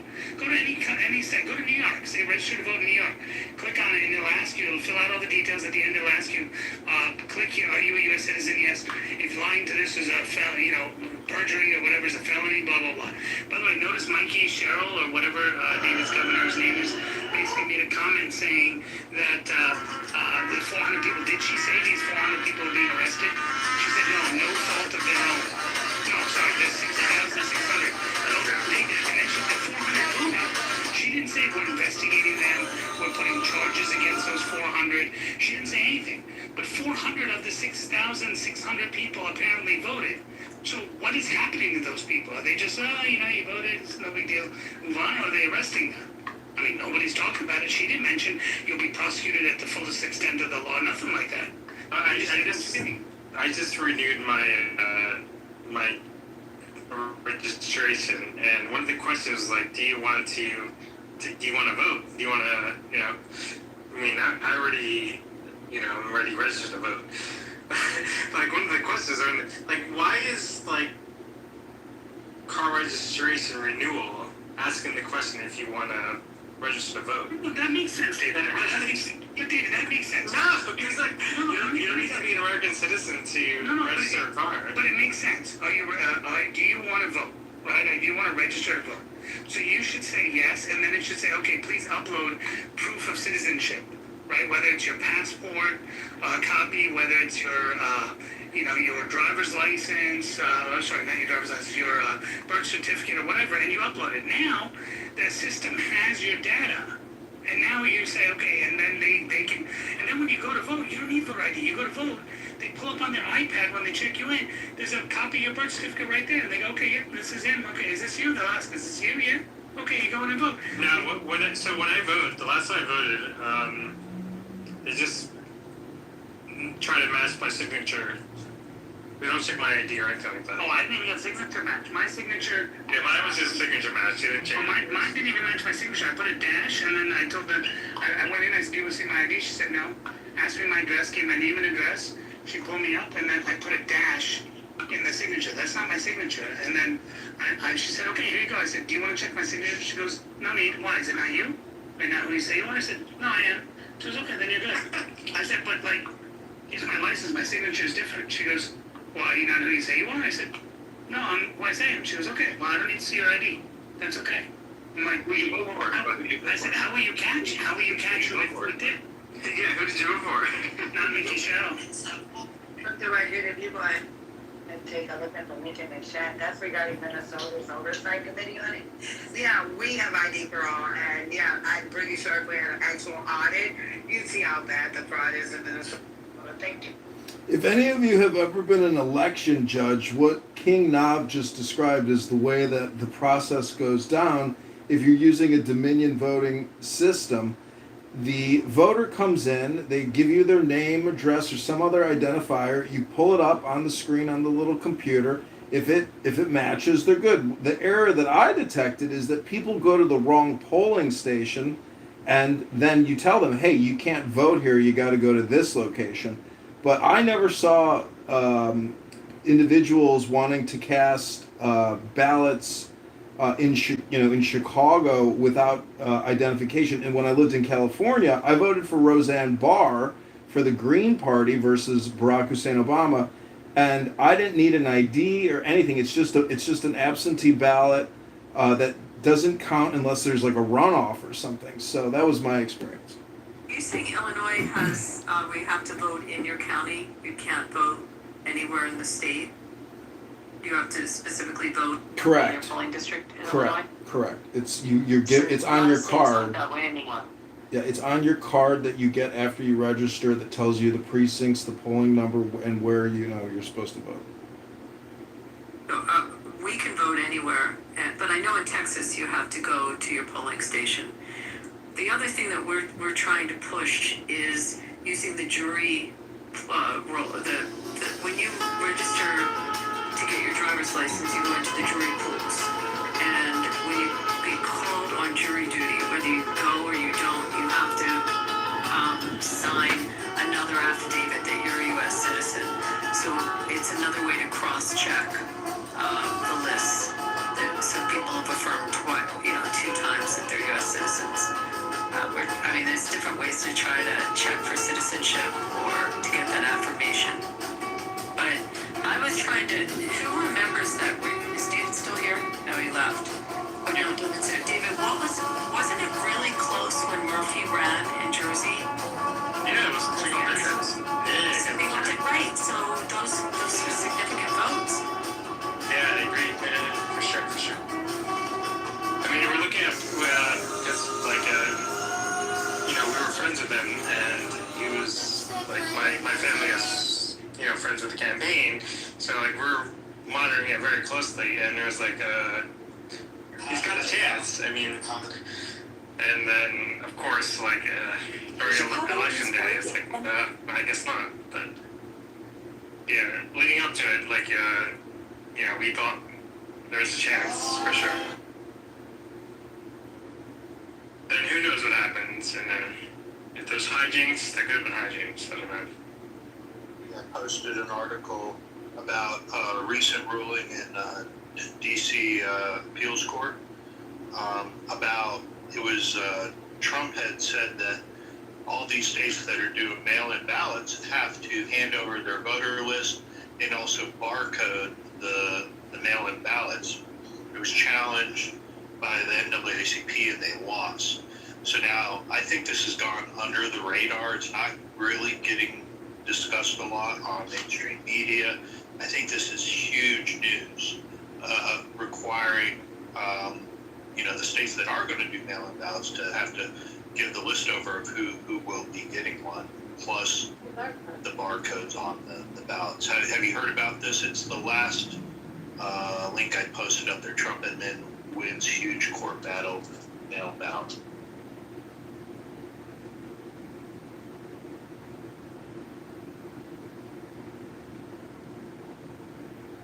We have some huge breaking news right now. We have some big news right now. We have some terrible breaking news coming.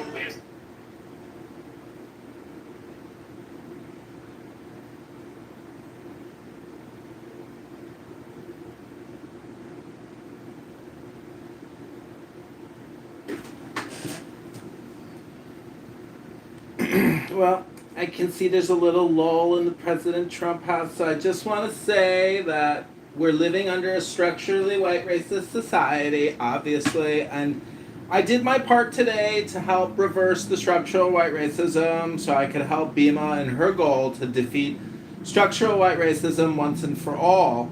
And I listened to a politically correct ban. He talked to a African-American Trump supporter in Texas, and he absolutely harassed and harangued, cross-examined, and abused this African-American conservative Republican black man who also probably believes in structural white racism, the establishment, as he put it.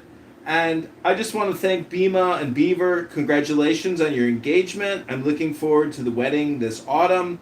I am so excited to be there, and Dr. Adams is going to be your ring bearer and flower child. It's so exciting, and Marshall Rankin is going to officiate, and I just hope you can get him to take a bath beforehand, maybe spray him down with some French cologne, so you guys can breathe at the altar. Breathe, because anyways. No, that's enough. Not Marshall is the gentleman of Clubhouse. You don't do that to Marshall. Well, that's why he's officiating. Oh, hey, Marshall, speak of the devil, and the cheetah will arrive. Marshall is the gentleman of Clubhouse. But what, everything else was true? I'm reading this, guys. She's running for Congress. This is not a state house. The woman that was in there. If that's the person, Beaver, that you put in the chat. Pretty sure that's her. I didn't even. Yeah, Marshall, were you in that room at all? The woman running for Congress in Texas. No, Alexandra Butler, Republican for Congress. Marshall works for Monica De La Cruz. Texas District 9, but is that a different person? Yes, ma'am. I'll look it up. I just figured there's no way he'd get somebody running for U.S. to seat. I thought he had to be a state person.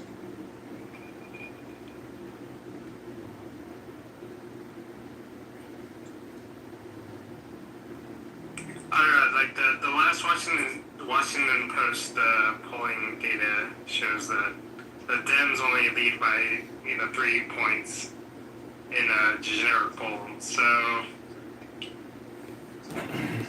I mean, the Republicans could hold on to the House and obviously the Senate. So I wouldn't be worried at this point, but there's still plenty of time left. It's near Houston, the area, I think. U.S. House District used represented by Al Green, Texas 9. So she's running for Al Green's seat? Wow. Yes, no. Wait, Al Green is that's who was in the room? Al Green is like the crazy guy, right? Yeah, he is insane. Wait, Beaver, that's who was in the room? No, I think it was Alexandria Butler running for Texas House of Representatives, District 146. Texas House represented 136. See, look at this, Marshall. Look at the name. The name pops up as someone running for Congress. Maybe I'm reading this wrong.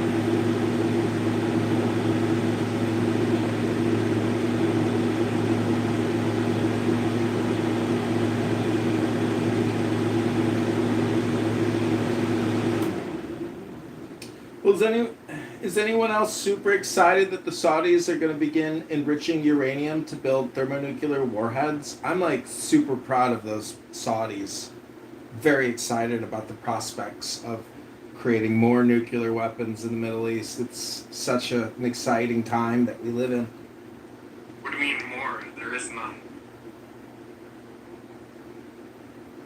No, that's not true. Actually, the United States of America has a massive weapons of mass destruction stockpile in Oman. Chemical, biological, nuclear. I don't know if you know about that, but it's one of the largest weapon depots that the United States military has. It's in the country of Oman! Oh, man!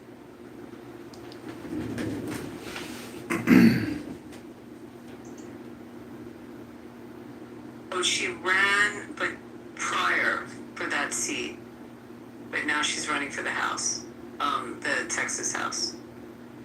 How did she get smoked in the first one? Well, don't the Republicans have like a supermajority in the Texas State House anyway? So does it matter? I don't know. Abby, I'm getting all of my accessories for my horse, and this horse, the brush kit, one of the brush kits, the grooming kits, it's called Abby. That's funny. I know, Abby. Do you have a name for the horse? Yeah. They put him Beaver, believe it or not. Beaver, like Justin Bieber? No, Beaver, like my name, Beaver. Are you what? I got a question. Tiger is calling... She promised me that she would. Tiger is calling me a retard in the chat, and you know I hear Tiger in Gary Bumgarden's newsroom all the time, and Tiger's right. yeah, Tiger is like a super academic, intellectual Chinese, agent sent here to demoralize America. Isn't that right, little Tiger?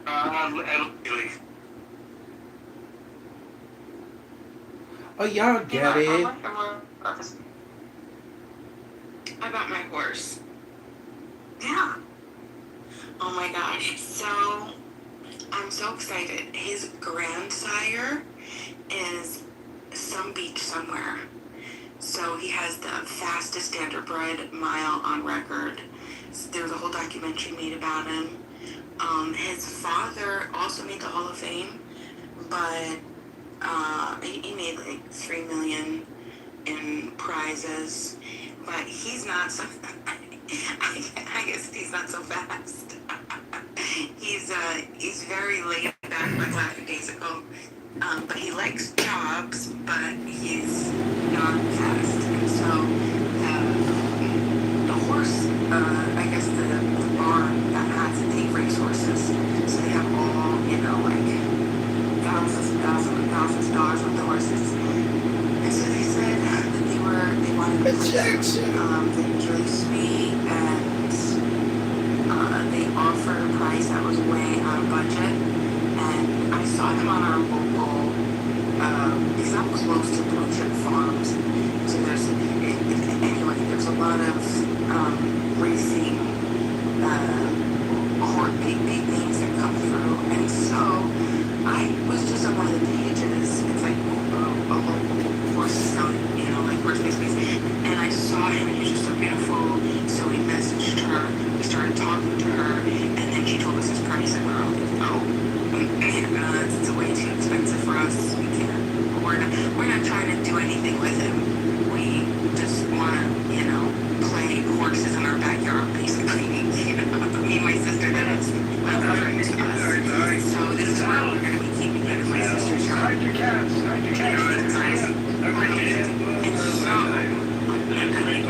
And so she messaged us. I actually slept on it, and she messaged us all these just like, we love him so much. He's such a sweetheart. And we just love when we don't need the money. And so just tell us what you can afford. So that's basically how we landed there. That's how we And we'll pick up next week. Watching somebody just walk for a banana, and that makes him sleep before he does it a couple times in a row. By the time he does it, you're like, bro, this nigga stupid. He ain't recognize this shit, bro. Like, come on, bro. Like, nobody, like, if somebody gives you drugs right now, just cracking house to kill your whole child, you're not about to do that shit, bro. They gonna put healing butter in it. Yo, Alice Crowley is crazy. It's a reason why they passed. Oh, wait, JoJo, one second, because I wanted to say, based on what a couple of people are talking about, I think that's why, I don't remember who, maybe, I don't know who exactly it was, asked, what are you? And like I said before, no disrespect, but if you take it as disrespect, that's a personal problem, I'm sorry. But the way that Black Americans speak about certain things, if you are not Black American and like foundational Black American, I don't think that you should be talking about how Black Americans think, because even if you are Caribbean or African American, you are not like the upbringing is not the same. So please, Yes, it is. one second, don't do that. It's not, and if you think it is, then that's your own level of ignorance that you are not addressing, and that's okay. In other spaces. What if you're white and you got a doctorate in black criminology? One second. Ooh, wait a minute. Oh no. I wasn't finished. But yeah, Alistair, I don't even know who you are. I never met you before. Most of the people out here I've never met. So like His name says it all. If you know Alice Crowley, the person, his name says it all. Okay, then I'm gonna let you stay there for a second. But if you do choose to be obtuse about the way Black Americans have been treated systematically for centuries, then I don't think that like you should be talking on this stage. Yeah. Like you can go somewhere else and hate on us. Other than that, mind yours. Mind your own lovely household. Right. And Kaz, I just want to let you know, bro. You gotta, don't tread lightly, bro. I'm not saying. I'm just saying, like some people say that, right? I completely. I dated a girl from Devon, Pennsylvania. You date women? Her family had some horses, and they're very nice horses. I don't know about your wife. Have you gone to the horse show? Did you go to Devon? I went for 1 year with her family. Yeah, back when I was dating her. You ever date a girl uglier than a horse with a face uglier than a horse?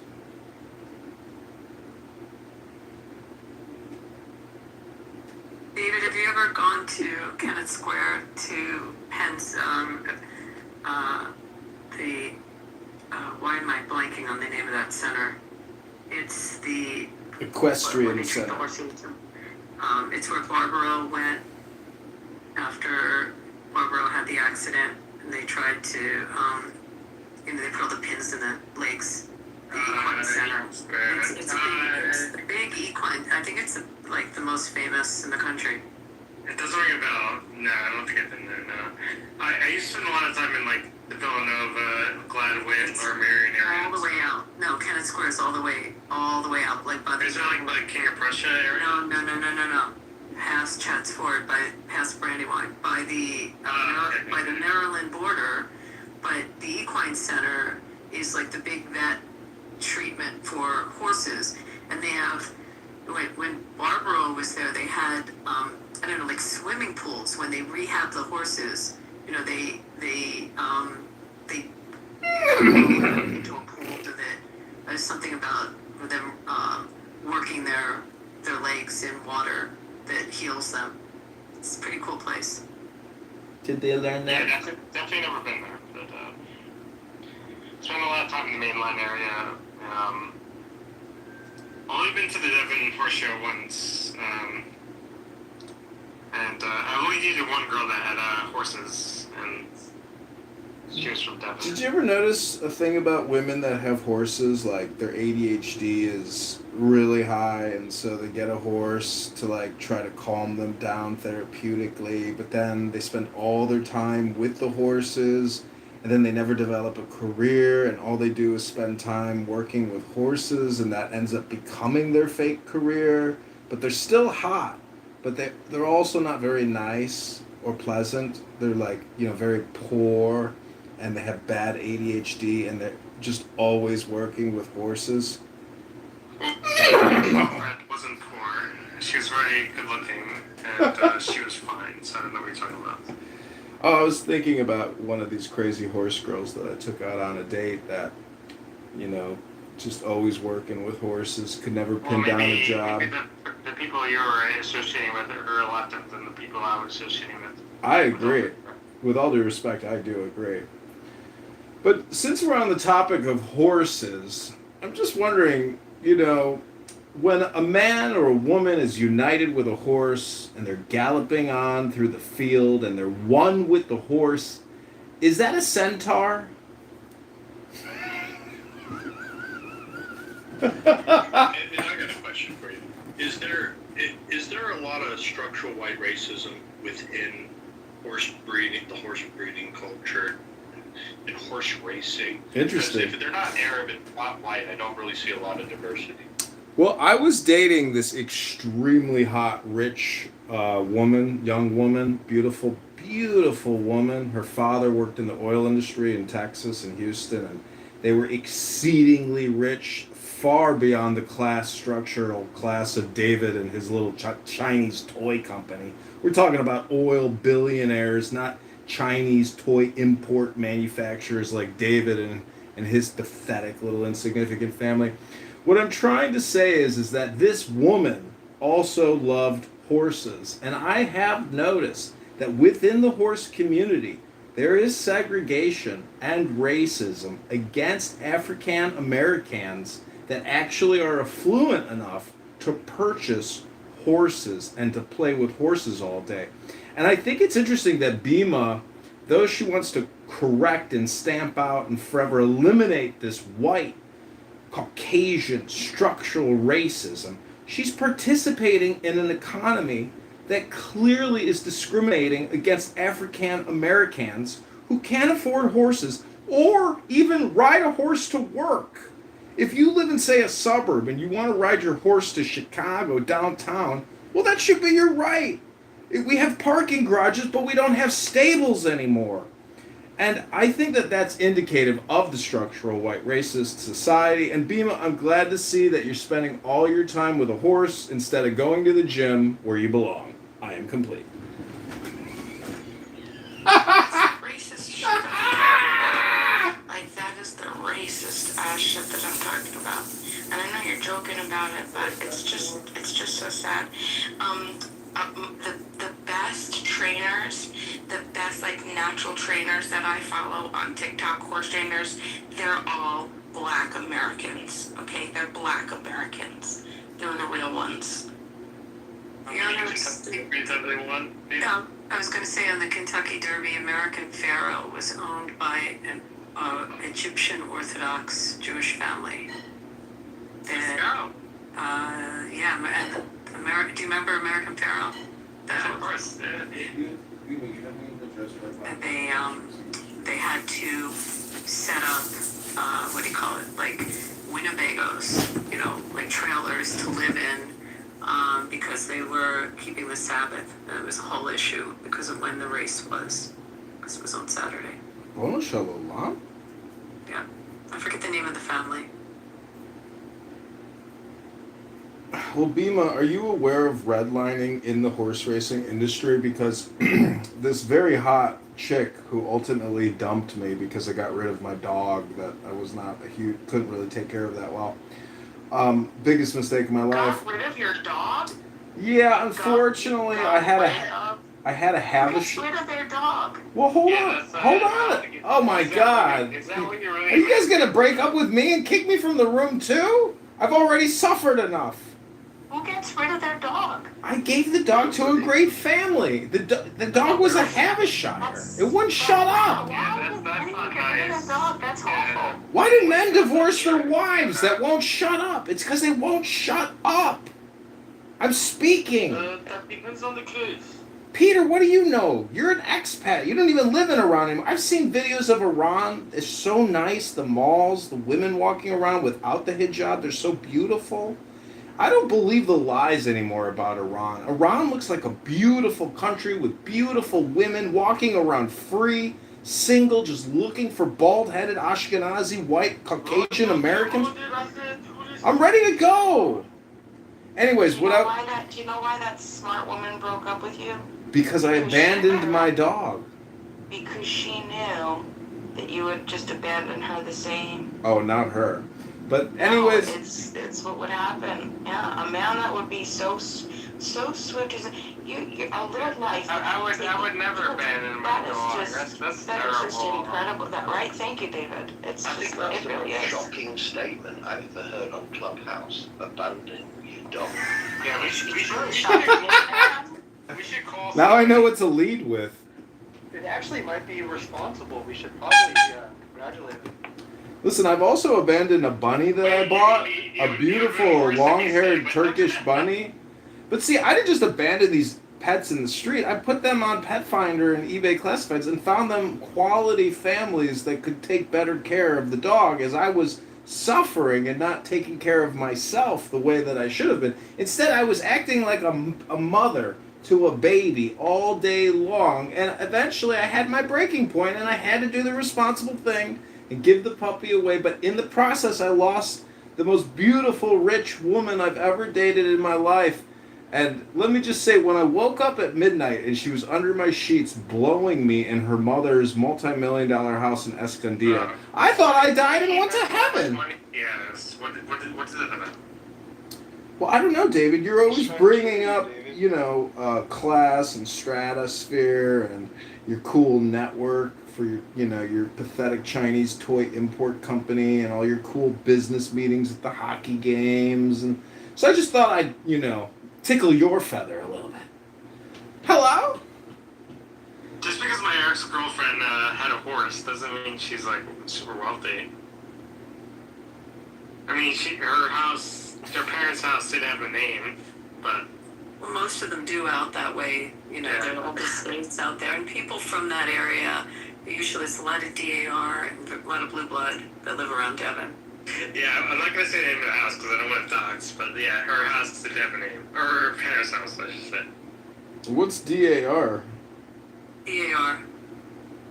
I can't believe you don't know what that means. I'm shocked. You know everything. DAR? You never heard DAR before? DAR. What's the acronym for? I don't know. Daughters of the American Revolution. Ah. It's the people that track back that are the old. The legacy. Very must be like in certain neighborhoods in the area main line.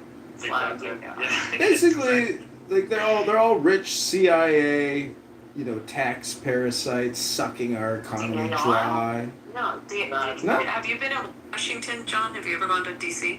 Yeah. There's a DAR. I don't think he's allowed. I don't think there's a word. Yeah, there's an auditorium. It's like an event center, like a theater. Got it. The last Daughters of American Revolution. The last time I was in DC, I was doing a contracting class on behalf of the Treasury Department. And oh my God, there were these Palestinians in there working for an NGO, and they were ready to submit these multi-million-dollar theft parasite packages through USAID. I was like, wow, what a scam! And what did you do about it? Oh, I brought this really hot Bosnian chick from Chicago with me, and we were very romantic in Chicago. We got to DC, she didn't even want to touch me. And I was like, what happened to the romance? Was she rich? No, she was not rich, but she was hot. And in my book, being hot is just as good as being rich.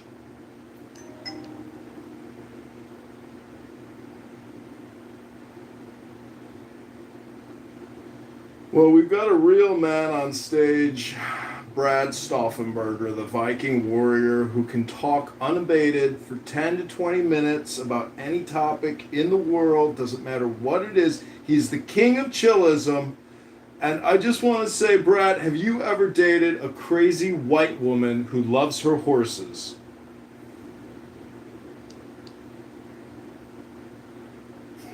That sounds like a question, not a statement. Hey, Chicago, how you doing, babe? Hey, Jacob, how you doing, babe? Let's go to Lakeview and get a beer. What are you doing over here? Hey, Did you see that shooting on Lincoln Avenue last night at the Dime? Oh my God! What's he doing? Giving out Forget about it. And I,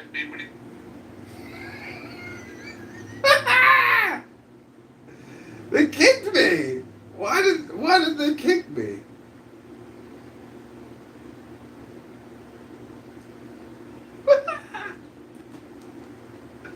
He left you. David. He's back. David, what's up? Oh, David. Okay, sorry. A crazy day. I don't know how he has all this strength the way he does to like keep going. His shtick, this. David, I don't think. Are you talking about Chicago? Yeah. Dude, I don't think that he's saying. Have you ever? I don't know how this happened, but he popped up on my TikTok feed. Okay? This guy sits here every day, David. Okay, for hours. He sits there with all of these phones, and he like. I mean, I don't know what the hell. You mean this guy is not right. The guy from the north side? Yeah, he ran for Congress, and I know. Is he still here? Does anybody know if it's like was it a traumatic brain injury or was it? Is he still here? No, I think I would have talked free. Good. So, well, he could use the opinion on just this guy used to actually dox me years ago, and I was like, you know what, whatever. This guy's meant. He had, I don't know. Again, he's not here, right? Because I'll be honest with you. Don't say anything because we don't know who Anon is, and it's likely him. He always comes in with multiple accounts. Just don't direct. But yeah, you know, but I did stay in the same neighborhood as him. I never met him directly because he said, yeah, let's get a beer and everything. Because they stayed in Lakeview, like on the north side of Chicago, where he stayed apparently. I didn't get his address, but it told me pretty quickly he was like half a mile from the street from me. And, you know, blah, blah, blah. But he had like 5, 6, 7 different Facebook accounts, you know, trying to run for Congress or whatever the hell. It never worked. Nor should it. But, yeah. He's like, hey, let's get a cool beer up in the lake. Yeah. He would do yoga and show it on his Facebook how to do yoga as a man. And I'm like, what the fuck? Stretching and breathing.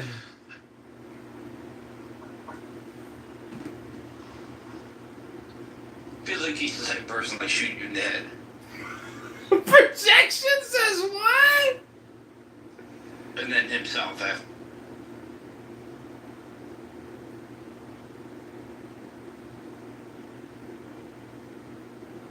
Peter, what's your diagnosis of Kitover? He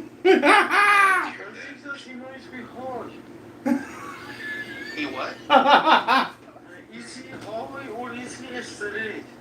No, I don't think it's high, man. Because I think if you look him up, because he puts a tremendous amount of, I mean, I'm kind of smart. He puts a tremendous, I call it online presence or footprint for you to see. So the more you want to see, you can look it up. Definitely, I'm going to let you, you know, form your own opinion. Backward kicks again! But it's definitely something that I'm not comfortable with. Being acquainted with something like that. I had to boot him again just now. This is so funny. See him boot him. But Sam just boot him! completely himself is also involved in the playing. I mean, either he's crazy or he's playing with Well, he's us. got like 7 different Facebook accounts. He has 7 different phones. He's fucking. I just don't know what caused it. Like, is it a head injury or? I don't. It's the thing. It's like I don't know either. Do you want to find out? I mean, I don't know. I don't like. I mean, sometimes he's okay. Yeah, I know. He's actually intelligent, and other times he's just bad shit. Just like, holy fuck. Like, he'll dox me, and I'm like, I don't care. But now he's like, well, but he's cool. I don't know what to say. Like, I don't want to be mean. Okay? I like him as a person. They're roasting me in the President Trump room. He's just misguided. I'm just being fair. Hello? Don't make me change my profile. Yasmin, why are you messaging me on WhatsApp saying I got the wrong number? What the fuck? I mean, yeah, it's just how he does a lot of people. But it's how you react. You're like screenshotting me eating a popsicle? If somebody calls you fat your entire life, and then you lose 200 pounds. Sitting watching you. It was so funny. So let's not get into that crap. No, I love it. Sometimes when I'm bored, I don't watch him live stream people on Clubhouse. It's the funniest thing. He live streams them on TikTok. It's the funniest thing. Mm-hmm. Hey, John, you better never have live streamed me, bro. Well, if I did, buddy. John has a beer belly and has a big cock, Yasmin. This is your tap. Come on. Yeah, I like bald man too. Ooh. I mean, they have one testosterone. Yeah, we got a lot of tea. We're high tea. We last a long time in bed, and we go multiple rounds. Yeah, I don't doubt fucking you is a great fuck. Woo! You're crazy. I can tell that you're a good fuck. One of my life. You can be your congressperson. You can be the first lady. I think you have too much of a headache afterwards. It's not worth it. John, you already have her nudes, so like you're all good. So wow. It's true. Listen, if you want my nudes, I'll just send them to you. I don't care. Wait, does Bavow have your nudes? You could also just go to a delicatessen and get a Reuben sandwich. I'd rather have the Reuben personally. Is it an innie or an outie? She needs labia reduction surgery, that's for sure. Thanks. Don't shame a meaty vag. There's nothing wrong with I having. don't have a meaty vag.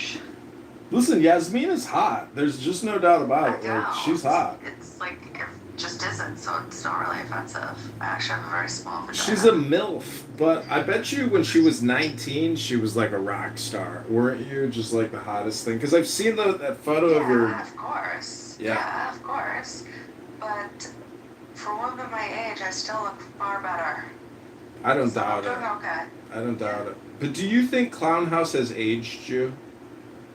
No, I think it's pushed me to not age. It's actually freaked me out to the point where it's pushed me into like, I can't work out this week because I broke my toenail, but I'm so scared of becoming like the people on here. Yeah. And it pushed me to start working out again, and last year I started like really getting into it. I lost over 30 pounds. I got like way in shape, and it's honestly because I didn't want to. It was Clubhouse. It freaked me out. Has Bow Wow aged you?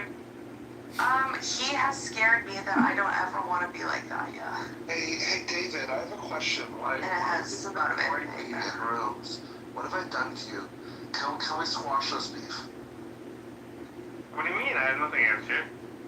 But sometimes I try to talk to you in rooms and you don't acknowledge me. Well, I'm busy. Respectfully. But you're like the tie-in that I have to the room, so you need to, like, in those situations, you need to introduce me to everybody else, you know what I mean? You want me to send you nudes? You could just ask Edmund. I didn't save them. I didn't save Yeah, I them. know, but you want me to do it. That's why you're saying it, so I sent you something. Wait, how come Bow Wow is not getting the news? Just ask. Yeah. I was reverse psychologizing so I could get more new fresh photos. Thanks, babes. What's at me? To Bow Wow first. Bow Wow! No, Bow could never see my body. He just never have my consent to do that. Sahi, welcome to the stage. You just missed the fun. We were discussing nudies. I don't like the orange bar on the bottom. Don't tempt me to remove you by addressing me. Well, that's okay. Texas have mod.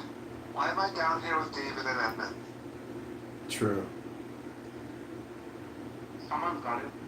You should reflect on that and see what qualities you three have in common. I just want to comment on large vaginas that it's true if your vagina is enlarged, but just through natural processes, not through egregious sexual behavior. You want to see my pussy? Absolutely. Yes. Okay. Wow. I mean, there, check your DMs. You tell me. Damn! David's like getting so excited right now. EPDR. Oh my god, y'all. Baby doll. Baby girl. Oh my god. Okay. Ooh! I'll be right back. I gotta go run to the Want to bathroom. give it a little kiss? The bathroom. Making my pussy tingle just hearing you. Gonna have to start touching myself. Oh my god, my YouTube live is exploding. Things are getting hard. Our numbers are growing. Is there like a social audio version of Clown House but like for dirty talk?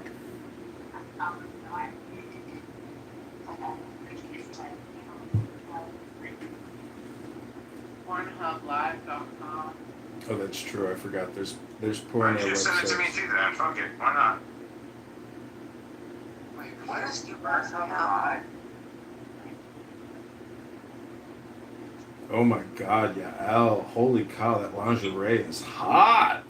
Look at this one. Don't my tits look good there? Oh my god, they do. Holy shit. Yeah. Holy shit. Baby doll, baby girl. It's the most action John's gotten in a little bit. There you go. I'm ready to delete my hinge and just go to sleep forever with your nudies. Perfect. Don't do that, man. She's gonna get fucking creeped out. No, I'm not. I like it. It's turning me on, actually.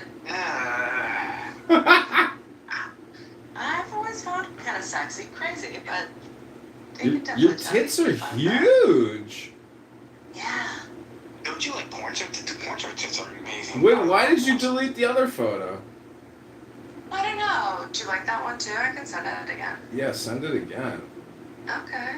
Damn, girl. I bet those whales were jumping out of the water just to get a sneak peek of those titties. Mm-hmm.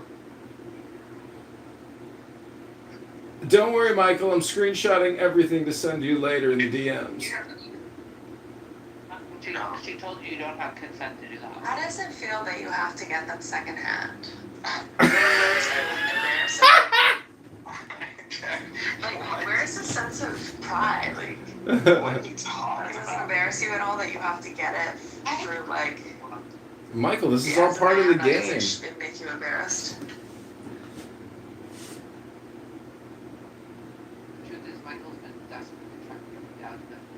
I just feel like if I was a man, I wouldn't want to look at nudes that some girl didn't send to me, because it would feel like I'm looking at something 100 other dudes are, and then it's a little bit gay. I mean, you're essentially just pretty much. Yeah, they're all masturbating over the same thing together. There's a little bit of a homoerotic too, like. Not really, but whatever. There is, yeah. Just the very fact that you got from second hand, like, just shows how the woman doesn't desire you at all. Like, that's when you want to be desired a little, Michael. What is this? What are you talking about? I would honestly never have sex for the rest of my life and never have sex with Michael. Damn. Yeah. What if you were on an island? What if you were on an island and everybody on the whole world? Well, don't feel dismayed Bow Wow. This is all part of like her. Because he really does remind me of one of my brothers. So when he's sexual, it's just revolting to me. Well, you know, incest is a thing. Yeah. I don't think that's funny. So wait, yeah, are these photos post 30 pounds lost, or is this pre 30 pounds? Last week. Oh damn. Well, send me more. Yeah, honestly, you used to say all you do is sit on here all day, da da da da da. And I was like, you know what? Like, he is a troll, but he's fucking right. I don't want to be like that. It really must sting. I like had a weird moment. I was like, I can't be like that. Yeah, you started sweating again. Yeah. Hey, Billy. Hi. We're talking about Yasmin's enlarged vagina. What's new with you? What's new with you, Big Billy? Billy! Why does Billy have such a close relationship with Cha-Cha? Cha-Cha? No, he's obsessed with me. Why? I don't know. Billy's a sexy little Indian boy. What do you mean? Francesco clear. I'm not just an... Oh, is he? Yeah. We need to satisfy the other side. I mean, you, not me. You are at the table.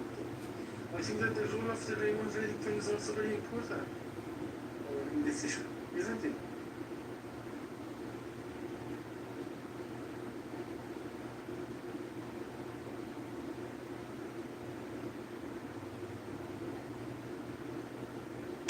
What's the point in having all the metal on the halters? I'm picking a halter, and I just like the rope halters. Like, why do you gotta have all like the metal piece? It looks just heavy, like on your face. What's the downside to it? I mean, like the upside. Just like no metal. White people problems. No, this is natural problems. I picked my color for him. I picked my color. Like the most white thing I've ever heard you do. I'm impressed, actually.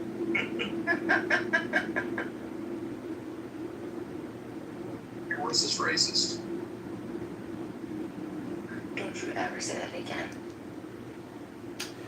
Well, I was dating this really hot chick with a great ass that had an Irish wolfhound, and boy, that dog barked at every. Dogs people in here. You know better too.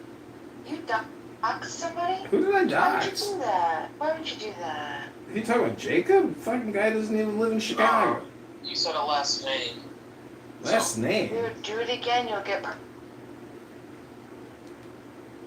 Stop her. I missed it. I wasn't bothered. Yeah, you weren't on it. Oh, I just missed it. I'm glad you got it, Beef. You're the best. You're the best, baby. So my sister has green. That's her color. And so I got my color. So you take your boyfriend to meet the horse is going to look at him and run. And then you're going to be left with a huge hole. You're not going to know what to do. Do you know, he won't even acknowledge him. Oh my god, Yasmin, that video you sent is really hot.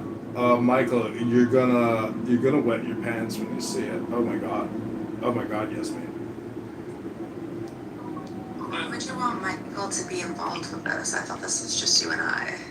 I don't like to share. Oh, shut up. I would rather it just be you and I and Michael not come. Got it. All right. That's your. So, wait, do you want to see me spread my cheeks, and you want to see my booty hole, or do you want to see my Johnson? I want to see you. You know,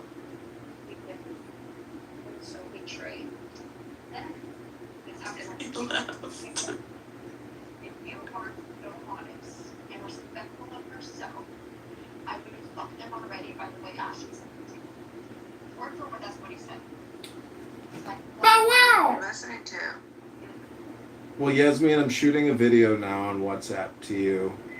Okay. I'm about to stand up and pull my pants down so you can see Rabbono Shalom, Hashem's gift to mankind. How are you, Westbrook?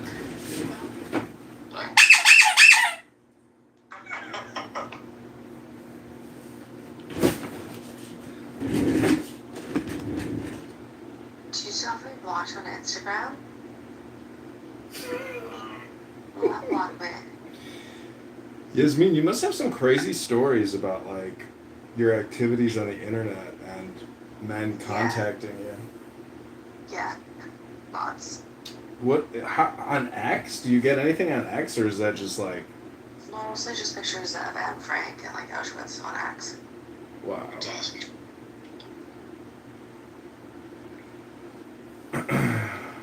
Well, I lost my shit one day on somebody on this app because they were talking about Anne Frank's like eye color or something like that, and I was like so angry that I was even sitting here listening to this shit, and I was just like, I went bananas. Hello?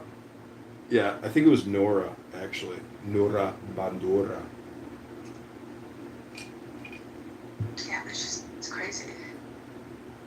I did hear Buttercup say that she was actually perma-banned from ever going back to Israel.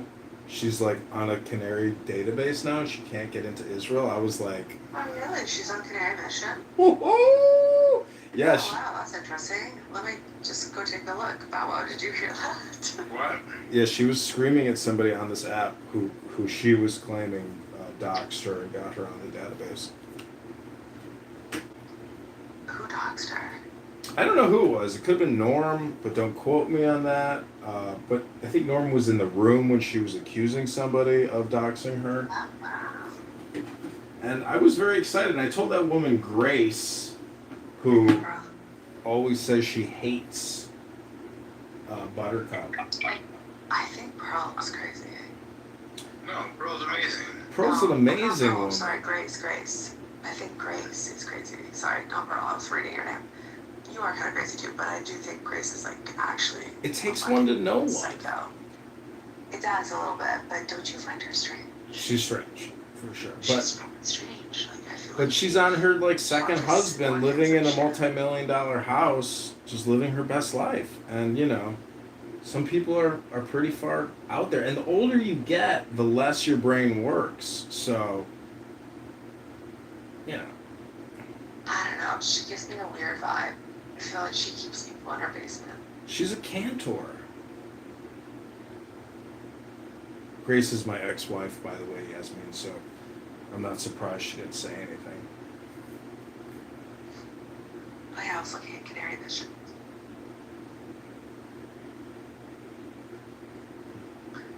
Search.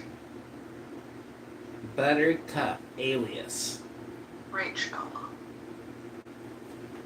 Rachel? I'm gonna have to look. Is she under the student section or the faculty? I work in the media. Okay, got it. I hear you. I'm picking up what you're throwing down.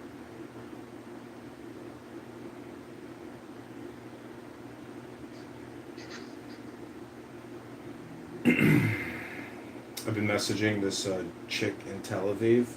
She's like, she's like, were you just in Israel? And I was like, yeah, I changed my geo settings on Hinge. I was just there for 10 minutes swiping right. She's like, it didn't work out, huh?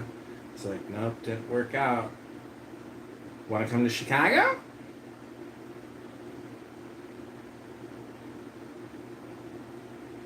I don't see her on here. She said she was on there. Did you look? I didn't look. I was just happy. Small pages. I was just happy that she said she can't get back into Israel. I was like, that's great news. We've actually had an impact.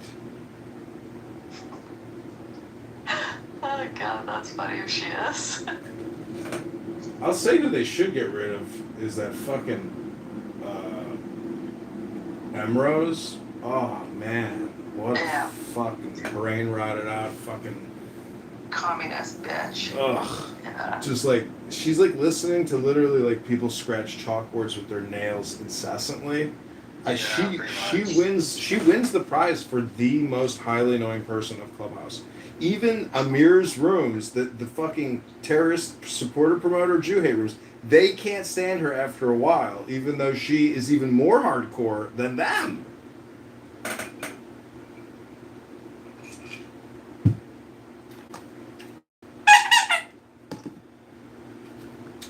Well, I just want to play my little Chinese flute. This song is dedicated to Yasmin's perfect pussy, and each picture is $10 a pop.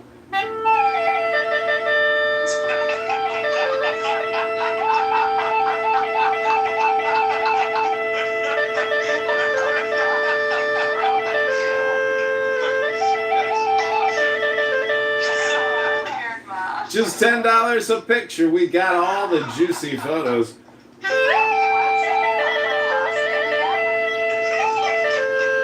Send more, y'all. We'll send you a royalty. What's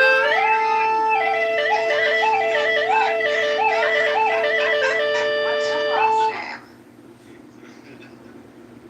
They all look so similar. Who, Rachel? I don't know which one she is. What's Buttercup's last name? Miller.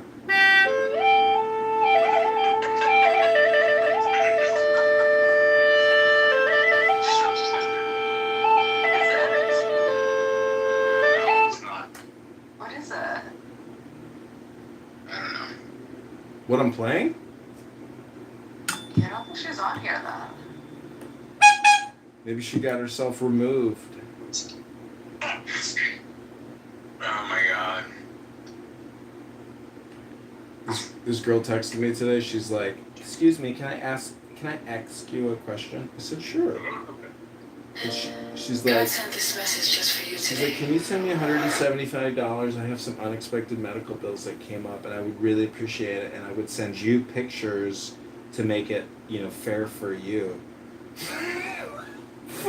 And I saved her in my phone as like Anna hates Trump because like on her Hinge account it was like fuck Donald Trump or something.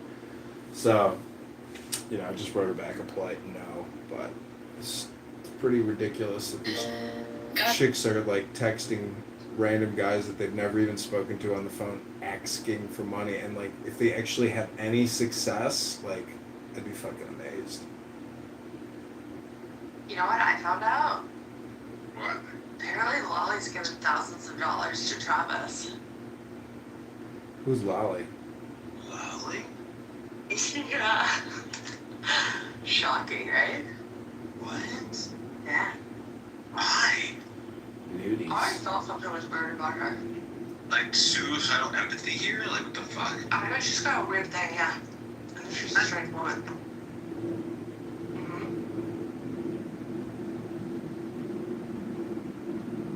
I'll give you $5.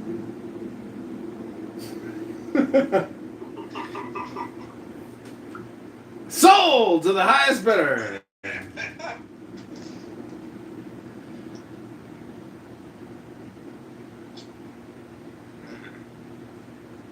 I like the AI photos of you and Michelle. Yeah, isn't Michelle great?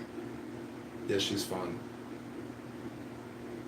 I was in a room with her earlier today or yesterday. It was like a couple of gay guys. I think it was like Gigi's Mansion or something like that. Yeah. I could only last for like a couple minutes before I had to question why I was continuing to listen to this horrifically gay conversation. And then You're the one on Anonymous then?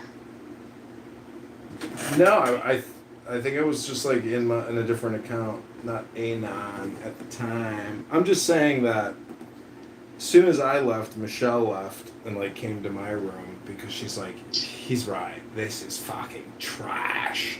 This is fucking stupid.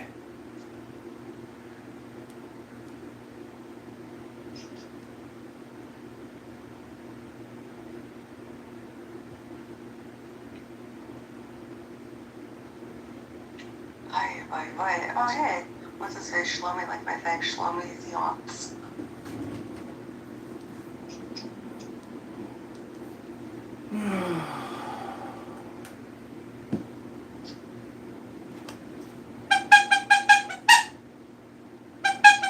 How are your budgies? You're good. Hot. Temperature. I do not miss my budgies.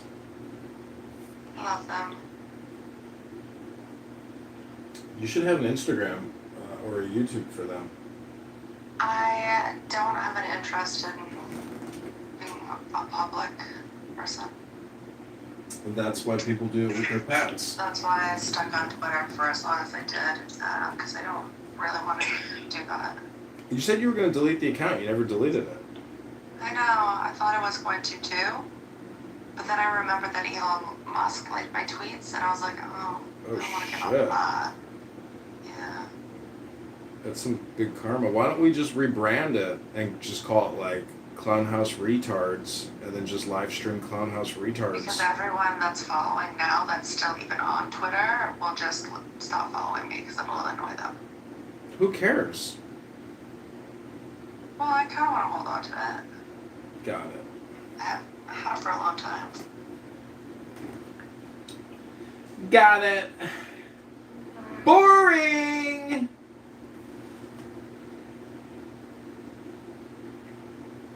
Is this crazy to see him sitting in office Mondani? Because it's official. It's like watching a mentally ill person who doesn't understand the law. No, you shouldn't see that because he knows he's lying, but it's official. The reason why they put all the flags there, the desk, the emblem, because they're making it official. The genocide is happening, war criminal, their message is becoming stamped with the U.S. emblem. It got a lot of views, like an insane number of views, like hundreds of millions of views. Probably a lot of bots, but yeah. Yeah. There's always a lot of bots, but. Anyways, I didn't even watch it or hear what he said, but I don't think Benjamin Netanyahu is shaking in his boots. So it's just clickbait. It's all it is just publicity for Mondani. No, I know nothing's gonna come of it, but nothing to Bibi. But what will happen is it's a open target on Jews in New York. Mm-hmm. He understands that he can't do shit against Bibi, but it's going to incite. Yeah, that's a problem. Well, if anybody hurts somebody, well, it's a hate crime, and it's against the law, but they never charge anybody for a hate crime unless it's white on black. Have you seen this thing where, like, all these black people are listed as white, as inmates? Yeah, that's been a thing. Really? What the fuck is that? Like, Laziness, laziness, or when they're writing out the documentation. You don't think that's on purpose? Could be some could be intentional, but I think a lot of it's just like processing. Was it nationally or just New York? Nationally, everywhere. It's like kind of a known thing. How many people? Are this is with the Federal Bureau of Prisons? Yeah, so it impacts the statistics. Yeah. Yeah. So somebody was I have to wonder if it's not done on purpose. Well, you know who that white people are superior. You know who we need to talk to is Pepe. This is like Pepe's, subject matter expertise. Where's Dr. Pepe when you need him?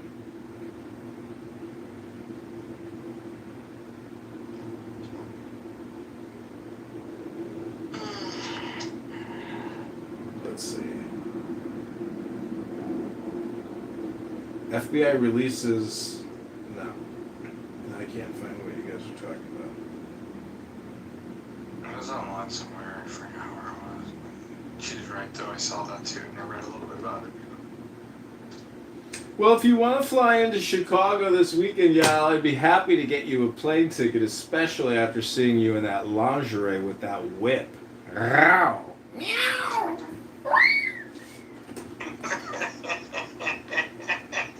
That one's gonna cost you $20, Bow Wow. That's an exclusive. Thanks, Yasmin. You're the best, babe. No problem. God. You're the best, babe. Why? Why are you being a hater? I'm not being a hater. That's a hater. I'll bet. ex-fiance. Two of my girlfriends had fucking ginormous tits and a fat ass. Warning! Free capers on your salad. I'm hungry. I had butter chicken today. I haven't been able to because it's 40 degrees. Well, Your obsession with like Indian men is so fucking bizarre to me.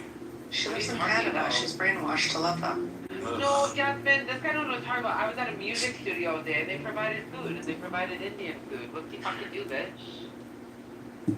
Yeah, they sure did. Good. We hit it hit. All the That's artists. Awesome. Hey Nick, expect on Rusty Court Road is cooked. What's the plan? Both were rolling some jolly. Like, you're just always so negative. Like, I don't know why you can't just be grateful. Yeah, just be grateful, Michael. I agree with It's Marshall, a huh? long time, that's why.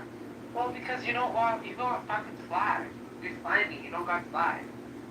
Hello? Hello. Adam. Hitler? Yeah, this is a good. I don't know who it is really. No, I'm not I know until you explain, I'm gonna fill in bits. Whatever your lawsuit for your day. He's trying to what? This is my idea. Did you really think so? Michael is?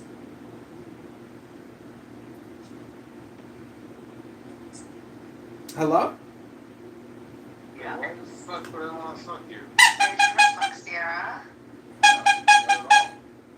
Why not? Yeah, Elle, you must be really bored. Like, goddamn, woman. It's so fucking boring. So I'm waiting for my license to get back, and I have to do all these modules, and then I can start looking for a job. But honestly, yeah, I'm really fucking bored.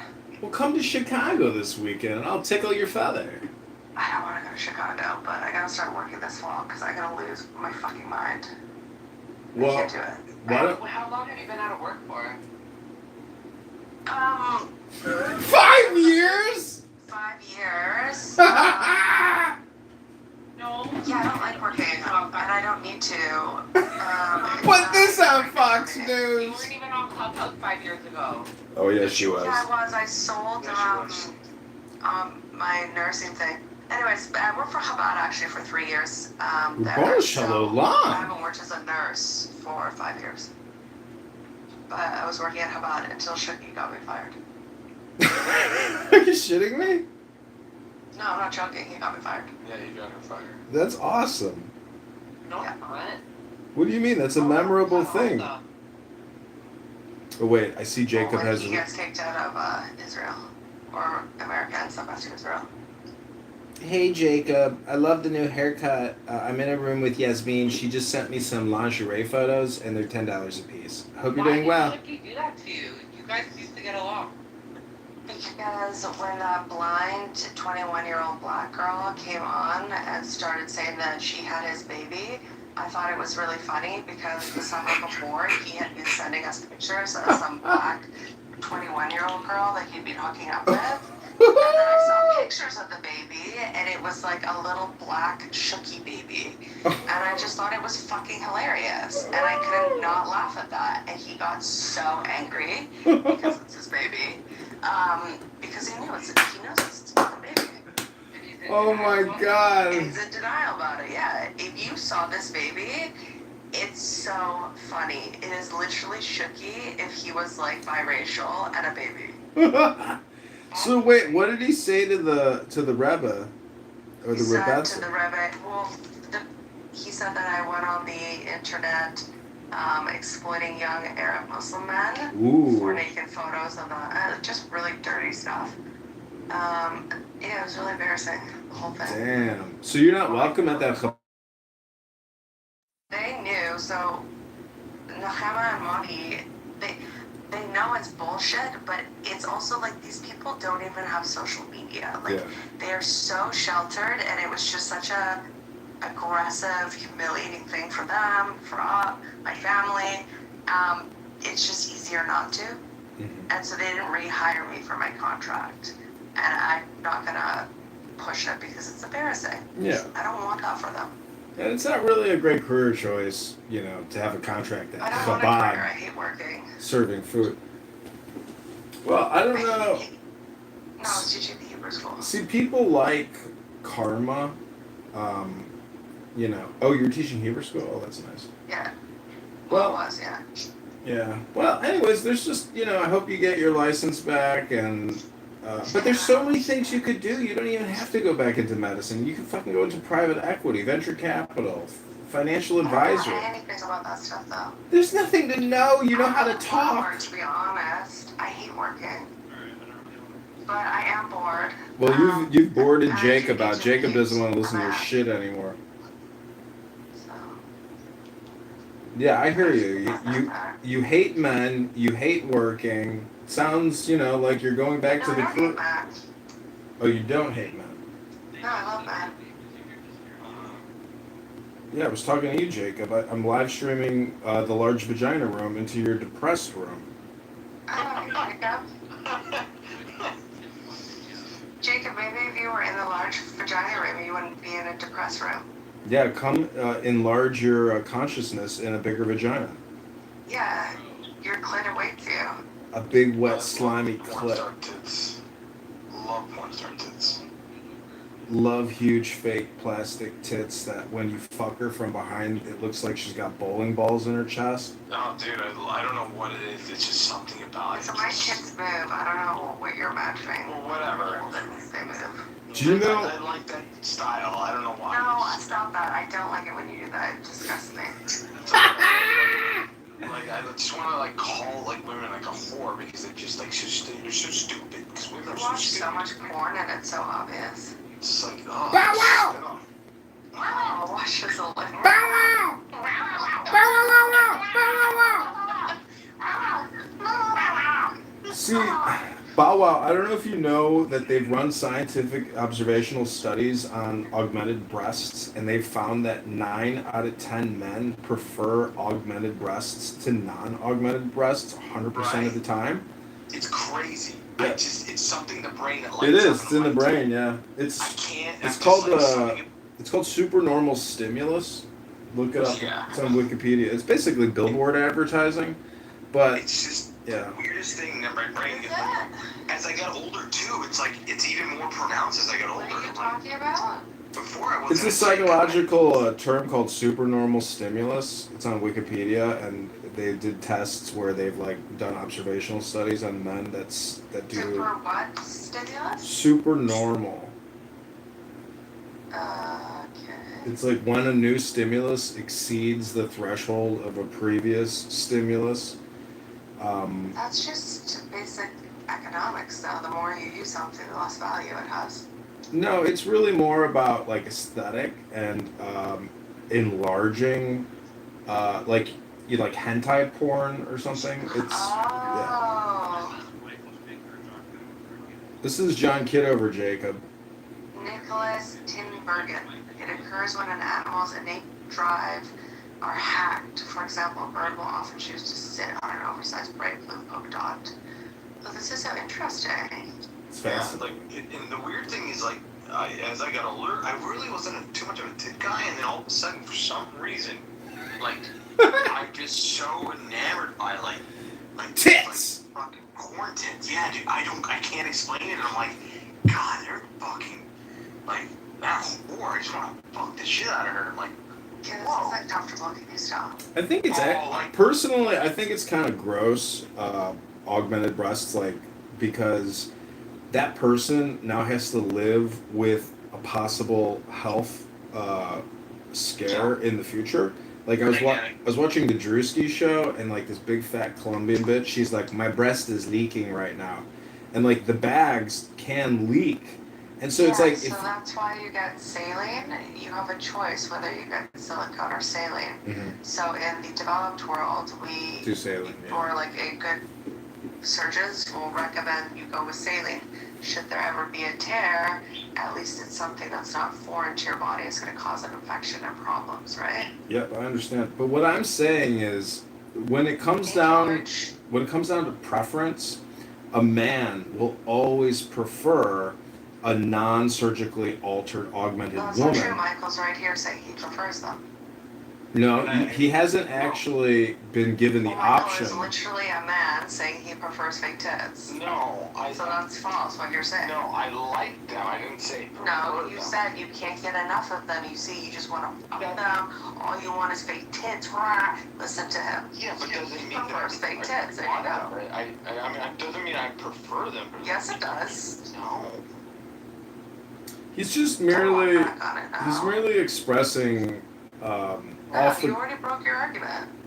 No, go on, John. I'm just saying that at the end of the day, like I was dating this really hot 27-year-old with fully augmented breasts, and she started working at Hooters last Friday. All I'm trying to say is that she was very hot, but at 27, with her lip injections, her breast augmentation, her vape pen addiction, her 2 cats, and the toxoplasmosis, she had some red flags that outweighed, the awesome tits. I agree. I'm at the point where I'm dating only based on finance. Like, if you're not in my finance bracket, I'm not interested anymore. What do you bring to the table? Me. What does that mean? I know what I am. What does that offer? Can you cook? Anyways, there's a certain type of women in the world that I'm sort of trying to say, well, yeah, you, okay, anyways. Yeah, I agree with you. So I broke up with her because I took her to my favorite hamburger place, and she's like, I'm not eating here. And so I told my dad, and my dad said she's just too high class for me. And, Bow wow. Bow wow! She's just out of your league. Well, she wasn't out of my league when I met her at the Greek Fest, and I slammed her the same Financially, she night. was out of your league. Out of my league, she borrows $6,000 a month to go to PA school. Financially, she only dates men that are above your league then. I agree. I think that she probably does date wealthier men, but at the same time, she's exchanging sex for some financial accompaniment, not even like security. All men are shit, but not all men are rich. So, choose wisely. Oh, damn! I'm gonna remember that one. Is it wrong? See, that's where it like gets a little interesting with a woman, because on a Friday or a Saturday night, if the Shekhinah is present and there's a bottle of whiskey or a glass of red wine, the money and the economics are transcended by the pleasure of the moment and the experience. So it's, when you say that all men are shit, you're just like an atheist, low IQ cunt. And I'm glad I got your photos, because I've made $2,000 off that pussy. Relationships, like romance relationships, it's not worth it. The older I get, I just realize that kind of all men are going to be disappointing. There isn't a special one. They're just all disappointing. That's in a personal relationship. Men as friends, I love them, I love men. But in a relationship, so if they're all going to disappoint you, may as well find one that's going to be, worth it. I get it. You're strictly transactional. You're a sugar baby. That's what you're describing yourself as. I would rather stay single than date somebody that was a headache, yeah. I'm perfectly comfortable being on my own. I think everybody says If I'm that. going to date somebody, it's going to be somebody who improves my life. Well, there's different ways to improve your life. Like the way that I treated this girl until I finally had my breaking moment. No, dick doesn't do it for me at this point. I'd rather have trips, vacations, new clothes. I would rather have all this than dick. Yeah, but if you're going on vacations with a guy that you don't even like, you're not attracted to. It's okay, I can learn to like him. I don't like most people. Well, see, that's the heart of dysfunction, because he's also going to be equally unhappy being with an artificial he's going to be flake. so happy because men are much easier to satisfy and please. Then what, opposed to women? Yes. Women are kind of psychotic. Men are much more simple.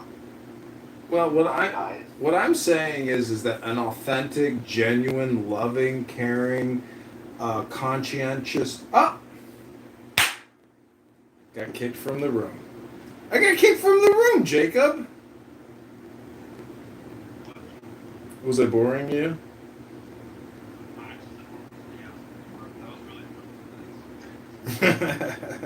Okay, have a great evening. Take care.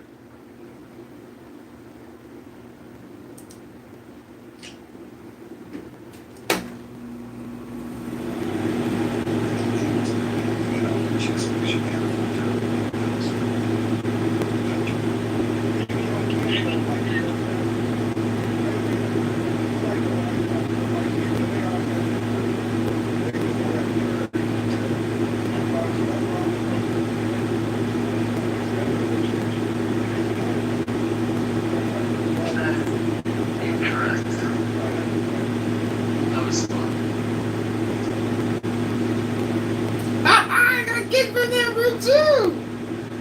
Get kicked from all the rooms. Here we go. We back. We're back, bitch. It's the Yeah, that was John Kitover, I think. Yeah, for sure. For sure. Yeah. We're back, bitch.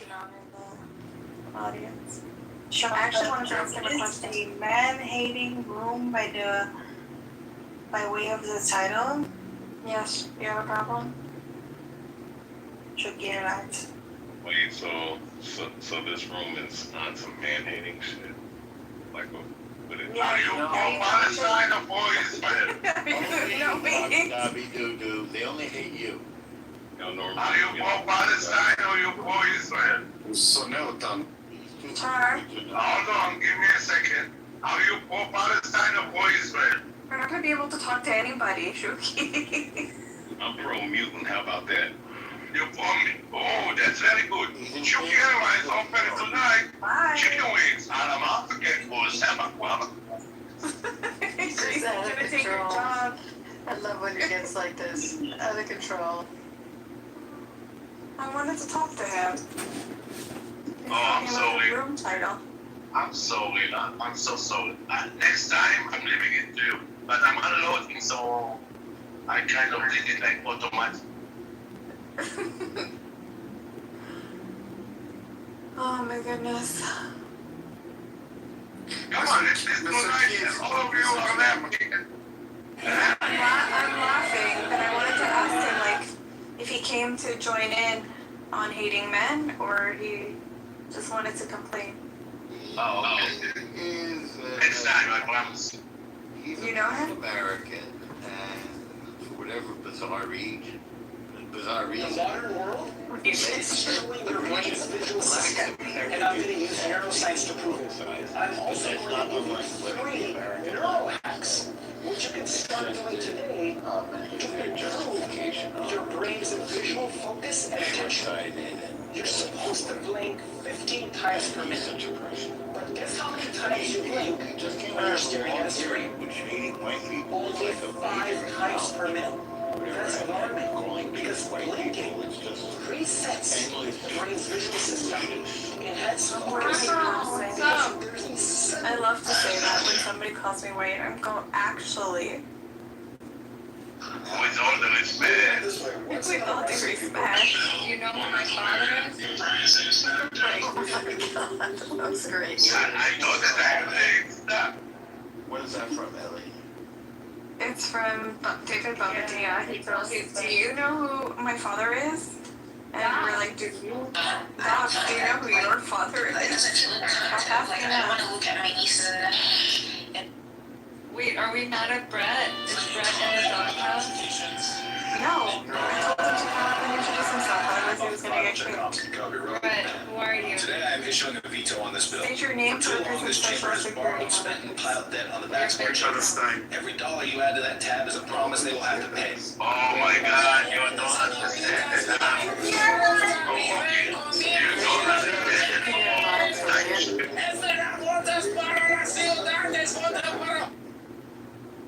What the fuck?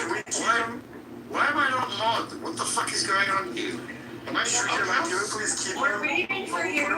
We're waiting for you to introduce yourself, Brett.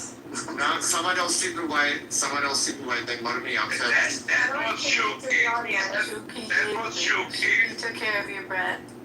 Yeah, because our name is not Rafki.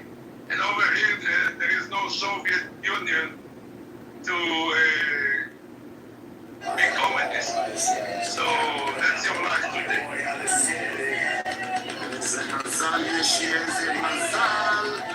And I'm a good Jew, not like you. That's trying to. You're gonna bring this up for another year, aren't you? I didn't see my girls. I'm a bad Jew. Bad Jew. So here's the thing, guys. For your judgment. No, you're gonna lie. You're gonna lie. Yes, you are. Yeah, everybody knows that Chuck is not a liar. I heard your daddy this morning. You were missing a very important. No. Yesterday he walked in the streets, and I told him,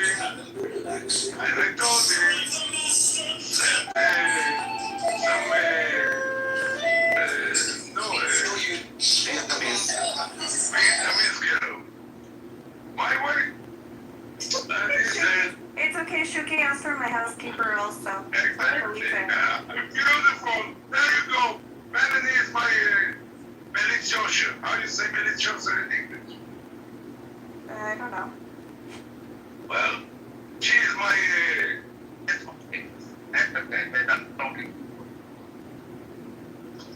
So he said how much he said you want the product? I have the product. Oh, bro. How much you willing to pay? I said, you tell me how much you want. Then from there you start to negotiate. It's not that I'm offering. That's stupid. That's not even a businessman. You're never going to offer before you know what he's asking. If you're going to offer too much, that's stupid. Right. So he's trying to tell me that that I need to offer something. Are you sure you're Jewish? You don't know the art of negotiation? Exactly. You see? She's talking to you, Shuki. No, she's talking to you. No, I offered you a money-back guarantee. No, I'm talking to you, Brett. But there you go. He said. No, I like, come on, like it just doesn't make sense. Like, He asked me. if you're gonna offer something, what if he offers more than what she was originally expecting? What if he offered more than I was expecting? Yeah. Exactly. That's the point. Offered Exactly. more than this person was expecting. Why come in with an offer and not see what you're expecting first? Because it's. I told him yesterday, it's supply and demand. I had the supply, he had the demand. I didn't offer him the commodity. He asked for it. So I said, how much are you willing to pay? He said, how much are you offering for? I said, what you mean? I don't know. This is not Jewish negotiation for me. It is. This is the thing. No. Okay. You didn't get the supply that you needed. I have the supply. I don't need it. So then why did you ask for it? Why did you request it? Look, so efficient, right? When you go to the shuk, Brett, do you go to a doorkeeper and say, how much do you want for it? Or you say, I'm going to offer you, and you don't even know the price of what it is? Are you comparing a woman to a vegetable? Is that what you're saying? I'm just saying the art of negotiation. Exactly. Yeah, but Shuki didn't get what he needed. I don't care. So, I win. Well, I mean, that's where it's already flawed that you don't care. That's like the problem number one. To begin with, by you saying that that means that you're a bad Jew. Because I think we need to change the name. And you need to jump. Shuki. You not jump. To help a fellow Jew, then you're a bad Jew. End of the story. Well, you're using a Jew card now? Now you've come into the Jew card? Like what the fuck? Let me sink into you so deep. What is this, a harem? Are we in a harem here? Should we call it Shuki's harem house? Like, what the fuck's going on here? Why are you? What is harem? Don't curse. And why are you getting so defensive and mad? Yeah. I'm laughing my head off. Don't you know that baseless hatred is the reason why we don't have the temple? That's correct. We're supposed to have base hatred, correct, Ellie? Yeah. That's using a Jew card. Yeah. You're using your J card. You're speaking Don't to say that. Shuki here. I don't know what's going on. I don't know what's going on. Oh, okay. I'll wait till he comes back. Don't say that. I don't waste my Honestly, it makes insults. me really angry. Oh, come on. Are you serious? You obviously not Israeli. You know who makes the worst Holocaust jokes in the world and Jew jokes are Honestly, Israelis. in Come on, honor come to Shabbat, we should be Okay, whatever. I'll shut up. I'll shut up. we should be making Holocaust jokes in honor to Shabbat.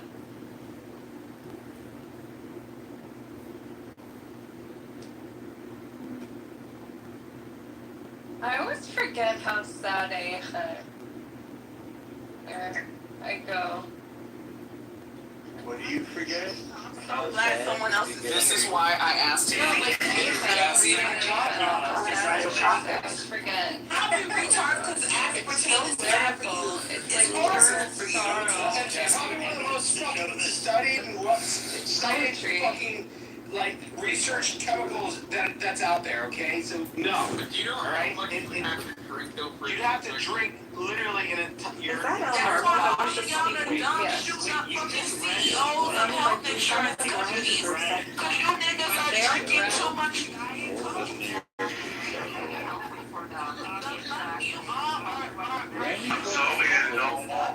I'm sorry, it's fucking annoying. True and true. Like that.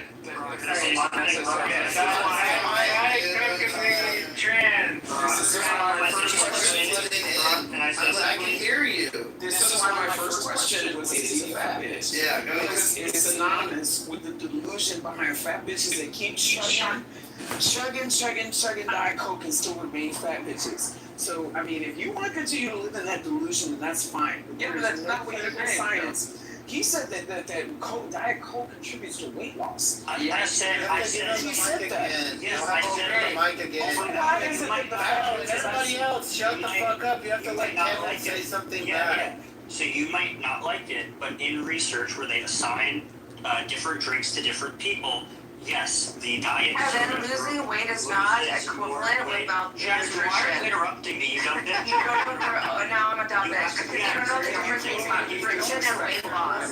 Just because you're losing weight doesn't mean that you're doing something healthy for yourself. It's called malnutrition. Fantastic. That's amazing. Thank you. Like, why are you gonna let this fucking weird little ass out of your life?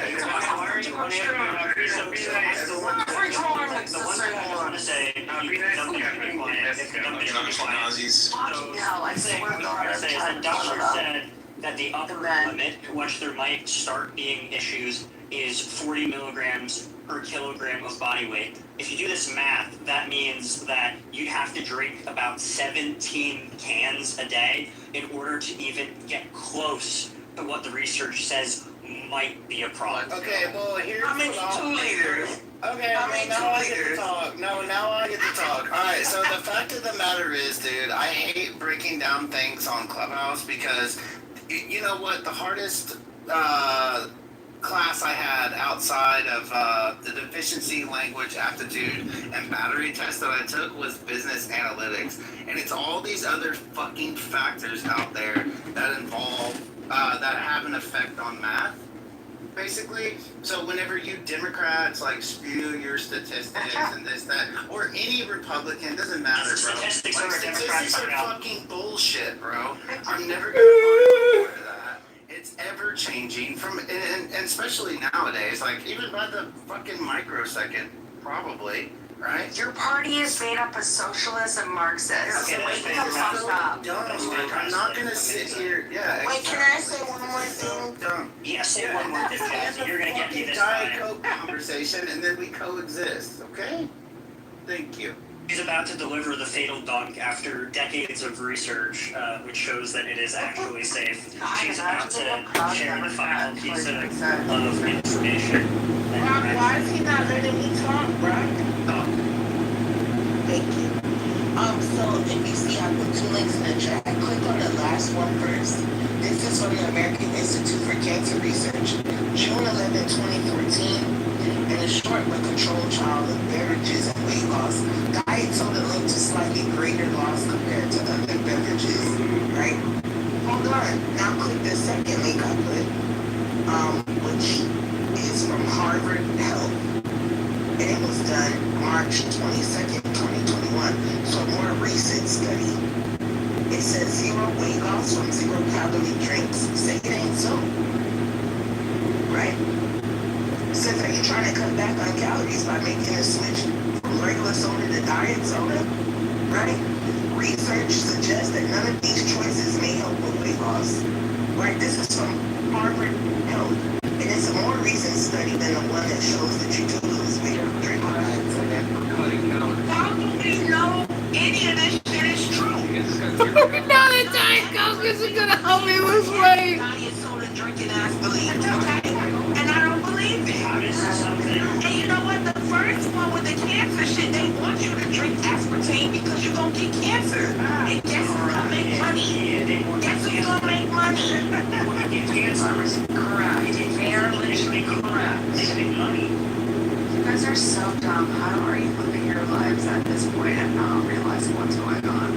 You got me, they're trying to give you cancer with diet soda so they can sell you chemo. Yeah. Also, you can just die. Yeah. They don't want so many people on the earth. They just want you dead. Yeah. Why do you think that over and over? Why do you think your diet is such shit there?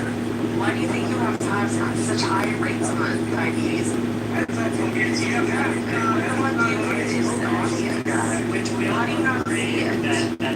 doesn't know that I used to have diabetes. You know how curious he has been? I started eating only pure cane sugar. No more white cane sugar.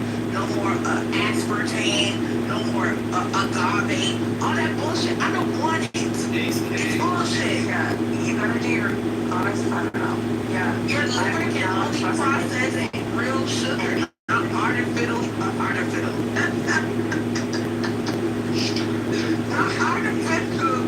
sugar. Okay?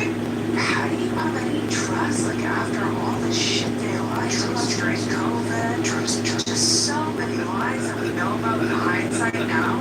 How do you have any trust? Trust. I'm putting gas on the point that it was. He said it didn't come from all kind of trust. It didn't come from Fauci's lab, just like the Ukraine. He was keeping all those labs close to Russia. Yeah. And he was like, yo, back off, bitch. Stop with no labs over here, you fuck boys. And they were like, no, we're gonna spread AIDS. We're gonna make it airborne. Not the AIDS. Yeah, look it up. Ukraine is fighting an HIV outbreak at the same time they're fighting warfare. Yeah. Jazzy, can I ask you a question? If you want. Can you just tell me, just define what random assignment is in the context of a research study and tell me what your purpose of it is? Nobody knows Jazzy Lighters, just answer. Yeah, no, it's fine. She likes me, but she won't respect me. Okay. I'm gonna flip my You have to define basic research terms. Well, I know them. I don't think you do. Okay, and what is the purpose of random study?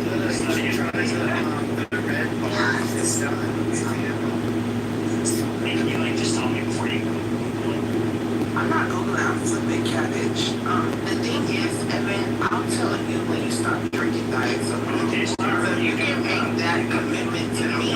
Because you said something earlier. Yeah, of course. You know what, Evan? Of course I don't know. You think I don't know shit? You don't know anything about research. You know more about cutting hair, I think.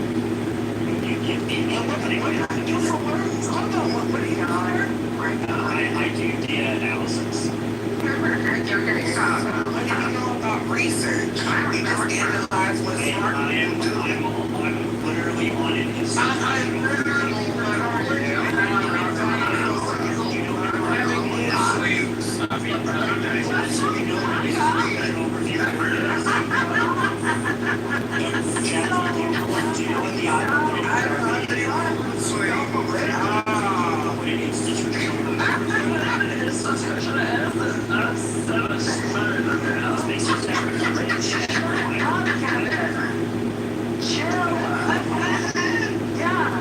Jazzy, do you know what an institutional review is? Oh my gosh, your feelings hurt, bro. Stop. Just tell me. Just tell me what it is.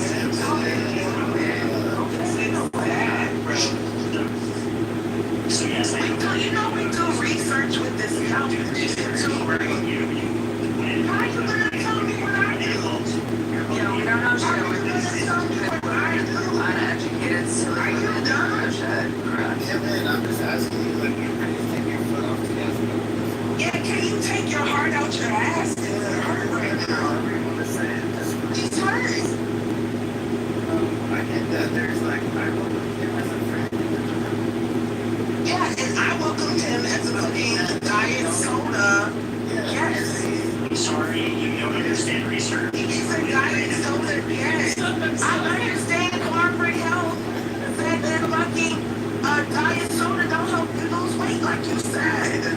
I understand that. Yeah, you're literally making a logical fallacy right now.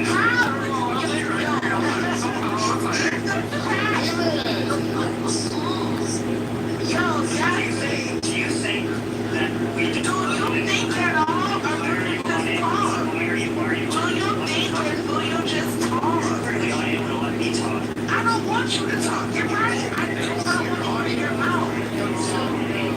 That's a nice thing about it. Like your brain is literally too small. Whatever you say, Evan, you got it, bro. I'm like your bro, pal. Whatever makes you feel taller, okay? Whatever makes you feel taller. You got it, bro. What? Buddy, guy, pal. You got it. Are you not a bro? You not a bro? You not a dude? Not your bro. Bitch, bro don't mean you my bro. I know you could never be my bro. You a lame ass nigga. Wow. Cool as fuck. Wow. No, wait, Whoa. You've been called the N-word. Yeah, not the N-word. That means I get to say it now. No, don't say it. Don't say it. Go ahead, Kevin. Say it. No, don't say it. Go ahead. Say it. Go for Say it. it. No. Say it. No. It's not. Say it. Say it. Say it. I don't say Say that. it. I don't say that. Say it. No. Say it. Say it. You got anything you want to call that nigga? Kevin is a liberal. He doesn't say Nigga? If I say that word, I will spontaneously combust.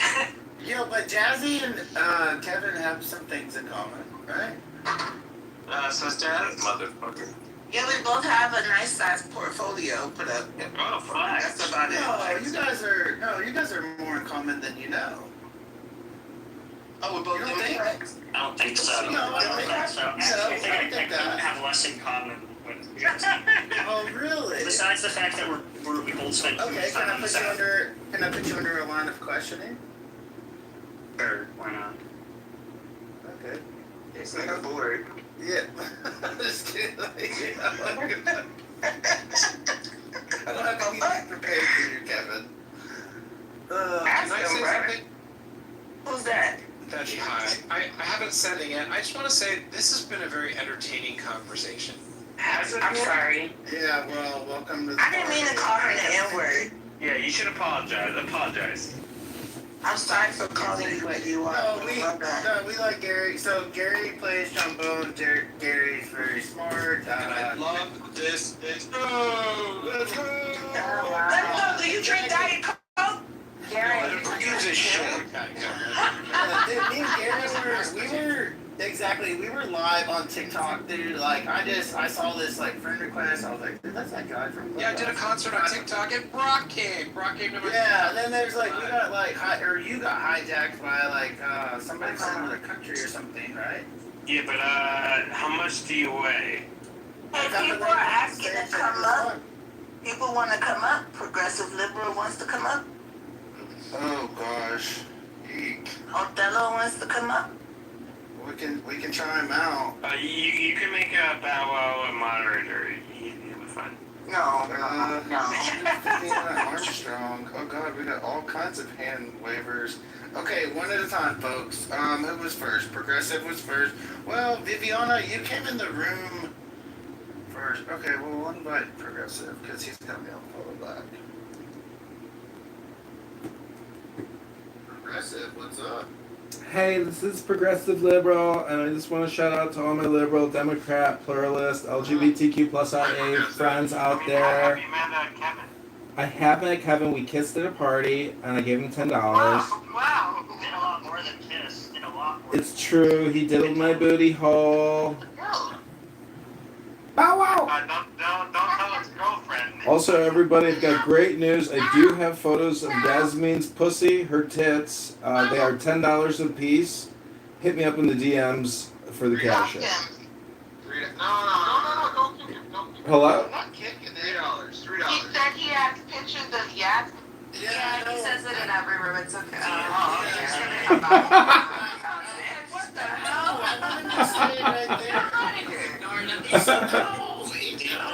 The other day I got jump scared by John because I was on YouTube and his fucking live stream randomly popped up. Yeah, I don't care about a lot of shit, but come on, man. That's Yeah, he'll be alright. you gotta tell somebody you're joking. I thought he was serious. Yeah, I'm not joking. Oh, he's not. On a new account. I mean, if there's a special request like Kitover, like I might accept it, but yeah, I don't think the man's done anything. He's trying to play by the rules. We'll see. But come back up, Progressive.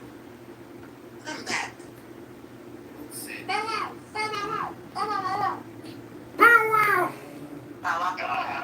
How are your legal troubles going? Well, I actually Is just that John Kitover? yes, this is Progressive Liberal.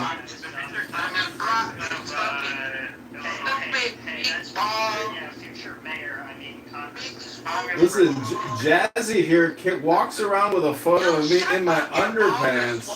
You don't have sex. They're fucking filled up with females. Ooh. You motherfucking no bitch get that. Oh shit. Somebody's a little gaslit. Somebody's a little trigger. Somebody's a little trigger. Never going to listen to your stream. Somebody's a little trigger. You have 35 phones in front of you. mutual dislike of John Kitover. This is something Jazzy and I have. He left. Bro, he left. He's still here. Yo, kick Bow Wow, bro. Kick him. He's still here. He annoying. Go. Yeah, but he, Bow's my friend. Bow's fun. See what I'm saying? Get him out of here, man. Bitch, you don't know me. I'm fucking friends with everybody in here. Fuck you. Stop calling me a B word, though. Can anybody let me fit? Alright, so Hillary, Monica, plus 38. I'm not following you. I'll let you up. You've got to be better than the last person. I actually know. Yeah. He's cool. Okay, well, that's And he's American. He's American. America. Okay. Like, I met Did you give everybody people here. the invite Like, I and actually they know people don't? in real life here, so. They don't join That's up. right. Like, bro, That's right. Othello, get your ass up here. You want me to put you on a counter? You know, doctor, Bow Wow bought me ice cream. Trying to take some shots. I met David, I met Cindy, I met Yasmin. Liar. No, the fuck I did not. No, the fuck you did not. And your best dreams. I met Cindy, I met Yasmin. And your dreams. I don't believe anything this guy says. David. No, I didn't mean that. I didn't mean Bow Wow in real life. Oh, yo, Linda, let me tell you what I'll do to you for that soda. Oh, shit, motherfucker. I'll rip your arm off Oh, your hell yeah. socket. God damn. Wait, that's a threat. That's a threat. You can't do that. rip your Natalie? I am. So I stopped drinking soda. I don't drink soda. But if you give me a fucking root beer or ginger ale, I'ma drink it. I'm not gonna lie. It's sugar. I don't give a fuck. Yeah, I'm about to PTR for y'all. Like, there's literally a red Barks root beer that's a Barks red cream soda that they only have in Louisiana. It's like some black Cajun shit, bro. I'm telling you. They only have it in like Ralph's and shit. Yeah, bro. Here, I'll PTR. Red Barks, I've seen that before. I It's just the don't only like it. because It's when my disgusting. dad, you know how you have like territories or whatever. He would go Tennessee, Mississippi, Alabama, Florida, and when he would go down there, I would tell him, hey, he'll bring me back 12 packs, and then I would just treat them like treats, and just pay attention to the date. It's called Barks Red. Orange red cream soda, yeah. Yeah. But you're not gonna see it. You're not gonna see it in the well, it depends on what you call the South. Like Louisiana, I'm sure maybe like Panhandle of Florida, maybe even. We have them here. You can order it right here from Coca-Cola. Oh yeah, you could order it for sure. I've seen them in Walmart. Yeah. I never seen this shit in the store. Not in like Tennessee, hell no. Not North Georgia, hell no. Nowhere around there. I think Bart's the non-caffeinated stuff. That shit up too. Even. What up, Jeffy? How you doing? Hi, how are you? Good. How are you? I'm doing good. How you doing? What's up, Yasmin? I'm doing great. What's up, man?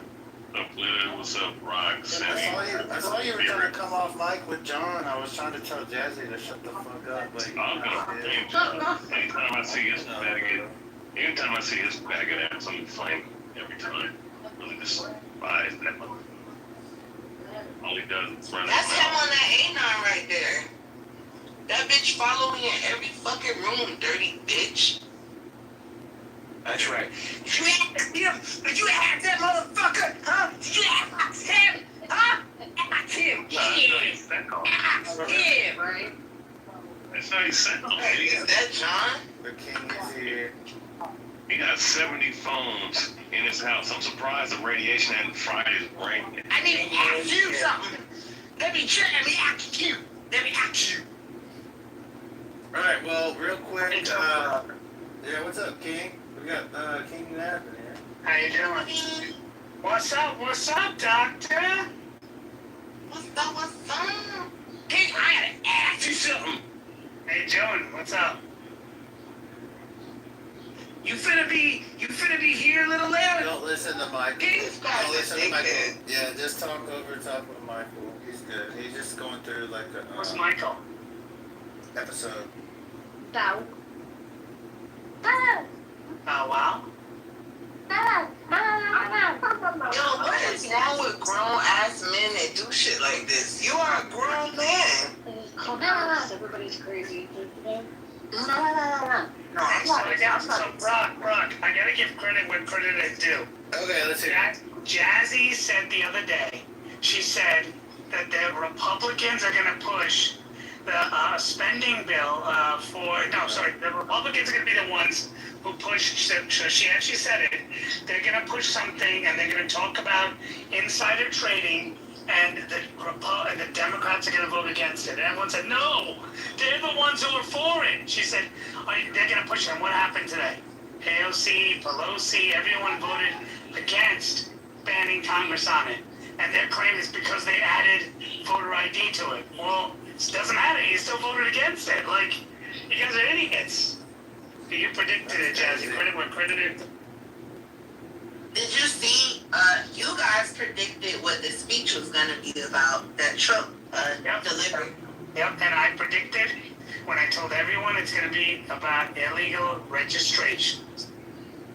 Yes, sir. And they were arguing about that. I forgot what this guy was trying to tell me. I was like, I quit. These people are dumb as fuck. I quit. I was in the room with you, as a matter of fact. Yep. I asked you. Let me block this guy. I'm blocking him. Why? Don't block me. I don't block you. Block You can. You can. I don't give a fuck.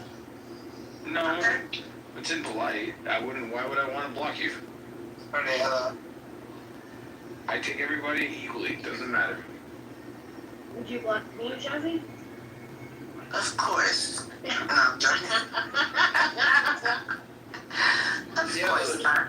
Yo, Naveen, do you have any, I know it's early, but do you have any wild card predictions? For a baseball wild card? Is that what you mean? Baseball wild card? Yeah. Yeah, I said, Yeah, Braves are gonna be out quickly. Oh my God, fuck you, bro. Come on, man.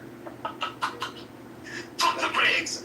You want to call you I like you, bro. I want to call you a bitch. Like, no, man. Like, you always hate, man. The Braves took all the Mets coaches and now they're doing good. Actually, I can't say the same. Don't let me say that shit. You should talk over top of me, man. Because fuck y'all. Like, for real. Like, I have nothing good to say about y'all. And like, where'd your trumpet go? I'm teasing you, Brock. No, I know. I'm just fucking with you. Clubhouse.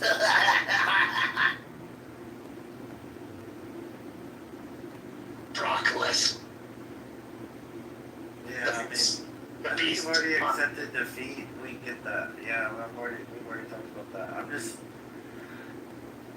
We're obviously going to make the playoffs. I'm asking who else. Cubbies are looking good. Like, gentlemen, my name is Paul Heyman. That's right. That's right. Sean knew what I was saying. My name is Paul Heyman. This is Brock Lesnar, the Beast Incarnate. See, that's what you should change your name to, Brock. Brock Lesnar, the Beast Incarnate. That cobble pie looking fat motherfucker. Bald headed. Hey, no, but I mean, look. Hey, I'll give him credit. He knows how to fucking manage guys, so I ain't gonna. Sean, who won when it was Brock versus Rock? Brock. I think the Rock won. No, Brock won. He won at SummerSlam. Rock won, I thought. Brock, because Brock was going to Hollywood, so he went over him. I smell what you're cooking. And what was stupid was that The Undertaker agreed to allow his no defeat streak to come to Brock Lesnar. Like, why Brock? Why not let Shawn Michaels do it? Or why not let or triple hub? Exactly, because he was the like younger, like fucking roided out, you know. No, he should have let Kane win. He should have let Kane break the fucking record since in the storyline they were brothers. Bro, but that's what should have happened. As far as the storyline goes, I don't know if you know the Kane backstory after that, but I think he lives in Nashville because I remember hearing. He's the mayor. He became the mayor. He's the mayor. He's the mayor over there. And his real name is Glenn Jacobs. Yeah. Dude, the best. I gotta say this. You gotta find this. There's three Rock videos I watch on YouTube once in a while just for shits and giggles. Number one is when he serenades Vicky Guerrero, where he does that song. You know what I'm talking about, Chad? Oh, he doesn't know it. Put it in the chat. Do you know? You want to play it? Yeah, I mean, sure. I mean, well, at least give me a link, though. It's hilarious. Rock, Vicky. Okay, here we go. You play it, even it's funny, even just listening to it. Hold on. Let me get you the video. I'm surprised you didn't know about this, Brock. Well, maybe I do. I look everything up on YouTube. All right, Croc. I'm putting this on right now. All right, I just posted it. You play it so everyone can hear it. Oh gosh. Okay.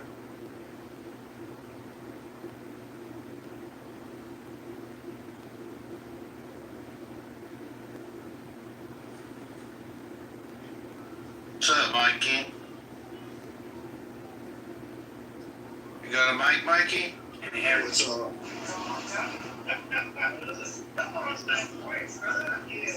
About to play it, bro.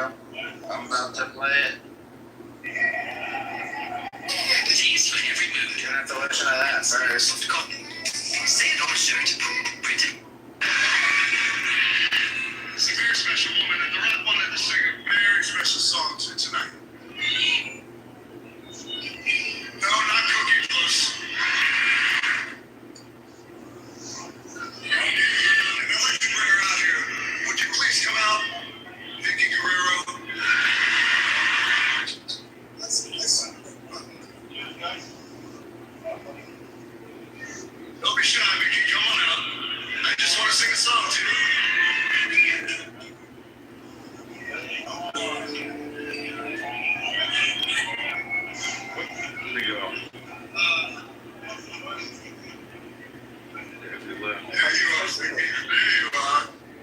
You look so nice. Got a very special song I wanted to sing for you, Vicky. You ran off last I was talking to you backstage. Sing a very special song. I want to sing it to you here in Houston. Oh, this Hendrick? No, just listen to it. Listen to it. Play it. Sing it around the world.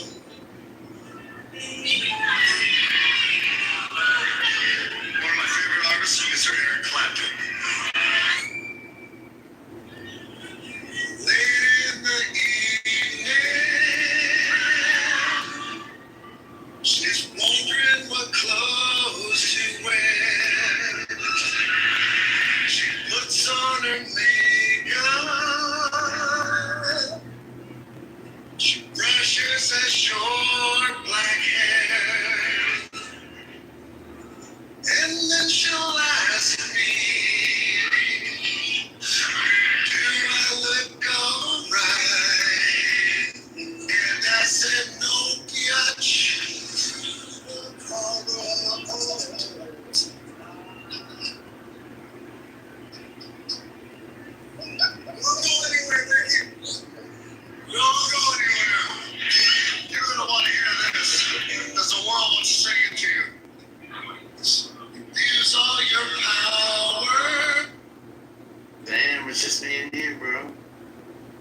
That was awesome.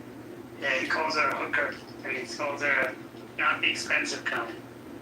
I don't know. Yeah, I don't know the whole backstory, but I can assure you that there's a way to success through. Yeah, whatever you want to call it. Dude, my dad's best friend, he died at the age of 52. Used to live in McDonough, Georgia, right outside Atlanta. And Dusty Rhodes' son, Dustin Rhodes, lived next door. My dad actually was ringside for that whole town event. And he was the manager, played the manager. I think I told you that before. Yep. Yeah. Rock says, know your role. Shut your mouth. No, it's shut your hole. Shut your hole, yeah, that's what it was. Shut your hole. Yeah. Well, you killed the room, Brock. Yeah, no, dude, I allowed you to. Yeah, I was tired of being top left. It got to be I don't know, it was 15 people in here, and I was like, oh my god. I had to hit the mute all button. I was like, fuck, I hate this, but yeah, it was good. You gotta have a laugh once in a while. What? Gotta have a laugh once in a while. Yep. That's right. Well, they're picking me into the Trump room, so I'm gonna go there.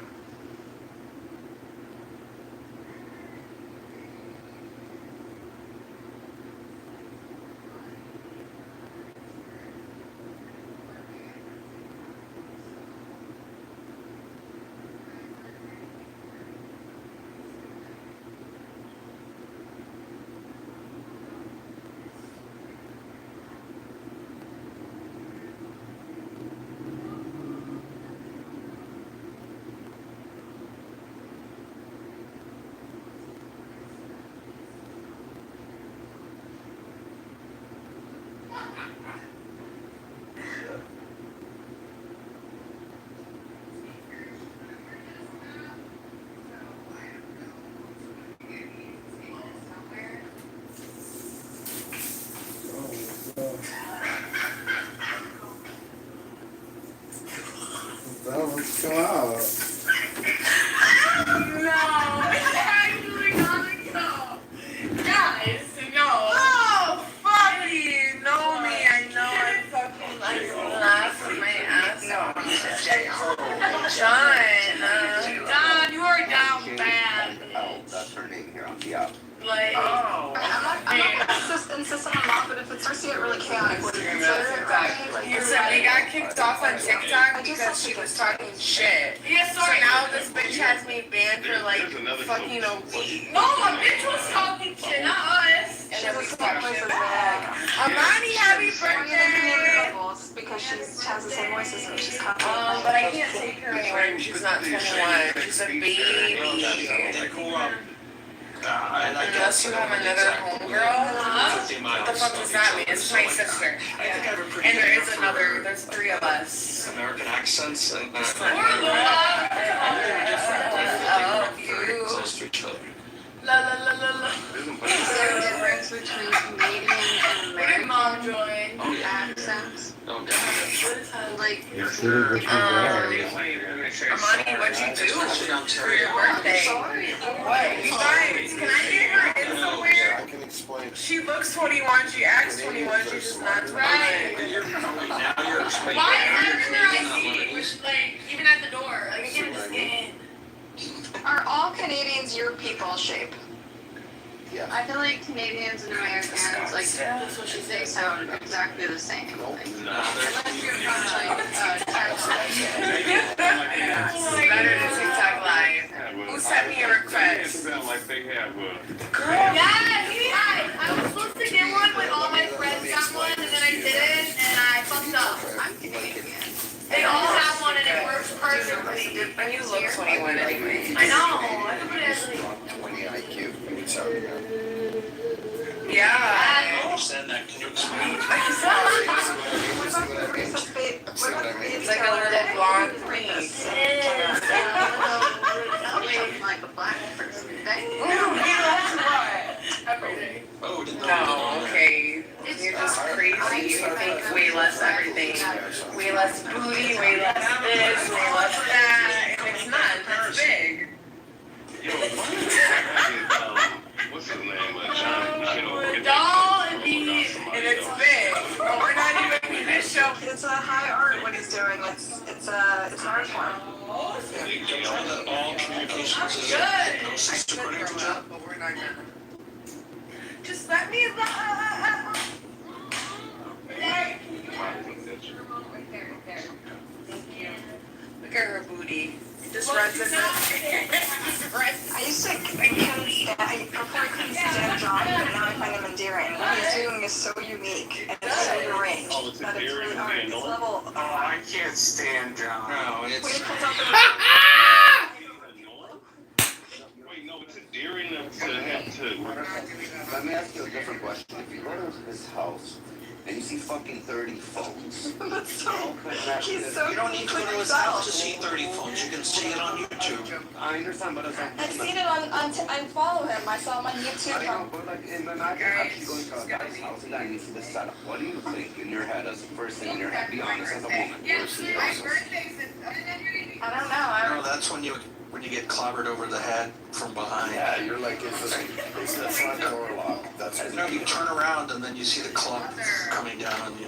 And him flaunting the fact that he fucking sunbathes his asshole. You guys know that? Like, this is his number one. Yeah, when he started originally the Instagram lives, he was nude except for his underwear. It was most when he was Chicago cheeseburger.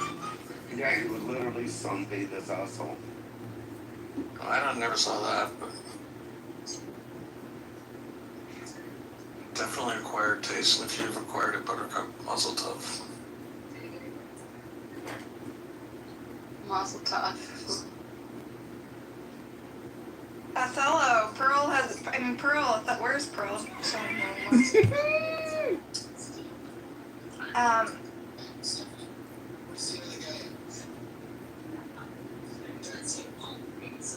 Whose radio is on in the background? You're like an old man, Rafi, with your radio always on. I'm watching Cops. Hey, watching Cop? What is watching Cop? like a bunch of like hillbillies constantly get arrested for random shit like white trash. Hey, Rafi. Yeah.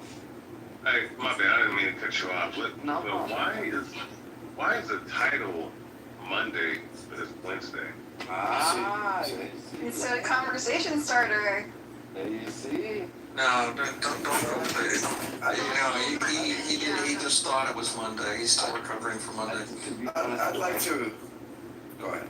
No, I thought it was a Tuesday, to be honest. I'm like, fuck it, let's just make it Monday. Let's be fair. Yeah. I want to hear from Shape. What does Shape have to say? I'd like to cross-examine Rafi. But, About Monday? why are you nicer than you were a year ago? Why am I nicer? Nicer, yeah. What happened? When was I mean before? No, I'm just saying you're nicer. Like you just... Is that a bad thing? No, I'm just curious. I mean, I've noticed a change in your personality. Like, how was I being? Maybe he found peace.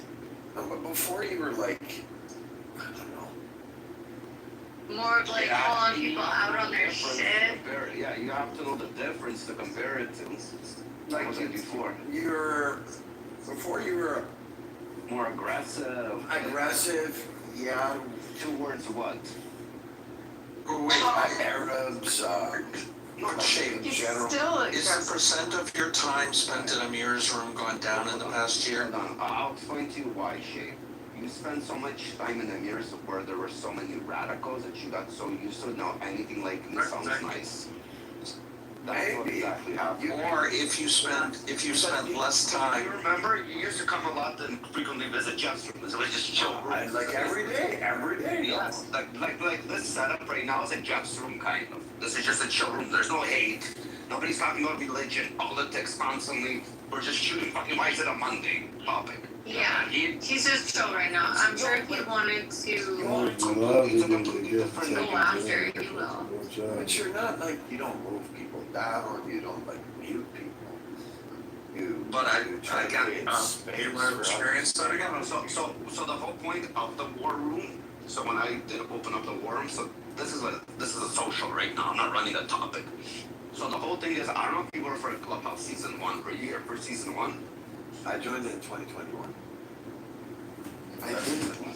Holy shit! You were like season 1, end of season 1. Who gives a shit what season you join Clubhouse, right? Like, No, it's important. that's No, we're flexing. Let us flex. no, it's not. Okay, let us do the guy thing, please. Yeah, so no, I'll explain to you what season 1, Clubhouse was Antonian thing. No, Clubhouse wasn't really a social space. It was more like education and formal and stuff like that. It was basically people that were coming in, like they had celebrities. Everybody used to come on Clubhouse. Yeah, and there were like actual good rooms happening, like right. Everybody spoke intellectually. There wasn't that much like open hate compared to right now. There wasn't that much division. Again, it was divisive. You can come with a difference of opinion, but everybody talked about it. They tried to disprove each other, and so on. It was like always like a courtroom. But there's some bad part. Okay, those are all good things in season 1. But there's some bad episodes. Like everyone was neurodivergent. What do you mean by that? He means autistic. Yeah. It's not autistic. Everybody was during COVID, right? Because COVID, you have nothing better to do. You're sitting at home and going fucking crazy. There were more normies on here, I thought, back then. Everyone He's autistic. trying to be authentic self. Everyone had an idea about how to reinvent yourself.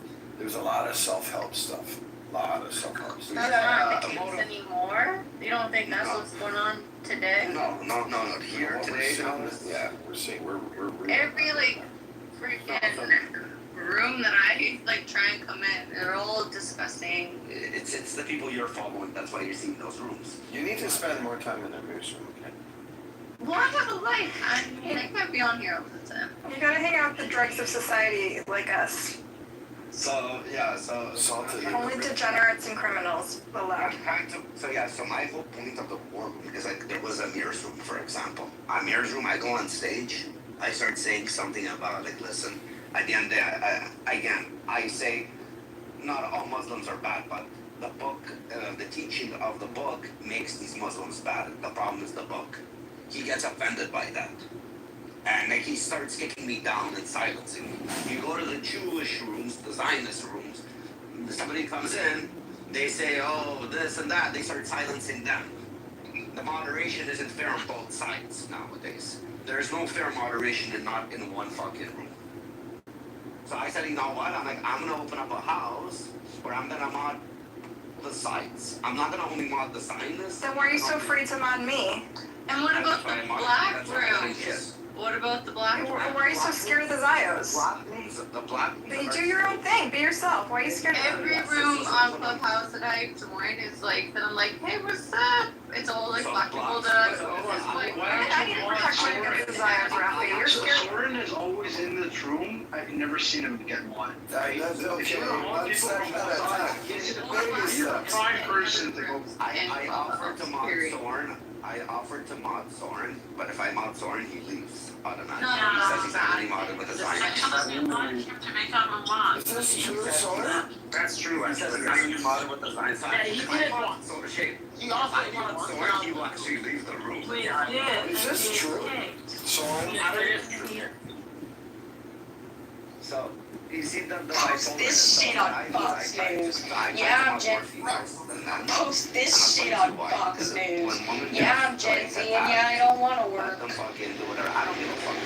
I'm fat, gay, and lazy, and I don't want to go work. Same with us. I don't believe you, Rafi. You're spraying come on. I just vote for the female safeties, whatever They did have a bit more sense of me. You could say even the bullshit. We can hold our own. We can put honestly, Buttercup is a good option too. Buttercup is only slightly to the right of Soren on being an IRGC supporter, so it's okay. She's still good. So Rafi, I'm onto something. You were being intentional about being nicer. He wants a coherent room. That's what he wants. Yeah, I'm just. It's mine.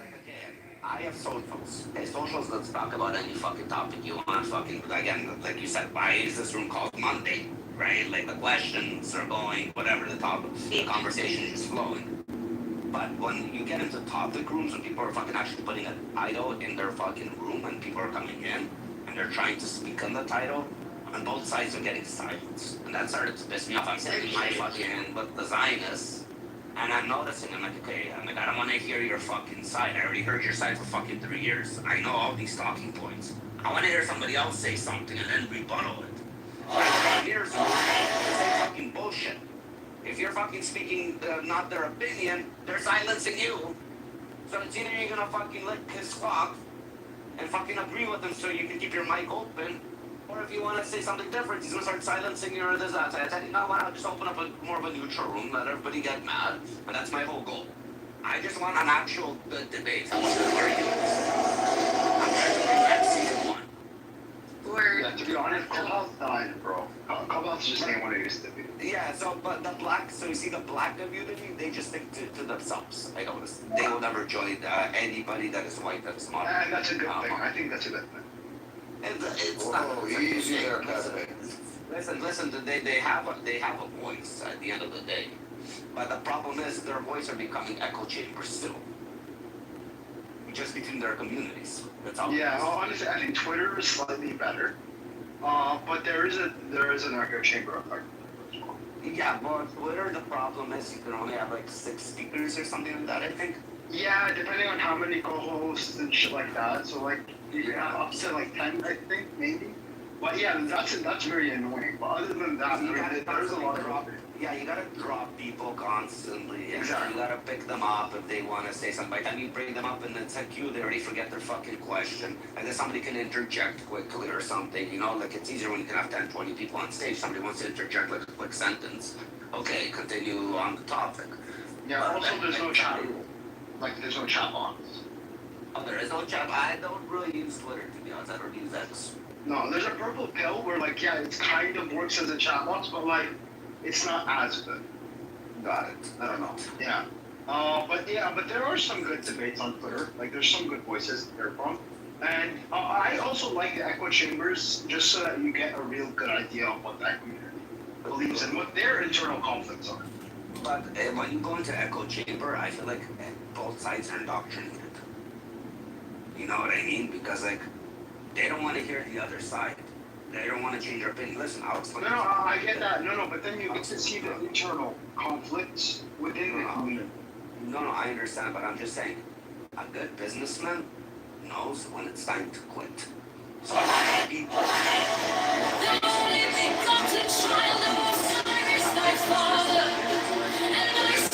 themselves to lose their house and everything. As long as the business is failing, they're gonna stick to it and not say, you know what, I'm gonna close shop. Yeah, I think in economics it's called the sunk cost fallacy. Yeah, so the same thing with beliefs. People are so committed to their beliefs or political things that they don't want to see the other side.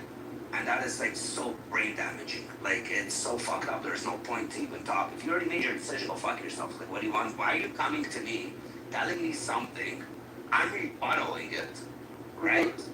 I'm giving you points. But this goes into a completely different topic. Okay, let's go back to the topic. Yes, are you going to give grace for this? But what about this? Again, then they're switching topics. They don't want to give grace on a totally different topic. They're going to try moving it to the next goalpost. For the reason I'm taking this, it's so fucked up. People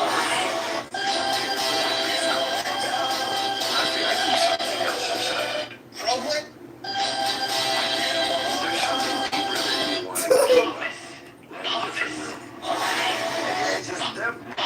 I'm not a sheep. That's just The reason like why bipartisan I housing. am in life, in business and everything, I don't follow others. I don't do the same.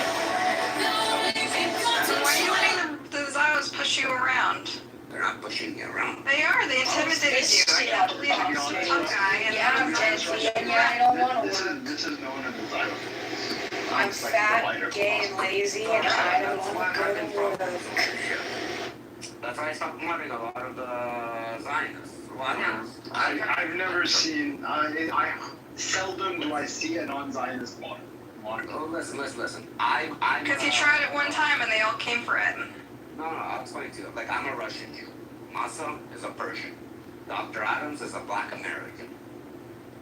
Right? That's who are my mods right now. Like, I'm trying to sort. You have diversity of ethnicity, not of opinion. I mean, if you're looking for an original Jew, I might accept them one. What about original Jew? Like 95% kind of thing.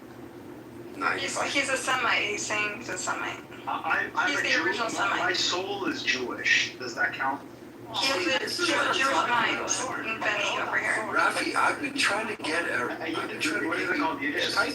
A Yiddish cup. You have a Yiddish cup. One second. I can't get him angry. I can't get you angry. Like, I've been trying in your rooms.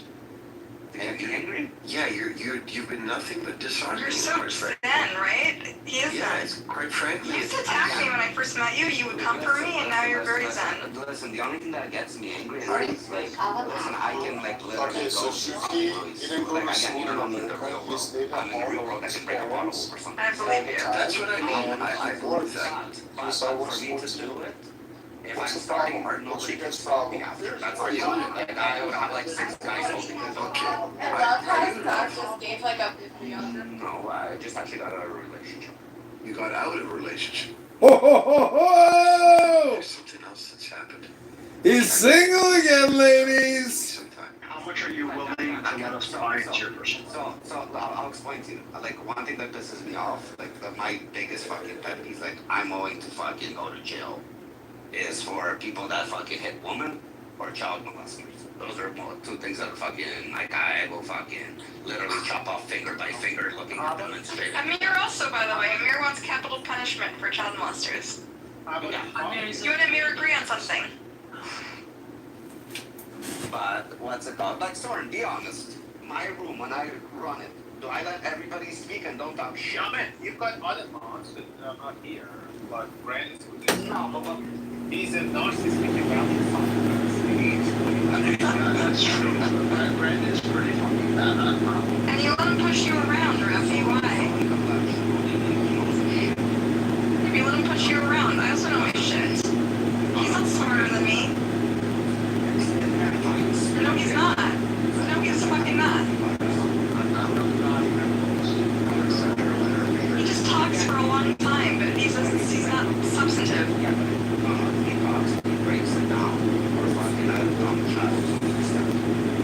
I'm sorry to say.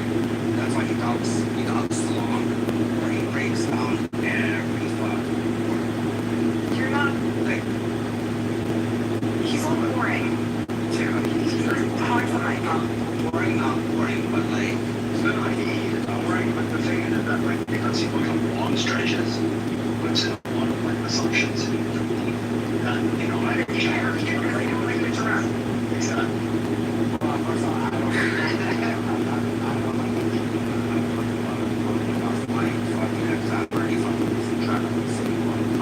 everybody just started to insult each other. Fuck yourself, because I'm doing this a lot of off mic, so I just want everybody to just say the fucking words. Mic the fuck up. And then the next one person. That's it. I tried to have a conversation with him, like a real conversation, because we both know about New York politics. I asked him one question. He's talking and talking and talking. I have to do my laundry. I have to leave the house. It's 20 minutes. Anyone who interrupts, he just tells him to shut the fuck up. He's in the middle of talking. And eventually I had to leave mid-sentence because I couldn't get a word in edgewise. I couldn't even say I gotta go. He was so busy with this monologue about something that no one cared about, like community board elections or some shit. That shit is very important. Okay, so he's not in love. Are you microdosing?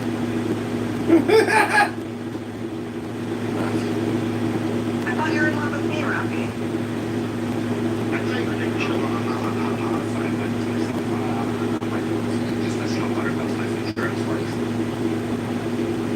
So he is in love. But you know, the way to someone's heart is to give them a mod. Or how do I become your ex-wife if you don't give me a mod? Start starting with this. I mean, I'm on it. You're going to be ex-wife. I have to be your wife first, and then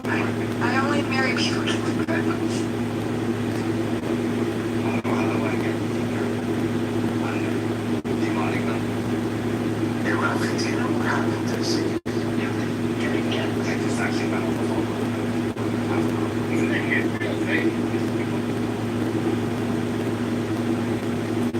To be honest, I didn't really into it. Yeah, it's even though I had into this. I miss him. He was very honest. I like him. He got me good eyes. Or that's. Rafi and Baby grew up together. They're best friends. We're not best friends. I guess you can play visually. Yeah, what about the fish? The picture of him holding the fish.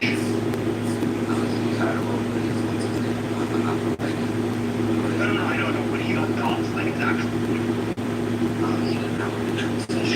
Yeah, I think I saw it. I don't know. Or maybe that's somebody else.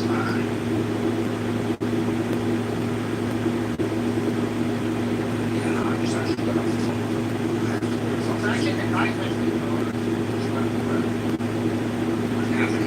He's actually in the he's getting the Miami Ice staff. He's letting it out.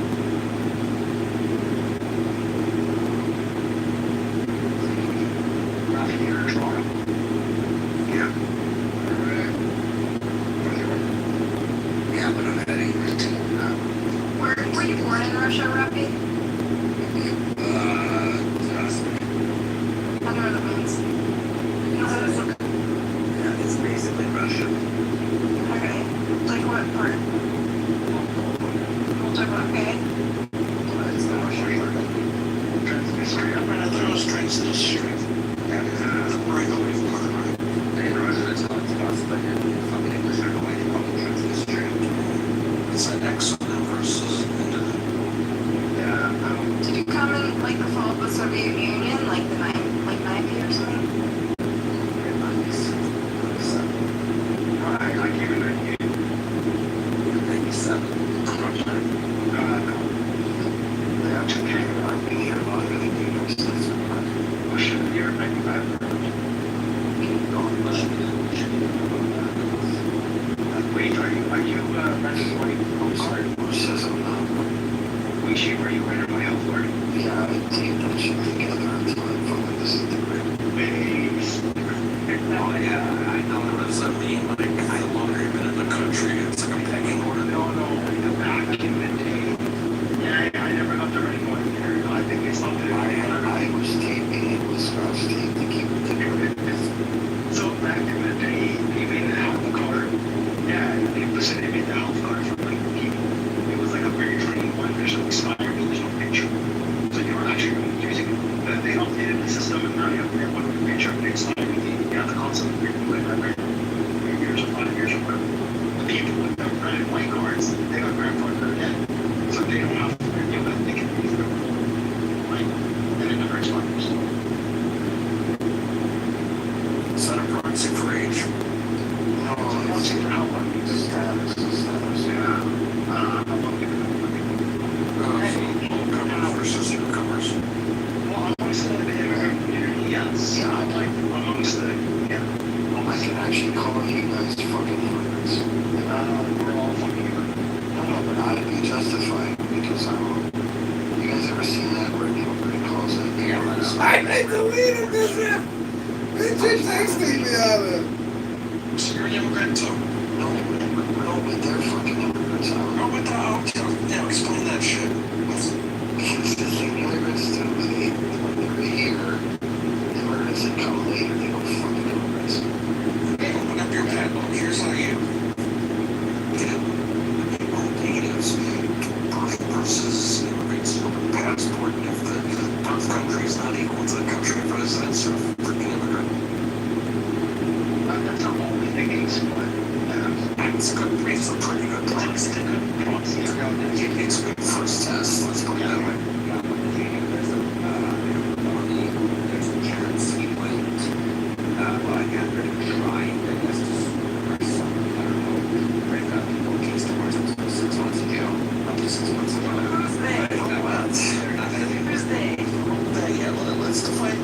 Let's define charge. It's car or something.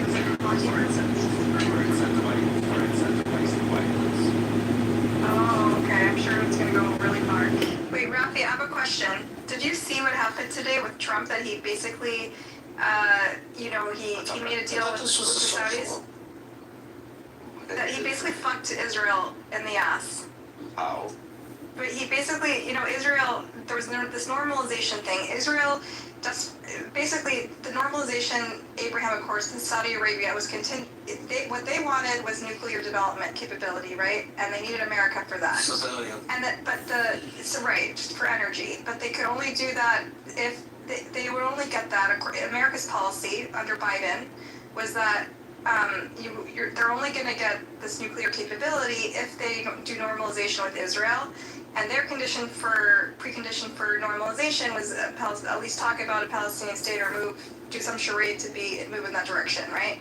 Now America goes because he's. No, it was more than that. Bibi's been trying to get first of all a meeting with Trump for like weeks now, and Trump's blowing him off. He's embarrassing him, and then he basically meets with the Saudis, goes around the Israelis, gives them everything they wanted, fucking nuclear capability. It's gonna make America loaded because they have now this new trade pathway with Saudi Arabia, and completely cuts Israel out. So wait, the $1 trillion deal was done last year. The trade deal was already done. The nuclear capability wasn't happened. It was signed today. But the trade thing already existed on paper. So I think this opens up new revenue streams somehow. I don't know exactly, but there's a lucrative benefit for America to do this. So you basically cut out Israel and made it harder to get normalization. Who reported on this deal with Saudi Arabia? It's like the Wall Street Journal. And they can enrich uranium inside Saudi Arabia, bypassing NPT pretty much, and that's also another thing. What do you say? No, I don't think that's the case. Well, they can enrich uranium, but they're talking about uranium enrichment. No, they were going to give them uranium and the technology to run civilian reactors. They weren't providing. But Israel's worried about that. Israel is worried about that, Jacob. Yeah, I know they are, but Israel's really upset about it. Yeah, I understand. I understand it. I know on your news feed Israel's still winning, but the truth is they're getting fucked. Right. I read everything. I don't. Here's where I love that people can say that more than they do. What are the three companies? Look at the Wall Street Journal, and then tell me what are the three companies that the Saudis are now agreeing to utilize to advance their nuclear program? What are the three supply companies? I'm gonna guess one of them is Westinghouse. I'm asking Erica because she seems to have all the info, so I want to test how much she knows. I never claim to have all the info. I'm simply telling you like you come in our rooms and you speak like you. Brad, shut the fuck up. You're so annoying. Rafi, look what he's doing. Okay, so You're this is my house, cunt. So here's what the game is gonna be. You're gonna apologize or you're gonna be banned from the house for a month. You pick. Your option. Hey, buddy, you gonna stand for that? I'm Bradley, big dickhead, man. Yeah, you guys are. Bradley's such a dickhead, man. Why do you guys do this? I mean, he's such a dickhead. He's good. They both left, I think. I think Brent was just like, right, Brent? You remove. He showed them the door. Yeah, is that what it is? He did. Okay. He guided them to the door.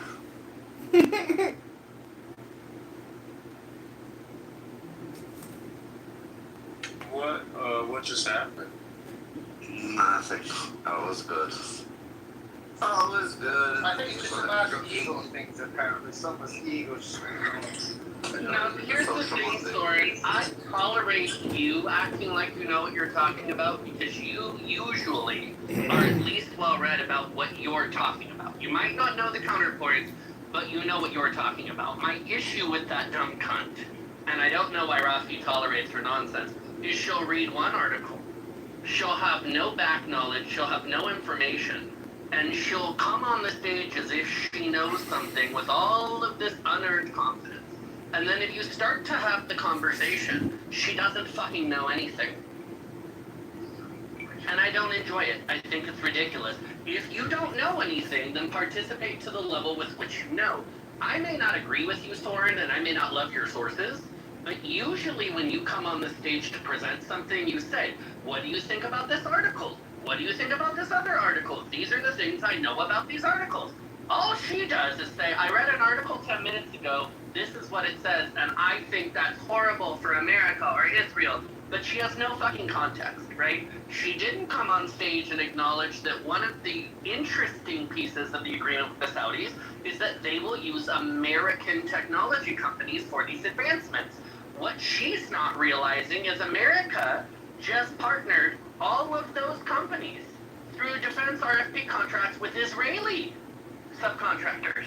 So the Saudis will be advancing their technology on non-militarized nuclear energy with American-Israeli dual tech through American power companies. So that doesn't fuck Israel. That advances the tie-in of the Gulf nations to the United States and Israel's cooperative military complex in the exact same way the Emiratis, the UAE, getting their hands on the Iron Dome did. In the exact same way the Omanis trying to get their hands on the water defensive mines will. The reality is somebody who is well-read, who actually takes the time to understand the geopolitical nuances of Israel, of Saudi, of America, would be able to speak on this deal. That dumb bitch doesn't know any of those things. And she comes on our stages and just fucks up the room conversation with nonsensical value I could get from a hobo on a bus stop. That's what just happened, Soren. Look, even when it comes to nuclear capability, understand if the government of that particular country is pro-Israel, pro-US, it might be the case. But even like with Iran's nuclear program, as you probably know, started in the 70s during the Shah. So the counter-argument that I'm concerned about is the fact that what if the Saudi government is resolved the regimes? It's not the same because it's very old. At least you have the regime change or not. And there's another factor. The fact that people inside very majorities. Saudis, that's something interesting. Why they are not elections, those elections, when they said it is because if they had elections, the Muslim Brotherhood would take over. Yeah, I know, but it can happen. It can be a revolution. It can happen in Saudi Arabia. What if it's happening in the room is difficult? That's one thing. And the people regimes continue the next 10, 20, 50 years. And what people are concerned about is exactly what happened on the Saudis. The Muslim people who are obviously Saudi, but another government comes in, which obviously is not pro-Israel, not pro-Israel. And, let's not forget F-14 is a good example. Very advanced. Like the 70s. So to Shah, and then the Shah comes in forever. He purchased the Iranian government purchased it was a good, it was for military assistance. Yeah, it was purchased. It was one of the first options that It's the only country outside of the U.S. that purchased it. It wasn't the first country, it was the only country to fly the F-14 over the U.S. No, it is.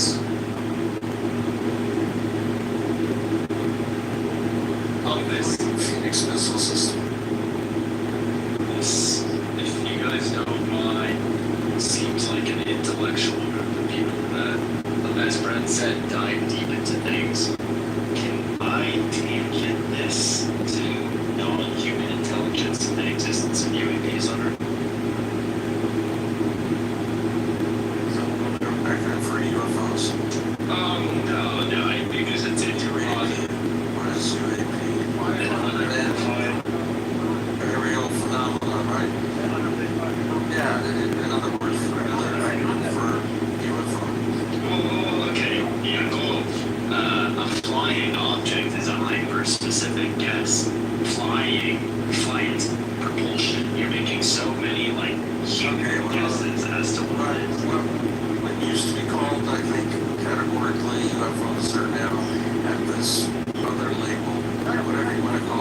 this world. Because you can see that that's the problem. What we unidentified number makes you see this unidentified object with lines.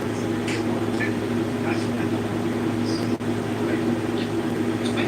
It's 2%. Sanity, you said? Super, yes. Yeah, technically, yeah. But the majority of them would fall into the aerial view. As opposed to, like, object. No, as someone just mentioned, the water. So I know working is, I mean, it's not going to take away from it. Why is it not going to be easy? Yes, yeah. I mean, the whole trade 3D everything. So we can just jump straight to the engineering. So you actually use this image case and tear it out. But my answer is, I'm complex. It's and I can just trust me. Let's be a community artist who spontaneous community. Someone who figures they out text. They simply will. But then look for the really somebody but there's a research paper that analyzes the already created image. That was published by the Forensic and this image video footage. And there's one number that can entertainment frame from originally someone reported that it says, like, I forget the number that he provides, it's like Boston figure. So you use all the numbers in the video footage as a objective number. One the entertainment frame matches off of these it's calculated a number or whatever, and I forget what it is. It's just a number. You get this object, which almost certainly is an object. You have infrared located on it. It's 5,000 people. And there's a published research paper on this. And everyone comes and says, "Oh, David Faber got that one subjective number wrong," and it explains it away that way. It's absolutely not explainable, like unexplainable that way. And we have to remember the fact that the Navy, sorry, Air Force, Navy, pretty sure, saw a metallic object, a tape-like metallic object, go at 5,000 feet versus. Is this a Lockheed top-secret project, a Northrop top-secret project? Almost certainly not.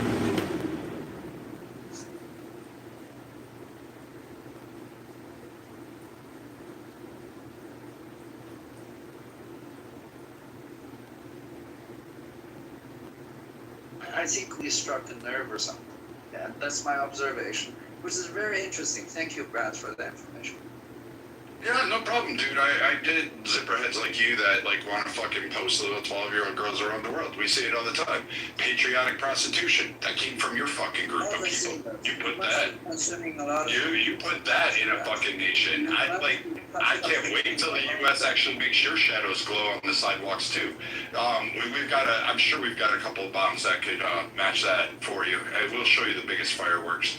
We already did that to Japan with 20. So, I mean, you guys seem to miss the point of, like, you're selling them, and you're saying, oh, well, there's a demand for it, so I'm just going to traffic this girl. He was not being hostile towards anything you said.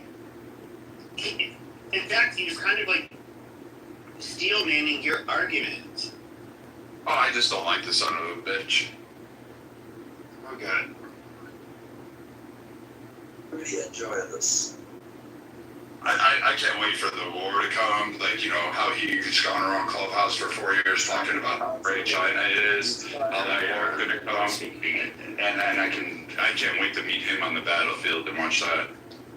Yeah, China is outdoing America right now on all the technology and shit, all that shit they're making. I mean, I don't think so. They're outdoing us in certain aspects, man. I mean, I can't sit up here and lie. I'm not sitting up here bigging them up. It's just that when it comes to like the AI race and certain other things, like, you know, America done fucked up, man. I mean, I don't see how China is not a fucking threat from a financial standpoint. I just want to add that for the whites are statistically the most pedophilic The most famous one is a. Have you ever dated a goth girl? No, I have not. What's great about dating a goth girl? I can show you my taxidermy collection. Okay, like what I mean, fuck, aren't 80% of all lineage from this rape conquest? I mean, fuck, you're rape babies. Wow. We're ignoring every Arab country and the sex trafficking and the sex slaves, taking the Yazidi women, taking the Yazidi women as sex slaves. That are still sex slaves today, as we're in this room. But here's the thing about Epstein. Now he's an individual who is not. When you use the technical term, he's not a pedophile. He does not like prepubescent women. As far as like the allegations that come out, he likes post-pubescent girls that are not quite of age. Once again, sick, cannot have people of age doing that kind of shit. Projection alert system has been activated. Projection mirror, Pepe. Absolutely. Hold on. You are disgusting, Pepe. Shut your fucking faggot mouth. Projection alert detected again. Find to be like rather weird. We can talk about, Rich likes to do this a lot. I think it's a very boring topic. We can talk about Aisha. Maybe she was, went through puberty and she's ovulating at 9 years old. I don't know. But we can look at the double standards and whether it's bocce-bozzy, where you can fuck boys because you're not laying with them as if they're your wife or women. I don't see too many Jews in C-Town and Stop and Shop. How would you know if they're Jews or not? How would you know? Where's your Super Bowl? Where you guys eat your food from? You guys have a supermarket in the synagogue? Is that where you guys get your food? Why don't you just eat kosher? Wait a minute. Is there a supermarket in the fucking synagogue? Because I've never seen a guy come to the supermarket. Come to synagogue to find out. Invite me. Next time you're in Brooklyn, and I'll love that. You're invited. Now, but here's another question. I'll come to the one. Look, I'll come to the one on Eastern Park. So are the white folks? Are there white? You don't see white folks in C-Town? Because I do. I bought nothing in C-Town. I don't see your group in C-Town. So then, wait a second. So then, how come the white folks are living longer than you? I'm so sick. Real cool. For several years now, and I'm just like. It's kind of boring, but First of the 118th inventory. I'm taking a breath. I'm waiting for the people to be. But Pepe, I like what you say because and Pepe, I like talking to you because you bring up controversial arguments that I can disagree with, but I learn a lot from you at the same time. So I kind of like listening to you a lot. So I don't want to dismiss anything you say, even as a mod. I think it's great. One thing I did want to mention in this room when we talk about the whole crime specific thing, I think we're playing a game of who's worst, and we're trying to point at other communities, and I do it myself too, and also I do it all the time. Oftentimes I like the issues of my community more so, obviously because I'm black, but we do so much to the point where I think we're missing the solution to the problem. Child trafficking is a big issue for those Arab countries, African countries, community, black community, United States, and there's a lot of things. We're going to continue on highlighting other issues in other countries by saying, but the Arab countries and African countries, they happen to. So we can't have you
trying to disguise himself. He had a revolver, and as the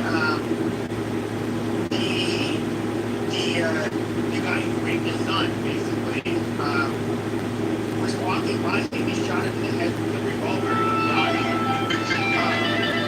To me, like, that's something is that why ignore or try to ignore the rape or molestation of children or treatment of my. Oh yes, man, I'm shooting a video now on WhatsApp to you.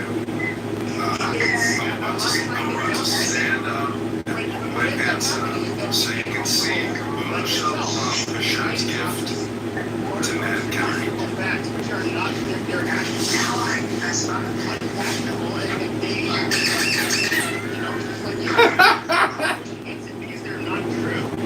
Like there are groups of people that do better than us in many areas. Black people do better than us in many areas.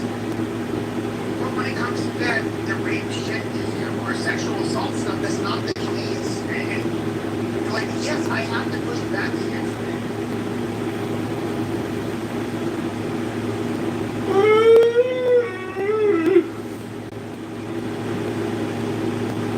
Gotta put names in those areas. I mean, I would say when it comes musically, especially when it comes to percussion and rhythm and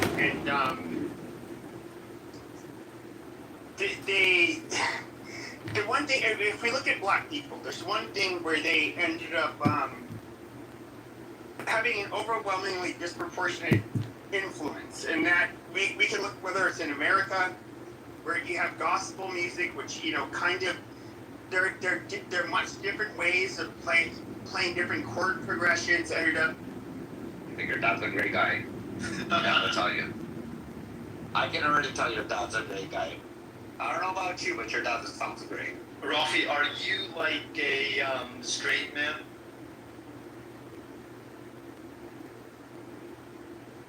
I have a little hunchback.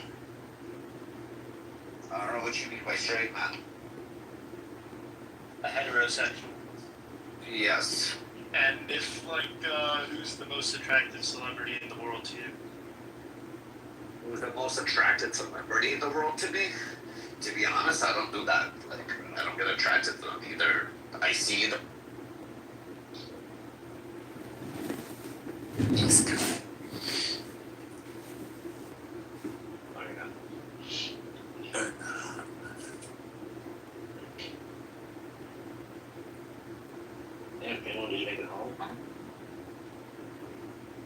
Manuel got drunk today in honor of not going to Vegas. Can you believe that? You kidding me? What's up? No, he's not saying that. They started talking like he drunk, like he's ready. He's like, I had 4 shots. I'm driving home. No. I said, good if I had got it.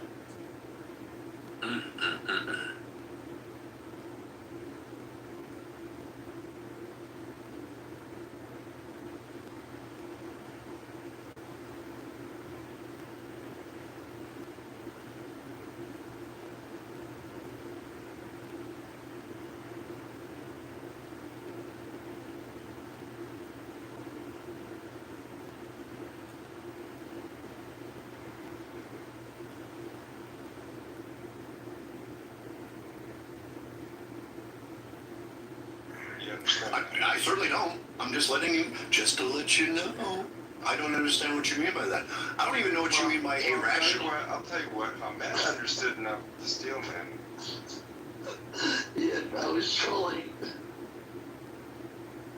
Well, I think you agreeing with him is kind of contradicting what you said before, actually. Group of people. But even if we look at, like, they can use.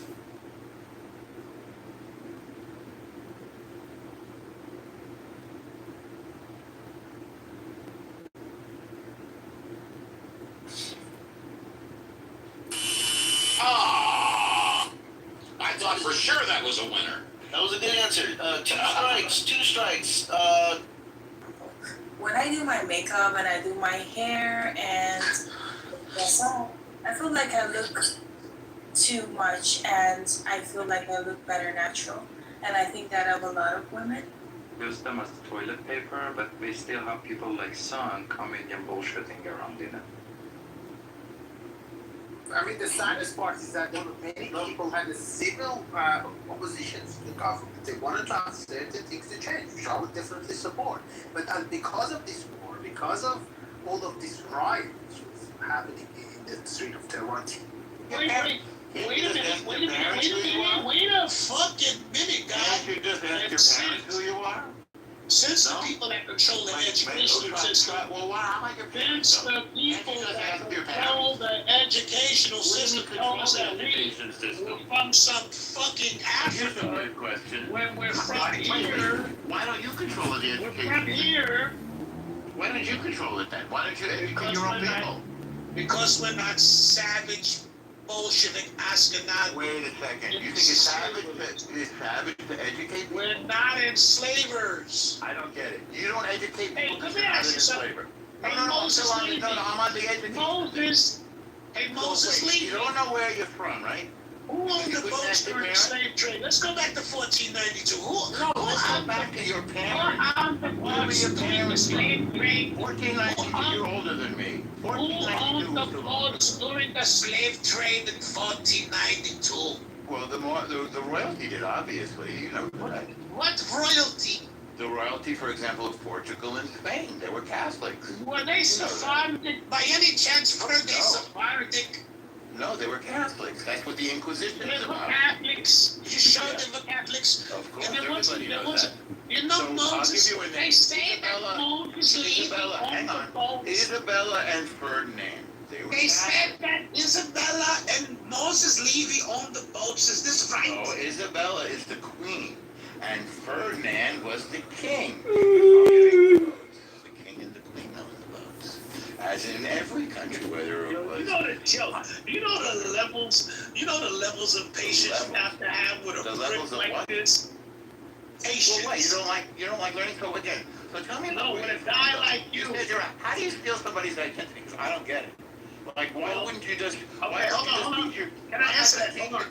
Yeah. How do you steal somebody's identity? All right. Yeah, how could you do Well, you get a declaration. You get the guy from Europe to write the Balfour Declaration. He say, hey, take this little piece of land. Well, and that's you come in. the declaration. What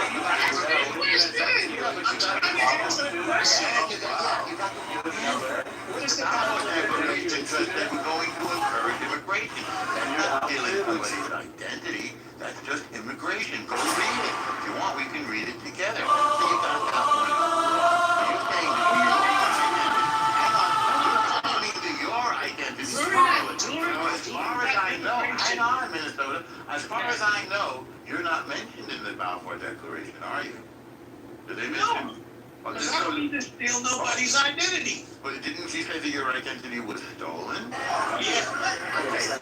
How did you steal an identity? You mentioned the Balfour Declaration. Yes. Got that one wrong. You want to try again? No. Try it. Oh. Okay. So I want to ask you something. Whose identity was stolen? Yes. The people in, I think, Palestine, I think that Yolanda... That was the declaration said. Wait a minute.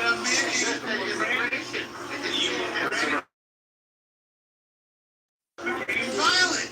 They weren't satisfied with their little piece of land. Well, no, it was the same piece of land. So let me ask you something. It was the Arabs who got fired. So they started a war. And then you know what happened? They lost the war. And that loss, that humiliation, a bunch of little Jewy Jews kicking their sorry asses of these big countries like big old Egypt and big old Saudi Arabia and big old Jordan and big old Iraq. Hang on, I didn't finish. And big old Iraq and even Pakistan and a bunch of losers. And they got their asses kicked. That's what they call. That's what they. How come you guys have been exiled? You earned it. So how come you guys have been exiled? They call that humiliation the Nakba. This is Why are It's people hard to racist talk against to black you. folks? Why This are is people hard. racist? Why do No, people it's different for us. Why are people against black folks? Because people are petrified of us. You know what? So, no. That was a great question. You know what would happen if you gave black folks one town? I was just thinking that, somebody wanted to say his ass. Why would you give that? Let me ask you something. Let me ask you something. I gotta. That's what everybody's saying. I'm not alright. Is all you need right here, or you need some backwards? It's capitalism. Backwards Why would you buy it now? What's stopping you? I was just thinking. Never thought of that one before.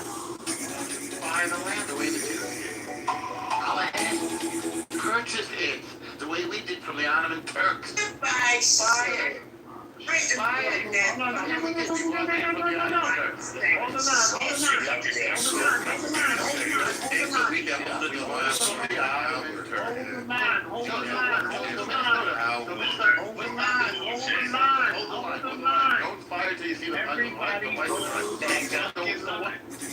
Everybody hold the line. I want y'all to see what's going on here. Why don't you buy it down?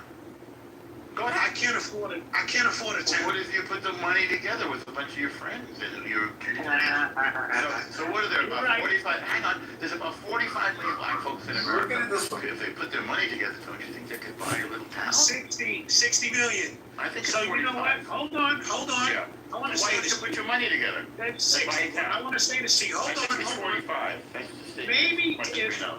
Maybe if we weren't. Why would you do that? Hold on. I'm gonna tell you why. Okay, why? Maybe if we weren't funneled through an educational system. Okay. Had names like Cohen. But you got social media. Why don't you just do organize through social media? And Feldstein. It's not that simple. It's not. Polynesian people, or they refer to them as Negritos, like, well, there's Melanesia, the really darker skinned people that live off the coast of India, for example, like the if we go get our health check, we walk into the doctor's office and they're like, "Hey man, it's looking like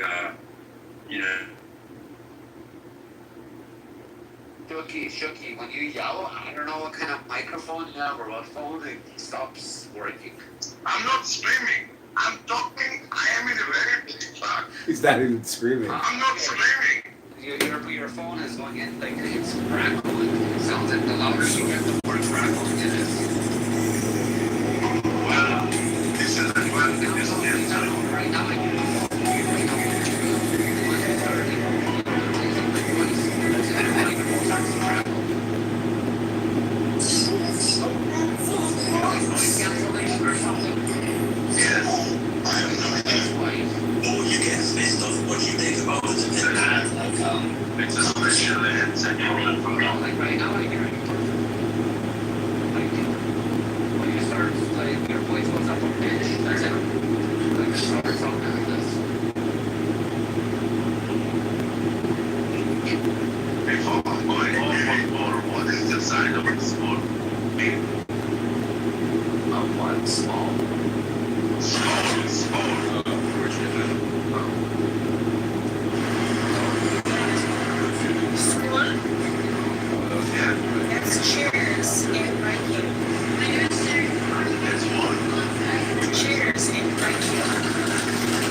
Every only skull I know is a Scandinavian shape.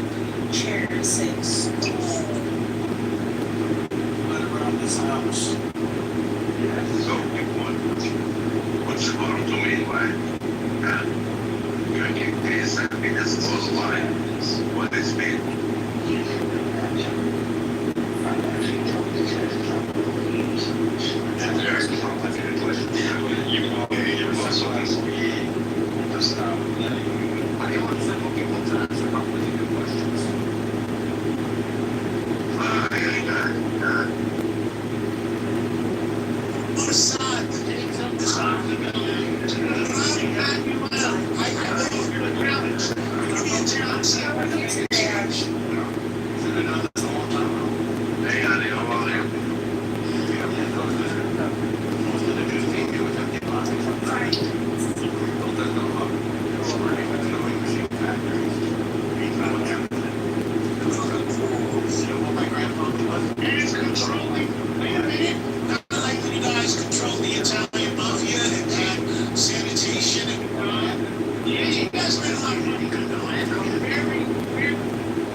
Yeah, they asked where he would a job while they're doing sports.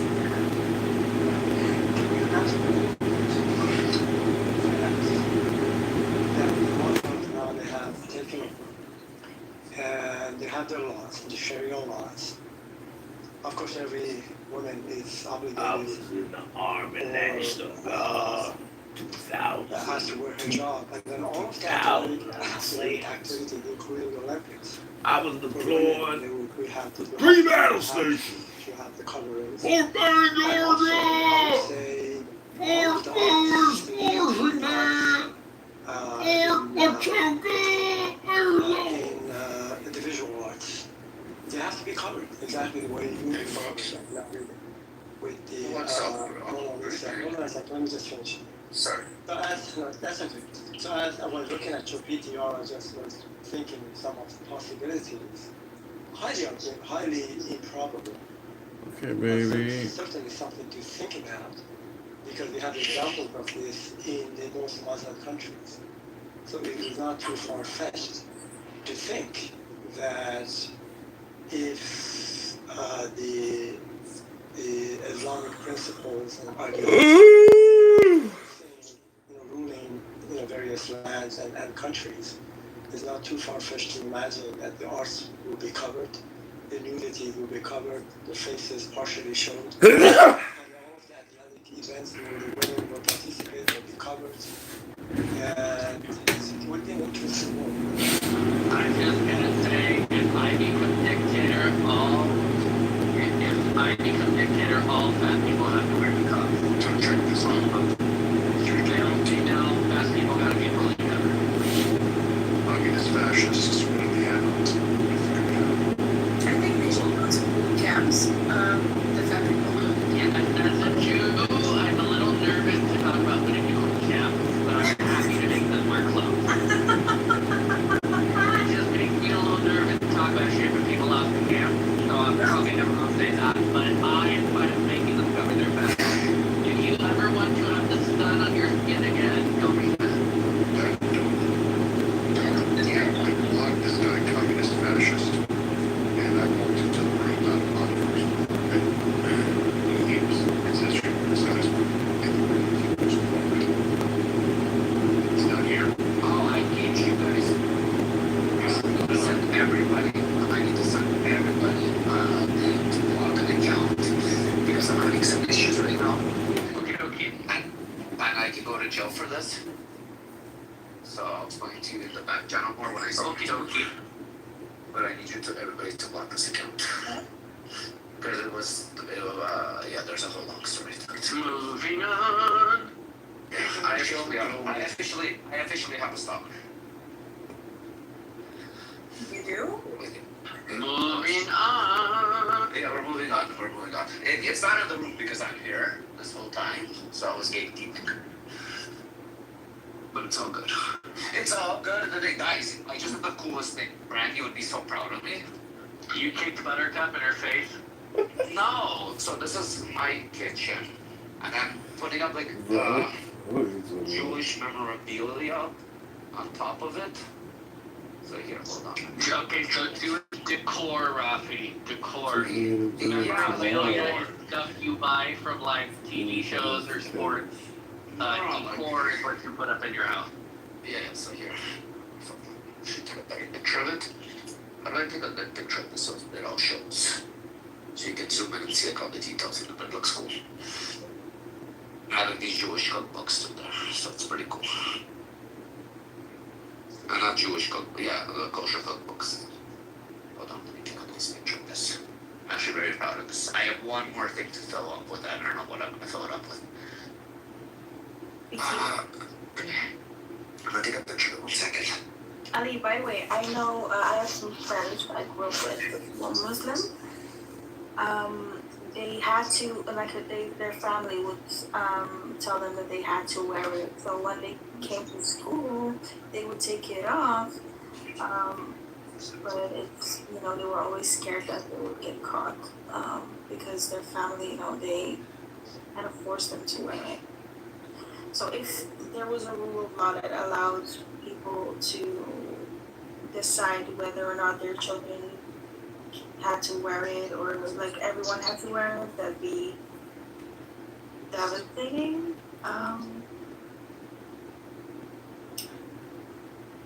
Yeah. The example you gave ago regarding your friends, is this in U.S. or US? Brad PTR. Look at my thing, zoom in, and then you'll see like this, it's like the statue, it's like a Spanish statue, it's like a little boy chick reading like the book with the keep on all the way to the right. It's pretty cool. It's like a ceramic statue. In the West. Nice. Yeah, I just need to do one more thing. I need to add something. I have an empty one. Look, it's looking cute. Let's see. It's looking cute. Oh, cute.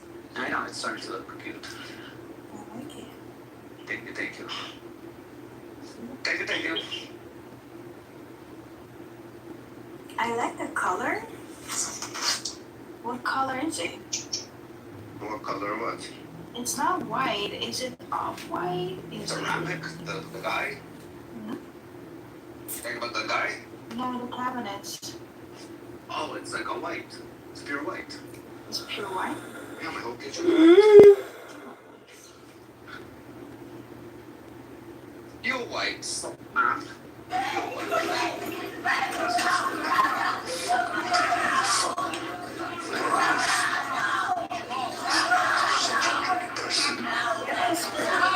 Minutes before, Jamal repeatedly slammed his fist on his defense table and corrected a move. A Hamilton County jury had found him guilty of first-degree murder.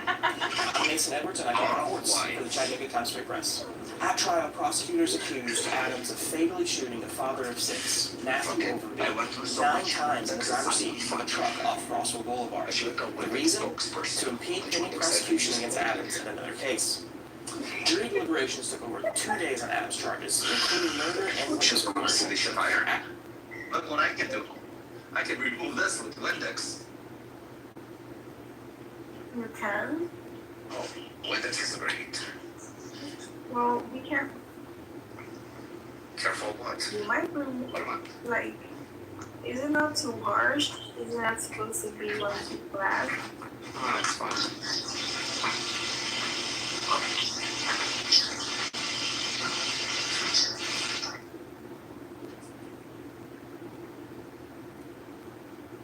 How much grease here?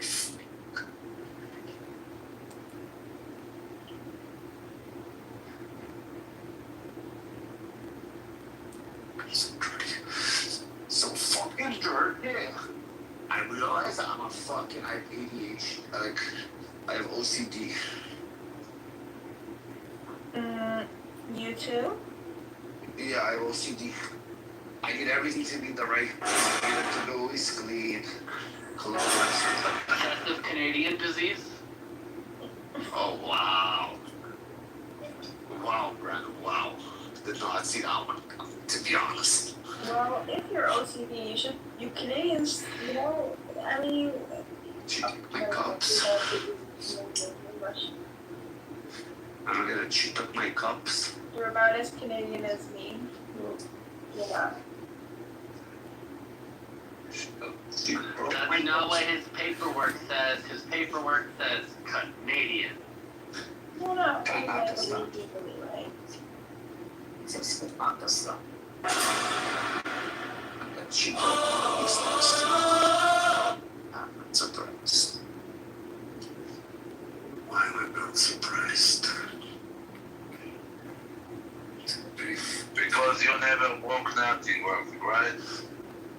You are an angel. You are an angel. I forgot. Sorry, you are God. I forgot. Sorry, I'm apologize. You know, it's actually so childish that you don't stop for a second to blame others for something that's happening to That you. doesn't work for Daddy. It's pathetic. It's pathetic, Rafi. Pathetic. What's Grow up. Be a man. Grow up.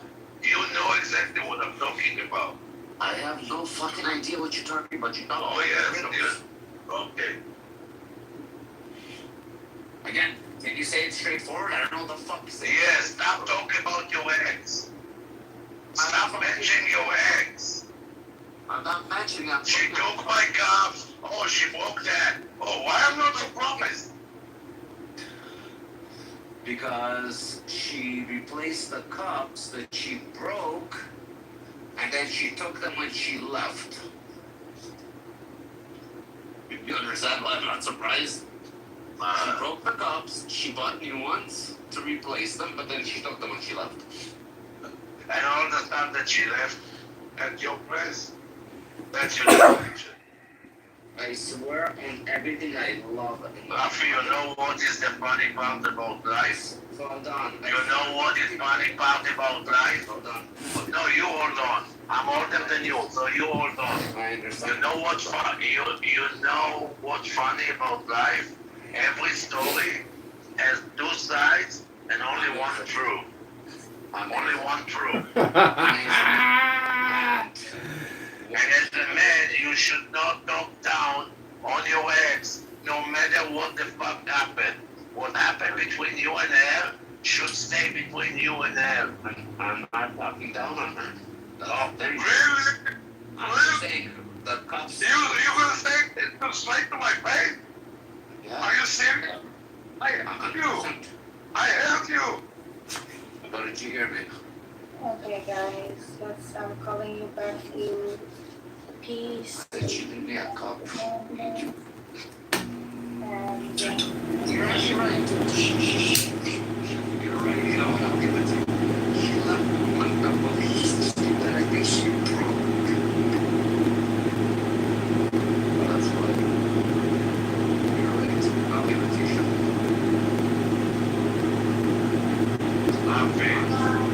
Doing almost 3 years that you've been with him. Cherish the time that you spent with him. If you want to move on, move on. Stop talking shit and down on something that you spent almost 3 years in your bed. You know, you disrespect yourself more than you disrespect him. I'm an idiot. I blame myself. Well, you're doing worse by talking. You're doing way worse by talking. I blame myself. Chicago? Because you talked about them. I said nothing was missing. Okay. And you're not gonna survive the one thing that is you're not gonna survive. To be honest, no one you hate to see. And my favorite team missing. It's kind of sad and disappointing show. Oh my god, no, and fucking people pay yourself and your favorite ticker. It's just right now I can't buy it. Amazon doesn't deliver right now. That's the promotion. Why Amazon doesn't deliver? I said right now they're not going to deliver. I gotta get it tomorrow. But there we go. Oh my god, that is so hard.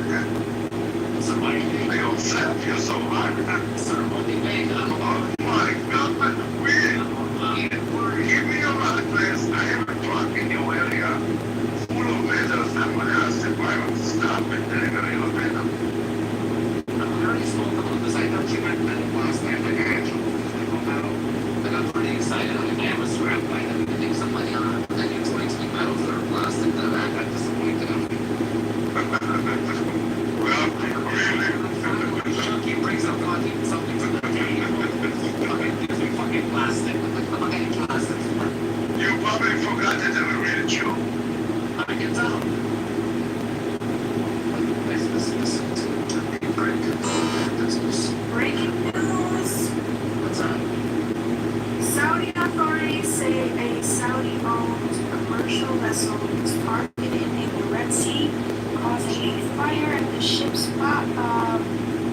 well, the family members are safe.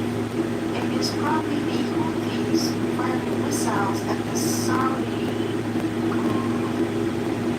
Yeah, it was it's earlier today, but then you were saying you said that the first hit and straight off roads, and they say it was because of the fire.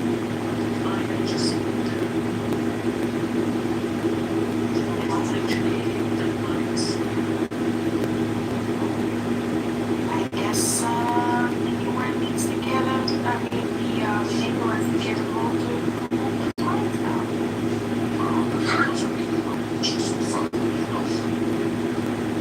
Well, they said they were going to the mines, right? It was the part where first.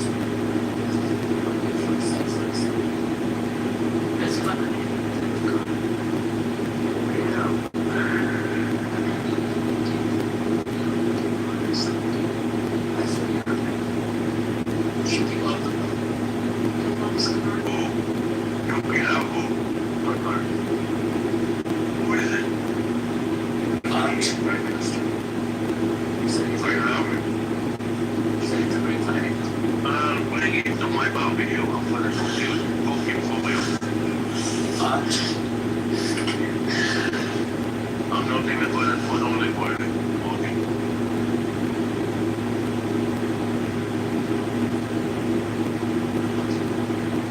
Actually, you know what? I can use him as a play toy. Oh my god. Chicken headbutting with the homes. It's gonna be fun to see how he's running in there. Oh, this is nice. This is good.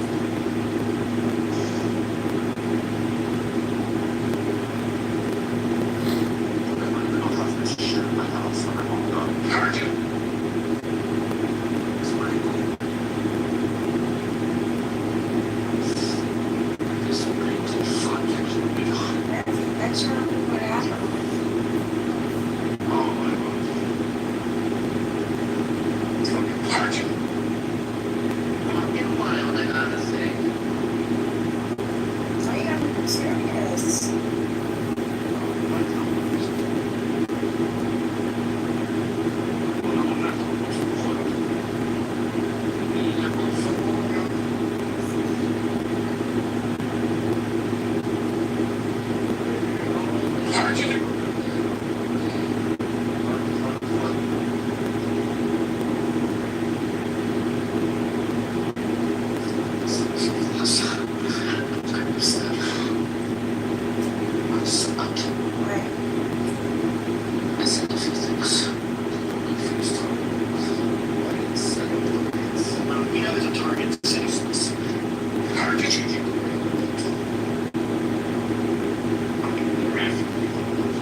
blocked. Communist fascist. They want that in there? Green. He added me today. It's weird. Who is he? He or she, I don't know. Communist fascist. Who is it? I don't know. Jeff? It's probably somebody from the Jeff rooms that went fucking crazy all the time, or it was, Why nobody went crazy in Jeff's rooms? it's Kitover. We're Kitover. I didn't know! Thanks, get over. It's one of the two. It's Kitover! You know, people used to come into Jeff's room and talk shit like they were there, you know. That is real, this, that. People want them thrown out. Remember, and we would just go zombie apocalypse, and then shoot. Yeah. Zombie double tap. Zombie. Yeah. That was pretty long. That was all you, baby. I know. Where the fuck is this? I don't have it. I had fun doing zombie double tap. Leave me alone. I'm not saying anything. So I found the one cup, like a wine cup that only have one of it. So I don't think it's from my house. I think one of my neighbors brought it over And left it there. I think so because all my crystals are matching, right? And there's only one like this. I don't think it's mine. It's like one of those, like the ones that they would give you at a restaurant. Nothing fancy. Fuck it. For people that we don't like that will come over, we'll use it. I'll just go back to the neighbors. Let her take it back. Yep. I think she'll take me out. She was drinking wine. Yeah, she was drinking wine, so I think she left it here. I'll return it back. I'll be a nice guy. I'm a nice guy. I'm a nice guy. Oh, nice. Yeah, so yeah, I'm done. So It's times like this that I wish we could record little bits on this app. Just save them. excuse me. It's not clear. Like if Jeff just uploaded that years ago, or I wish I got that long time ago. just press the button. I'm not a nice guy. I don't understand the shot glasses are at the bottom. Shot glasses Do you are even see where you them, want to man? sleep on the bottom. Get over? Yeah, no. Oh, no, he got a job. Oh, no. He works at a dealership. Where are these cops? Selling cars. Nice. 2, 3, 4, 1, 2, 3, 4, 5, 6. Wait, no, it's 3, 4, 6, 6, 7, 8. Okay, these are the 8. I guess these are all it. You're at the 2. There is a 2. No way. You found there is a 1. 1, 2, 3, 4. Everybody, let's go to the store. You know what? I have to like this.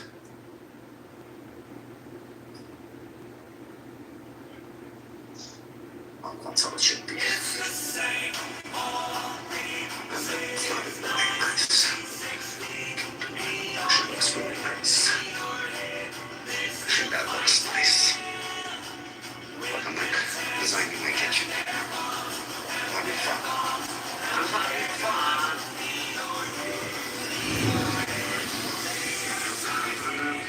So much fun.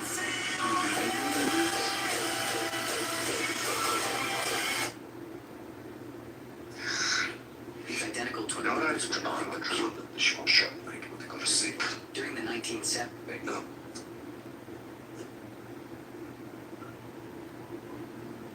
Why are there so many noms listening to us to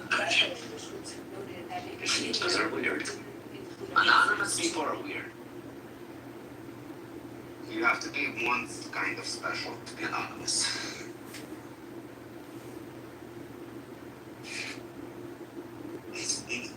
Jay, are you here with us? Give me a thumbs up. I need to know that you're still alive.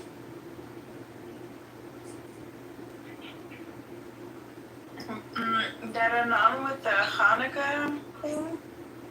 like, that person was with us in the other room and just followed us here and has been here for like a couple hours.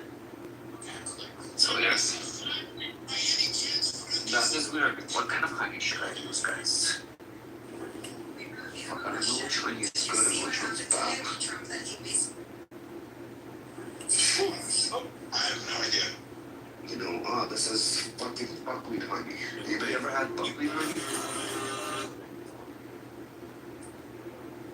Mm-hmm. You like it? Mm-hmm. It's not good for teeth. Your teeth taste like a fucking buckwheat.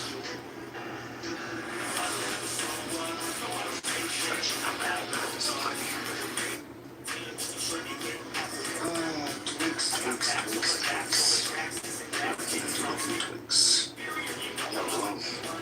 Where's my future ex-wife? Oh, she was good. That's right. She also got kicked from our widow with a lot of fucking pleasure. She got Sam with the Royal Chucky Airline with the Royal chicken wings for dinner. And she actually came to apologize. She actually came to apologize. Apologize for what? What is she apologizing for? Oh, Shuki, I think that we started the wrong food. Let's start all over again. I said, there you go. Anzona, Sharmuta. Your mama is home. She reaches out to you. This is how you treat her, Shuki. 100%. Fucking guy, huh? See, now you're a piece of shit. See, that cute little bigger man, she gave you a hand, and you just spit in it. Wow, Shuki. When the Jew hater or when Arab or when Muslim giving me a hand, I know that in the other hand, he has a knife, and as soon as I'm going to tell him to walk away, I'm going to get the knife right on my back. I'll tell you the truth. Out of both shits like Buttercup and Ambrose, I'd rather choose Buttercup than Ambrose. Ambrose is a fucking scary like piece of shit. Like the way she screams. Like Buttercup at least has a soft voice. Yeah, she's very deceiving. But in Ambrose, you hear the fucking hate in her voice. Like you hear that fucking evilness in her. There's a difference between them two. You see, I'm a very rough old man, rough with a lot of experience, and I see both of them the same exact way.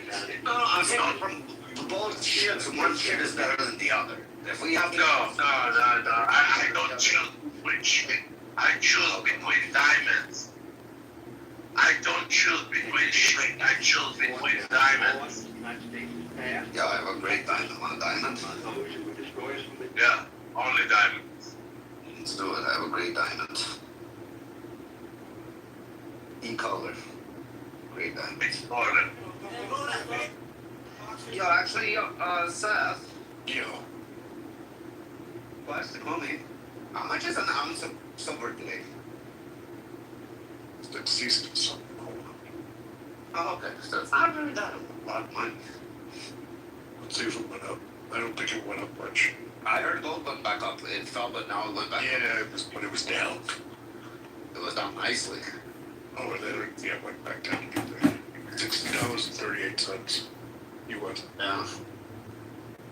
Straight high abundance. And it's 41.38 an ounce for gold. We got a well for.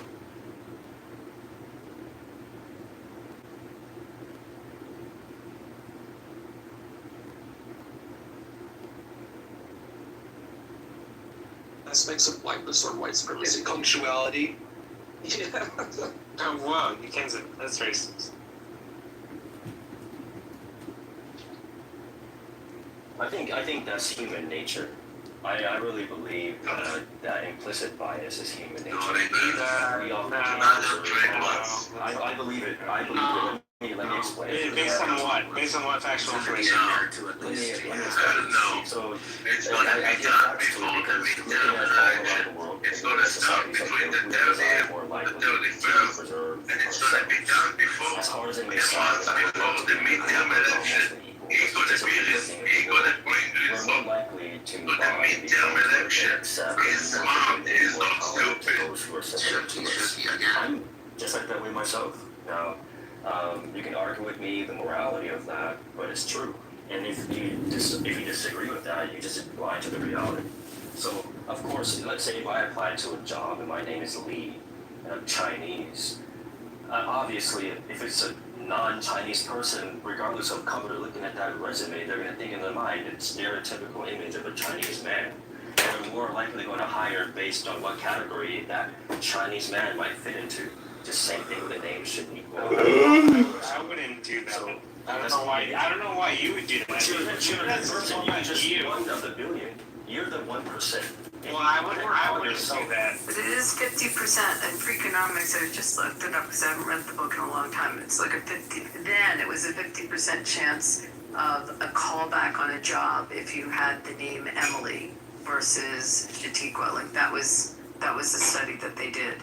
And that they felt that certain, also with white names, as to what kind of background. So they felt that a black sounding name is a strong indicator of a disadvantaged socioeconomic background. And then they would look at names that would be like liberal parents would name their kid Esme, where a conservative might name their kid Chad. Like there were just all these different studies that they did with naming. It was interesting. Again, it was Freakonomics came out quite some time ago, so I think there's been updates to it. Abby, the problem is that liberal white people, I understand the mentality and that they have a good heart. They really want to be the savior of the world, and we have to be inclusive. But that's not the reality. If we ignore the reality, then we're causing a bigger problem. We have to admit that there's an implicit bias. Now, how far the bias goes, that can be managed. But if we ignore that, there's no implicit bias, then basically we're just saying... What does that mean, managed? Yeah, but David... Managed by setting... David doesn't think he's racist. David doesn't think he's racist. But David's... I don't think David knows what I wish more of the world can be like David. But I'm trying to say that most of us are not like David. Yeah, well, but I've learned that I would go, I'm not racist. And then I realised that I fucking don't really know what that means.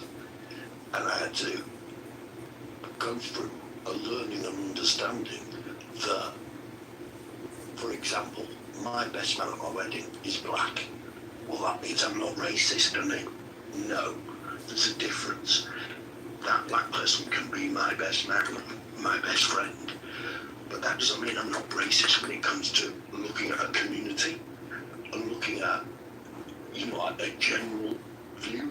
No, it's not the same. And I also learned that it's like micro-racism, I think it was described to me as.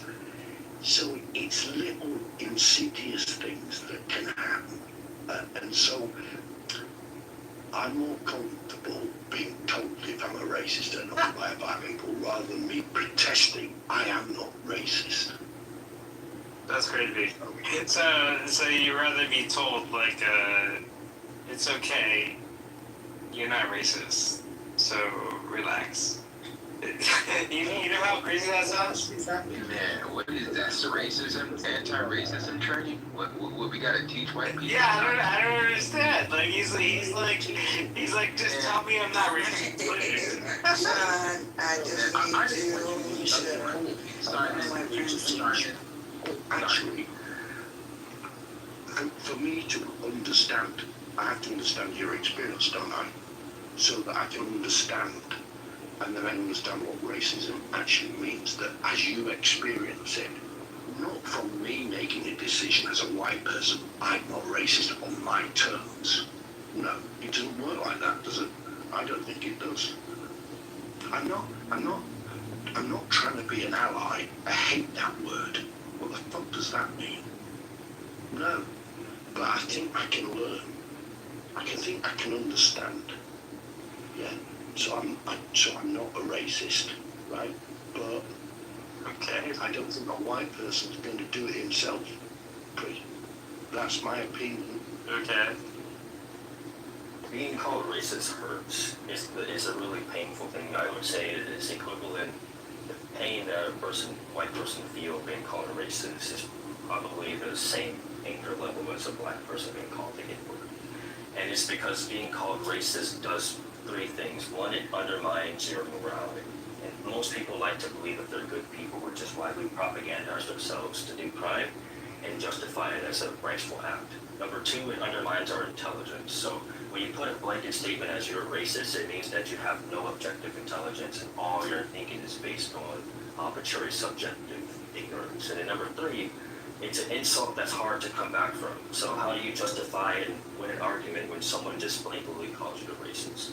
And so it leaves you in a state of anger and frustration, and you have to calculate who you are as a person. So, I don't believe in just calling people the word racist unjustly. I think it does a lot more harm than good. I don't like the fact that a lot of people do that. Some instances are not racist. I see a lot of cases where people are assholes, but that doesn't mean that they're racist or hateful towards black people or any other people. So I can understand that anger and frustration that causes. But we shouldn't live our life, in denial. I mean, I would tell you the truth. I myself, as a person, with the way I think and the experiences I've had, I would label myself to be racist towards white people at the time when I was younger. Wow. What I read from history. And it's true. It's true. I really felt racist thoughts. I really thought that white people were horrible and bad. I thought you guys are subhuman based on what I read in history, the slavery. No way. We continue to be told. Listen, I thought it. And it's sad. It's not true. Obviously, it's not true. But growing up, when you're told all the time and you see on TV and you read books, and you're constantly being told these people slaves are people, these people rape, kill, destroy, so many horrible stories that you can constantly be bombarded with. It shapes your perception of the other race as, wow, these people are animalistic, they can't be helped. And I adopted them. Yeah, but that's and that really did a bad effect on me, right? And it did a bad effect because I realized that I'm walking around in life looking at people in a negative way when it's not true. And I lose over it. And when white people help me and support me, when I met good people who really are against all those atrocities, it made me feel sad that, wow, I was wrong. Did you grow up? This is why I thought you may be trolling. Did you grow up in like a city, like in a mixed city, or did you grow up in a rural or urban area? Like what were you around as a kid that you felt this? I grew up in both. So I grew up in a multicultural area, but I also grew up in an area that was both liberal and conservative. So in the conservative area, they wouldn't talk about race so much, or it wasn't really a big issue. But when you get into the spaces where there's multiculturalism, you start to see a lot of fights, riots, racial, injustices. And so growing up and just hearing from people around me the constant protest against, to tell you the truth, it's sad. It's not a constant process. If you look at TV, right, aside from Fox. Why are you watching TV then? Just look at it.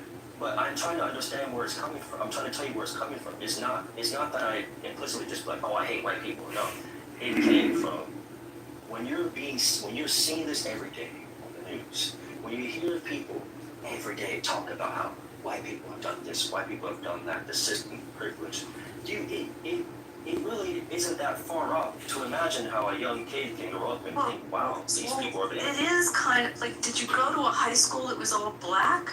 Like, explain what you were around. Like, how would you think that way if you were in a multicultural mixed high school or mixed middle school? Like, it doesn't make sense. You don't live your life just watching television. You're interacting in school and in your neighborhood. Who lived on your street? Did you have a mixed street? Did you have what kind of, you don't have to tell us the city, but like... Abby, I think what you're trying to say... I'm confused with that as well. I understand that, but I'm trying to elaborate Well, he's on speaking, Anna, so you gotta let him speak. But Abby asked a good question. She's taking with, like, she wants to know, like, how does this mindset form when around a lot of different races of people? I was brought in a big melting pot, black, white, Asian, Latino. But the few white people that were around, they were, part of the mix where they were doing a lot of racist things towards other people. I didn't see enough of, let's say, normal, good white people in my life to counteract my implicit bias that I had, or counteract my bias that I had towards white people. Okay, I'm not prying in that you don't have to geographically explain it, but when you say they were good people, were they poor? Were you in an affluent area? Like explain to me, because this part is what I'm not understanding. I'm really not. I'm being sincere with this. Like when you say you were exposed by television to tell you negatives, what kind of people were you growing up with? Who lived on your street? Like who'd you play ball with? You know, like this isn't making sense. How racism works is that it's not a one-size-fits-all. Racism is basically I'm gonna answer the question. For example, in my mind, I think to myself, majority of these people are bad people. Majority of these people. And that's just most of you guys. Only maybe 1 or 2% are good people. So the white people I did see who happened to be good, that just showed me, okay, that's just a small minority. But the mass majority, based on what I see in media, based on what I read in books, it's just all evil. That's what I thought in my mind until going into university, being around more white people, being around different majorities, listening to different podcasts, watching different news channels that's other than what I see. Listening and talking to more people who have different opinions, I can see, wow, no, most people are bad people. And then that's not the majority, but most do good and bad. And I don't see much of a difference here and there. So that's what I'm I'm struggling with this one. I'm struggling with your answer, and I think Beaver's struggling with it too. Like, did you play Little League? Did you play ball? Did you play soccer? Were you around other kids? Like, it's not making sense. Somebody else speak, because he's not a mixed, because I grew up around mixed people too. I learned about my history too, and I wasn't told to hate on other people. Thanks, Black.